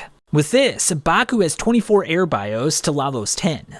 Now no one can figure out how Baku was able to win the bet, as Lalo begins to wonder himself how he went wrong. Now it turns out that Hal and Fukuro both made a mistake in the 4th round, which is why the 5th round took longer to start. As it turns out, Hal missed on purpose in the 4th round, and he did this to preserve a certain card, a card that would ensure his victory. By using the 4 of spades in the 4th round, which was already used by Fukuro, he preserved the 4 of clovers, and by doing so, he kept the possibility open for a straight flush in the final round. Now to do this, he had to willingly embrace another round of death in the Witch Pain. In addition, for all of this to work, Hal would have needed to know what number Baku was holding, which he shouldn't have known. Fukuro then experiences the torturous feeling of drowning to death, sending him into a panic. Now Fukuro recalls hearing sounds from the bottom level, a Morse code message from Baku to Hal. Now it said that the last card was 36, which threw off Fukuro, because he didn't think this was possible. Now Hal understood exactly what Baku meant. Just like his name, the answer is solved by using the number that preceded it. The number before 3 is 2, and the number before 6 is 5. Hence the answer, 25. This is all based on Hal's name. Remember IBM? H before I, A before B, L before M? So, this is my loss. Billy, what did I misjudge? Where did I mess up? He begins to review all his decisions, wondering what was the key to his failure. He then stands up on his own accord, accepting his complete demise. Baku then receives the key to escape, but Lalo grabs onto his leg before he does so. Now it turns out that Billy's body was turned into diamonds, and Lalo had prepared to do the same for Voya. It then dawns upon the other referees that Lalo had spared some oxygen too, just like Baku. This explains why Baku bet everything on the last turn instead of just calling. He suspected that Lalo had reserved some of his oxygen in the used bios. Lalo then makes a move for Baku's used air bios. But here's the thing, Baku never saved any air in his bios, meaning that Lalo is officially screwed. For such a loser to die, accepting his fate would be a peaceful one. I won't allow it. I'll send you to hell in agony. With no other options left, Lalo desperately clings on to Baku, attempting to drag him down to hell. Lalo writhes in pain, as the onlookers think that he looks like a monster. Now if Lalo had folded as he intended, he could have won the battle. But as it stands, it's his loss and Baku's win. In a final twist, Baku actually had bios with air still inside of them, but he pushed them off to a side in a location where Lalo couldn't reach them. He purposefully left the ones without the air in plain sight, which means that he planned for Lalo to grab them to finally seal his fate. Baku has won the air poker gamble, and on top of that, referee Icon has survived his burn wounds. Realizing that Kaira is now gone, Marco resolves himself to become stronger. While Baku warms up, he thanks Kaji for giving him a hint earlier. Hal is carried off due to the intense mental strain, and for now, him and Baku are still allies. A mysterious man named Anima now wants to collect Lalo's body, and it's for the purposes of turning him into diamonds. Despite his wounds, Daiba wants to make sure the reset goes off without a hitch, and after that, Protoporos is going to end for good. Baku finishes off the game by defeating champion Ryosei, and with this, he officially becomes the Kaiser. He has now won the right to surpassing the leader. With the game over, champion Ryosei consider opening a Protoporos card shop. While everyone gets ready to depart the island, we find out that the real Richard Arata is still alive. The one that competed in the game was merely a body double. Now in the original gamble between Hal and Fukuro, Iba shot Hal with a paintball gun, and this fooled Fukuro. As payback for this, Fukuro purged Iba from this world. From now on, you have to live as a referee, says Hal to Fukuro. Robert K then meets up with Kurama. requesting to see Sudaguma, his brother. My thanks to you, Madarame Baku. By being your ally, I become the one who can defeat you, says Hal. You made a mistake in helping me win and accepting the gamble, responds Baku. Now if you lose Surpassing the Leader, you end up losing everything. But if you win, you will take the place of the leader, meaning you'll control the entire Kakaro. Baku proposes the same bet as last time, wagering that an aircraft will fly overhead within the next 30 minutes. A stopwatch is then started, as Hal says that Baku looks quite nervous right now. Hal is so confident that a plane won't come that he's going to take a nap. After some time, the two decide to do a different match. Now Hikoichi's going to decide who will preside over the battle, and it's going to be a competition, so that means there's only going to be one referee and the others will not be allowed to watch. Now they're all going to play a game in which they try to steal each other's handkerchiefs. Whoever has the most by the deadline will preside over the battle. Yudai fights Hikoichi relentlessly, saying that he must see the end of Madarame Baku. Yudai snatches Hikoichi's handkerchief away. As Hikoichi wonders what kind of game he has in mind for Surpassing the Leader, Mitoshi wants to pave the way for the younger generation. So he's going to hand over his handkerchief over to Midara. Well, actually, he drops it onto the ground. And as we can see, Midara looks a little bit cautious. Fukuro notices that a massive fire has broken out in the Forbidden Hills, where all the drugs are located. And with the fumes mixing into the air, all the referees are about to go insane. Why, father-in-law, why didn't you give it to me instead of referee Midara? Mitoshi becomes affected by the drugs, as he no longer wants to hand over his handkerchief. Mitoshi starts crawling on the ground, while Midara and Shion go after each other. Now it doesn't take long for Midara to take Shion's handkerchief. And with this, he then asks for Mitoshi to hand his over as well. Mitoshi proceeds to step up, as Midara feels as though he's gonna lose. Mitoshi runs to save his grandson, and because of this, he decides he's not worthy to preside over the Kakaro match, and thusly hands his handkerchief over to Midara. Since I've been entrusted with this handkerchief, I shall win, says Midara. Referee Doji attains Manami's handkerchief, as this is the current situation with Midara in the lead. Hana then makes her presence known, attacking Yudai with precision and speed. Now if Doji reveals the game that he has planned, Marco will hand him referee Hana's handkerchief. Hana warns Yudai that the air could be problematic, as she then takes her leave. Doji reveals that if he wins, he wants Baku and Hal to play a game in the Bloody Chaplain. Yudai smashes Doji into a tree, suggesting that he doesn't have what it takes to preside over the Surpassing the Leader challenge. Because of the wounds on his frontal lobe, Yudai has evolved in a sense, becoming much stronger than before. Despite this, Doji displays his own strength and resolve with a punch in the arm. It doesn't take too long for Yudai to display his monstrous speed, sending Doji into a panic. Yudai proceeds to beat him down, gaining him 2 more handkerchiefs. Marco then confronts Yudai, wondering what game he has planned for Surpassing the Leader. Marco then realizes that if he gives Yudai the handkerchief, the battle will be decided. He takes his leave, but Yudai is not going to allow that to happen. Now Yudai is capable of discerning where the smoke is coming from, allowing him to avoid going crazy from the drugs. He then hones in on Midara's location, but he can't go there right now because there's a wall of smoke. He then receives a swift punch to the chest, and it comes from none other than referee Manabe. It is now the late stages of the match, and it's a 4-way face-off between Midara, Yudai, Manabe, and Marco. Now one of the cruxes to win the game is that you must have your own handkerchief by the very end. Midara starts fighting Marco, as the latter proclaims that he won't allow him to take Hana's handkerchief. Manabe clobbers Yudai. What's more, he seems unaffected by the smoke. The chaos between the 4 continues, as it seems it can be anyone's match at this point. Now Manabe has limited his breathing, and this is to avoid being affected by the smoke. But it's not too long before his eyes show a crazed look. Fukuro acknowledges that all the referees are 1 hit away from being shocked, which means that things are on a razor's edge. Yudai pushes through the pain to elevate himself to the next level, and with this, he takes out Manabe. He now has enough handkerchiefs to win the game, so he can merely wait until time runs out at this point. However, there's just one problem. Yudai does not have his own handkerchief. That one was taken away by Hikoichi at the very beginning of the game. It's now a 1-on-1 battle, with each referee 1 blow away from being shocked. In front of the rotting corpse of Kaira, the 2 will have their climactic battle. And with only 10 seconds on the clock, they will conclude their battle, much like a ranking bat. With 6 seconds left, Yudai becomes enveloped with the fear of death, and he's absolutely horrified by it. With 4 seconds left, something surprising happens. Kaira's body intervenes in the battle. This, however, is just an illusion. It's basically like a metaphor. For Hikoichi to truly become the number 0 referee, he needs to overcome the previous one. With this, he takes down Yudai, and earns the right to referee Surpassing the Leader. Hikoichi returns to Hal and Baku, informing them that he'll be the referee for Surpassing the Leader. They all know that this is a battle between the 3 of them.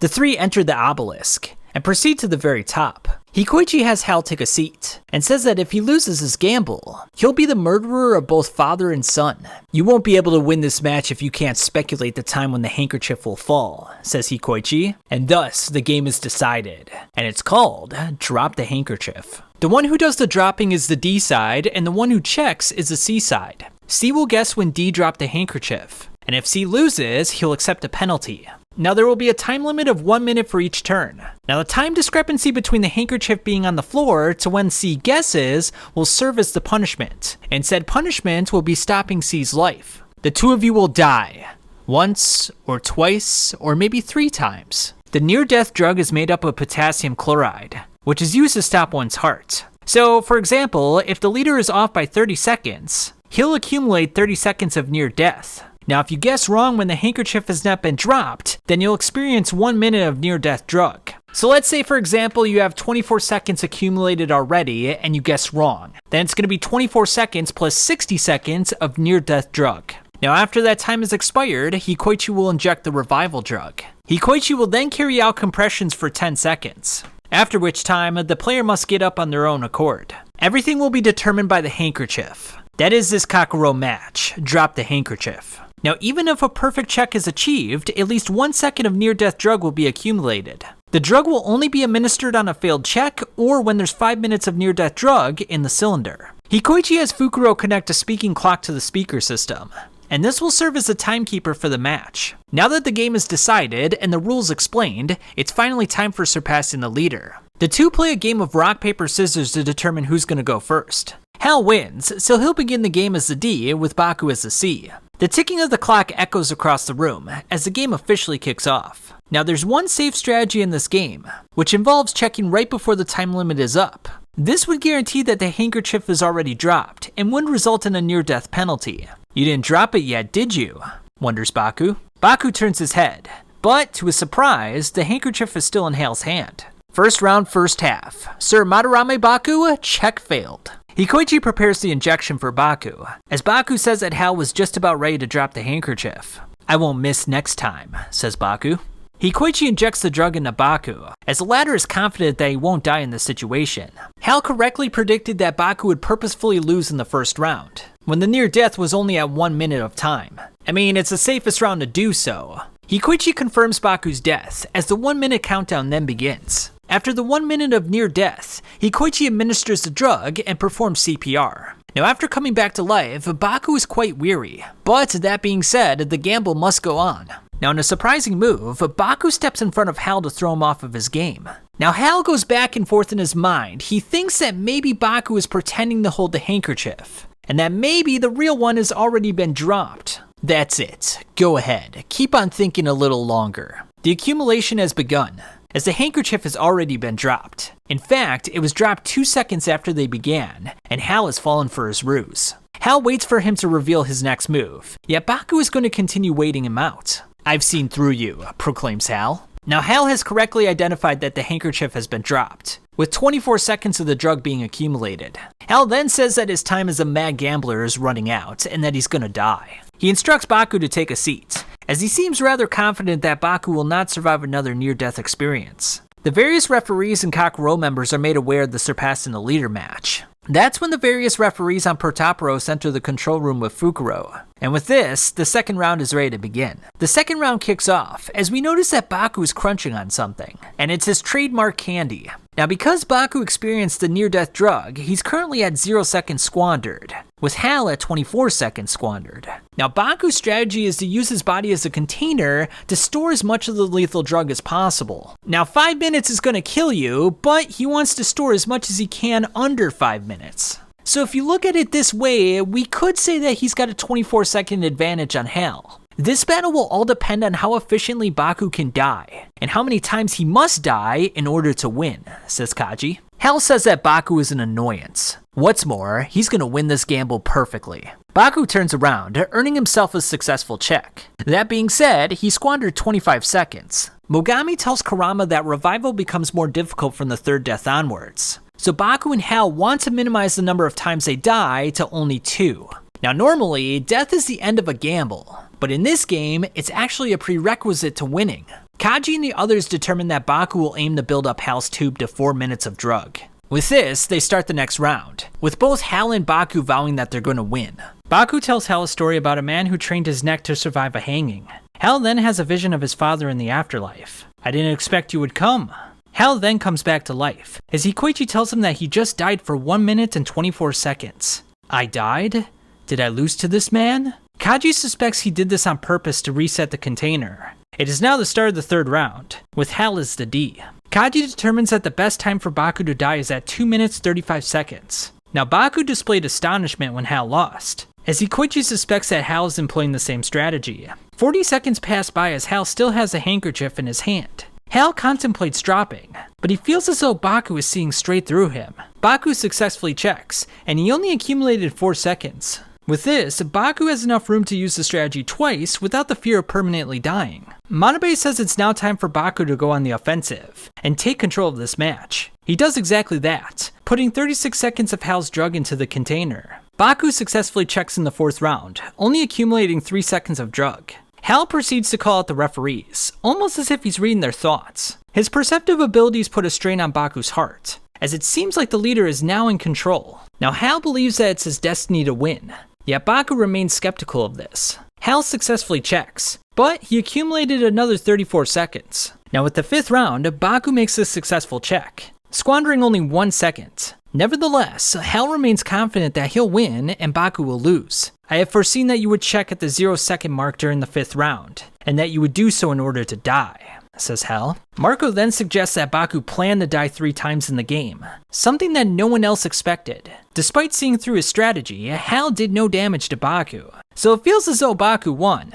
"I'll be the one to die first. If you can't die before Hikoichi depletes all his energy, you can't expect to be revived anymore." Hikoichi's health is quickly deteriorating, meaning he won't be able to help out much longer. Hal plans on dying 3 times, but Baku wants to prevent this from happening. Baku drops instantly, yet Hal doesn't turn around. He checks after 15 seconds, putting him at 1 minute and 25 seconds. Now Kaji is befuddled. It seems as though both are trying purposefully to lose the match. Baku fails the next check, as it seems like Hal's earlier strategies were all a bluff. Baku is then injected with 1 minute and 33 seconds of the death drug. In his near-death experience, Baku is chased by a murderous black entity. Baku attempts to find the correct route in his near-death experience, as Hikoichi starts the revival process. Hikoichi injects the revival drug while Baku experiences a psychedelic dream. Now Hikoichi's fingers start snapping apart when he's performing the CPR, meaning the compressions are not adequate. Despite the circumstances, Baku perseveres on. "Your ribs may break, but your lives won't," says Hikoichi. Baku has no accumulation, but his total time of death is 2 minutes and 33 seconds. Baku is now the D, as Hal contemplates how to proceed. The leader successfully checks again, only squandering 3 seconds this time. Now Hal's checks are getting better and better, even though he's taking a risky strategy to do so. For Hal, perfection is being able to manipulate every part of yourself at your own will. Now it's the start of the 7th round, and Baku's eyes look lifeless from the 2 near-death experiences. Baku succeeds his check, accumulating 60 seconds of near-death drug. Unbeknownst to everyone, Hal is using echolocation to gain an understanding of his surroundings. Now Baku considers the possibility that Hal is perfect. That being said, there are limitations to everyone. "I know so many different yous, but you are none of them, and yet you are all of them," says Baku. Baku determines that Hal spoke quietly so that the referees would decrease the volume of the ticking clock, and he did this for one simple reason. It was hindering his echolocation. Now Baku plans to use this against him to trick him. "I'll trick you at the very last moment," says Baku. Hal determines that Baku figured out his trick, as we see Baku hiding a handkerchief under his leg. Now by keeping the handkerchief flat, it neutralizes the effectiveness of the echolocation. Hal is not fooled, achieving an instant check. Now Baku's back is up against the wall. Either he accepts death again, or he needs a successful check in under 26 seconds. Baku achieves a successful check, but his squandered time is 55 seconds, putting him at an accumulation of 1 minute and 55 seconds. If he misses the next check, he's dead. "You think you've won already?" says Baku. You can't use your echolocation anymore. You understand that, don't you? Hal proclaims that he'll keep existing, and that all gamblers were made to self-destruct. Kaji refuses to believe it's over. If anyone in the world can turn this around, it's Baku. Hal fails his next check, meaning he'll die for 2 minutes and 34 seconds. If I try to avoid the risks right now, I will be killed. I haven't won this match yet. Now Hal purposefully failed the check, and he did this to reset his container, thus widening the gap between him and Baku. If I can come back, victory will be mine, says Hal. Now Fugaro says that consciousness goes somewhere when a person dies. Nothing is ever destroyed, it's merely transformed. After numerous visions of Baku and his own mother, Hal is revived once again. And with this, it's like Baku has fallen down from the edge of a cliff. He's absolutely screwed at this point. Now the leader loses his memory once a month, and if it were to happen in the midst of the Kakuro match, he would lose. Now, Hal suspected that this might happen during the match, so he instructed Hikoichi to remind him about the rules of the match after waking up. Your opponent is Madarame Baku, your long-standing rival that you're meant to defeat, says Hikoichi. Baku tosses the handkerchief at Hal, as the two exchange a genuine smile. It is now the endgame, with both contestants hanging on by a razor's edge. Right now, Baku is standing on a fragile cliff surrounded by darkness. The cliff will end up crumbling if he stays here any longer without moving, says Hikoichi. Hal drops the handkerchief immediately, wanting to accumulate as much drug as possible in Baku's tube. Despite feeling confident he'll win, Hal is begging for Baku not to turn around. His heart is boiling because this is the first time he's actually gambled. Don't turn around. I'll win. Don't turn around. Baku succeeds the check, yet he squandered 60 seconds in the process. Baku welcomes Hal to the world of gambling and says that he's won. Baku won't drop the handkerchief, but Hal won't turn around either. Hikoichi has seen the desperateness of gamblers time and time again, yet Baku is different. He challenged fate in its purest form. He is different, and when the 60 seconds expire, Hal turns his head to see that Baku is still holding the handkerchief. 1 second later, Baku drops the handkerchief onto the ground, as the dong echoes into the room. The check failed, as Hal is confused as to what happened. I told you that I'd make a comeback, says Baku. Now Hal is slated to receive 1 minute of the near-death drug, as the tables have completely turned around. Now due to the Earth's unstable speed of rotation, the whole world will correct the gap at the same time. This is known as a leap second, and on this day, January 1st, the time between 8:59 and 9 o'clock is 61 seconds. Now, according to the end of the chapter, there was some foreshadowing about the leap second and how Hal knew about it. Unfortunately, he forgot about it after his second near-death experience. We can also see that Baku saw this in his near-death experience as well. Hal will now undergo his third near-death, putting him at a total of 4 minutes and 58 seconds of dead time. Now, all this was put in motion by Baku when he chose the deadline for the Swastika band match. He knew about the existence of a leap second, and he made sure there was a phone line set up that recognized it as well. And it's that same phone line that was used as a timer. And in this way, it would ring twice when performing the countdown. While Hikoichi performed CPR, it's revealed that Baku had set up the intervals and the near-death experiences perfectly so that the leap second would work out to his advantage. He would even delay the intervals between rounds by sitting on his seat a little longer than expected. Now, the reason he chose to go into near-death was to ensure that he would reach the interval with the leap second. He embraced it to move the game forward by 5 minutes, allowing him to enter the leap second route. To fully realize his goal, he needed to add as much time as possible to Hal's cylinder. Now this backfired due to Hal's godlike abilities, but because Hal willingly accepted the second near-death, it put Baku back on the path of another leap second. Hikoichi ceases the CPR, as Hal remains unresponsive. Baku was fully confident that everything would end up as he predicted, hence the reason that he was laughing. Baku laughs in a maniacal fashion, pleased that he created his own path and defeated destiny and gambling itself. Hikoichi admits to losing to Baku as a referee.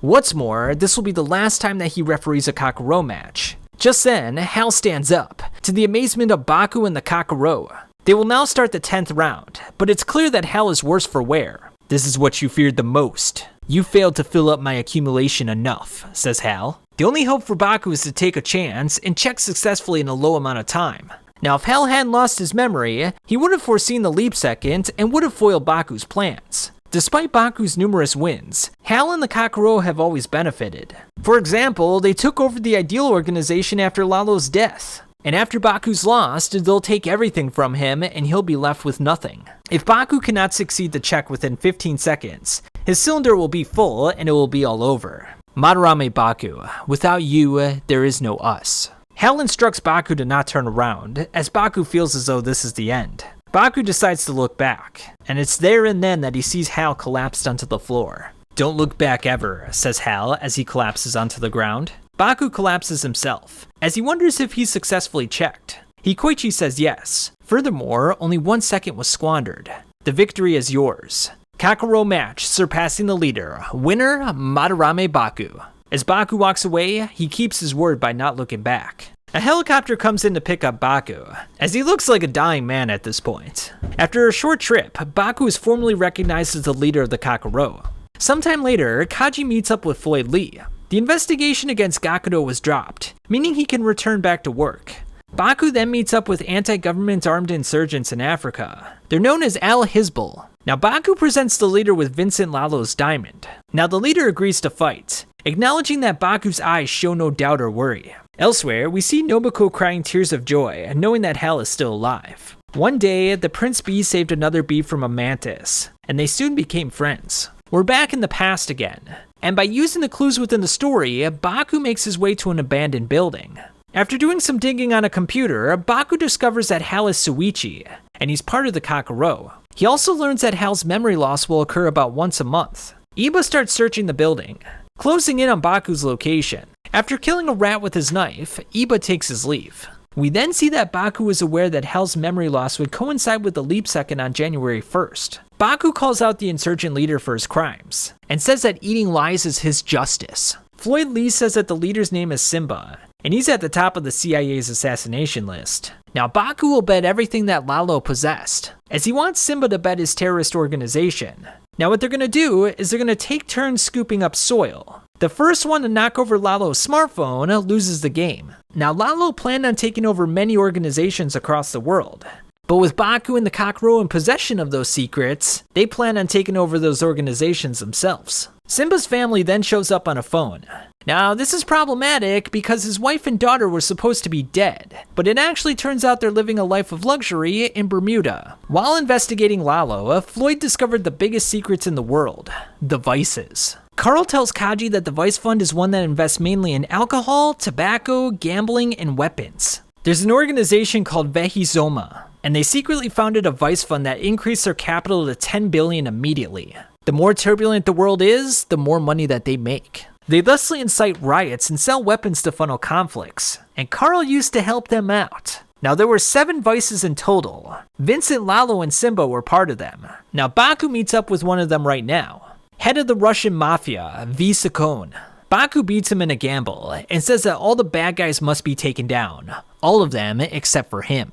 A man in the back then smiles while watching this. Now, May Thorpe of Avikan told Billy Craig and Lalo that being half satisfied is better than being fully satisfied. In the now, Thorpe would like to draw a card, and Baku wonders if he'd be willing to bet his life on it. Thorpe agrees, drawing the Joker card and winning the game. There was a time where we made a bet wagering our own bodies, and then, in this exact place, Madarame Baku lost his heart, says Thorpe.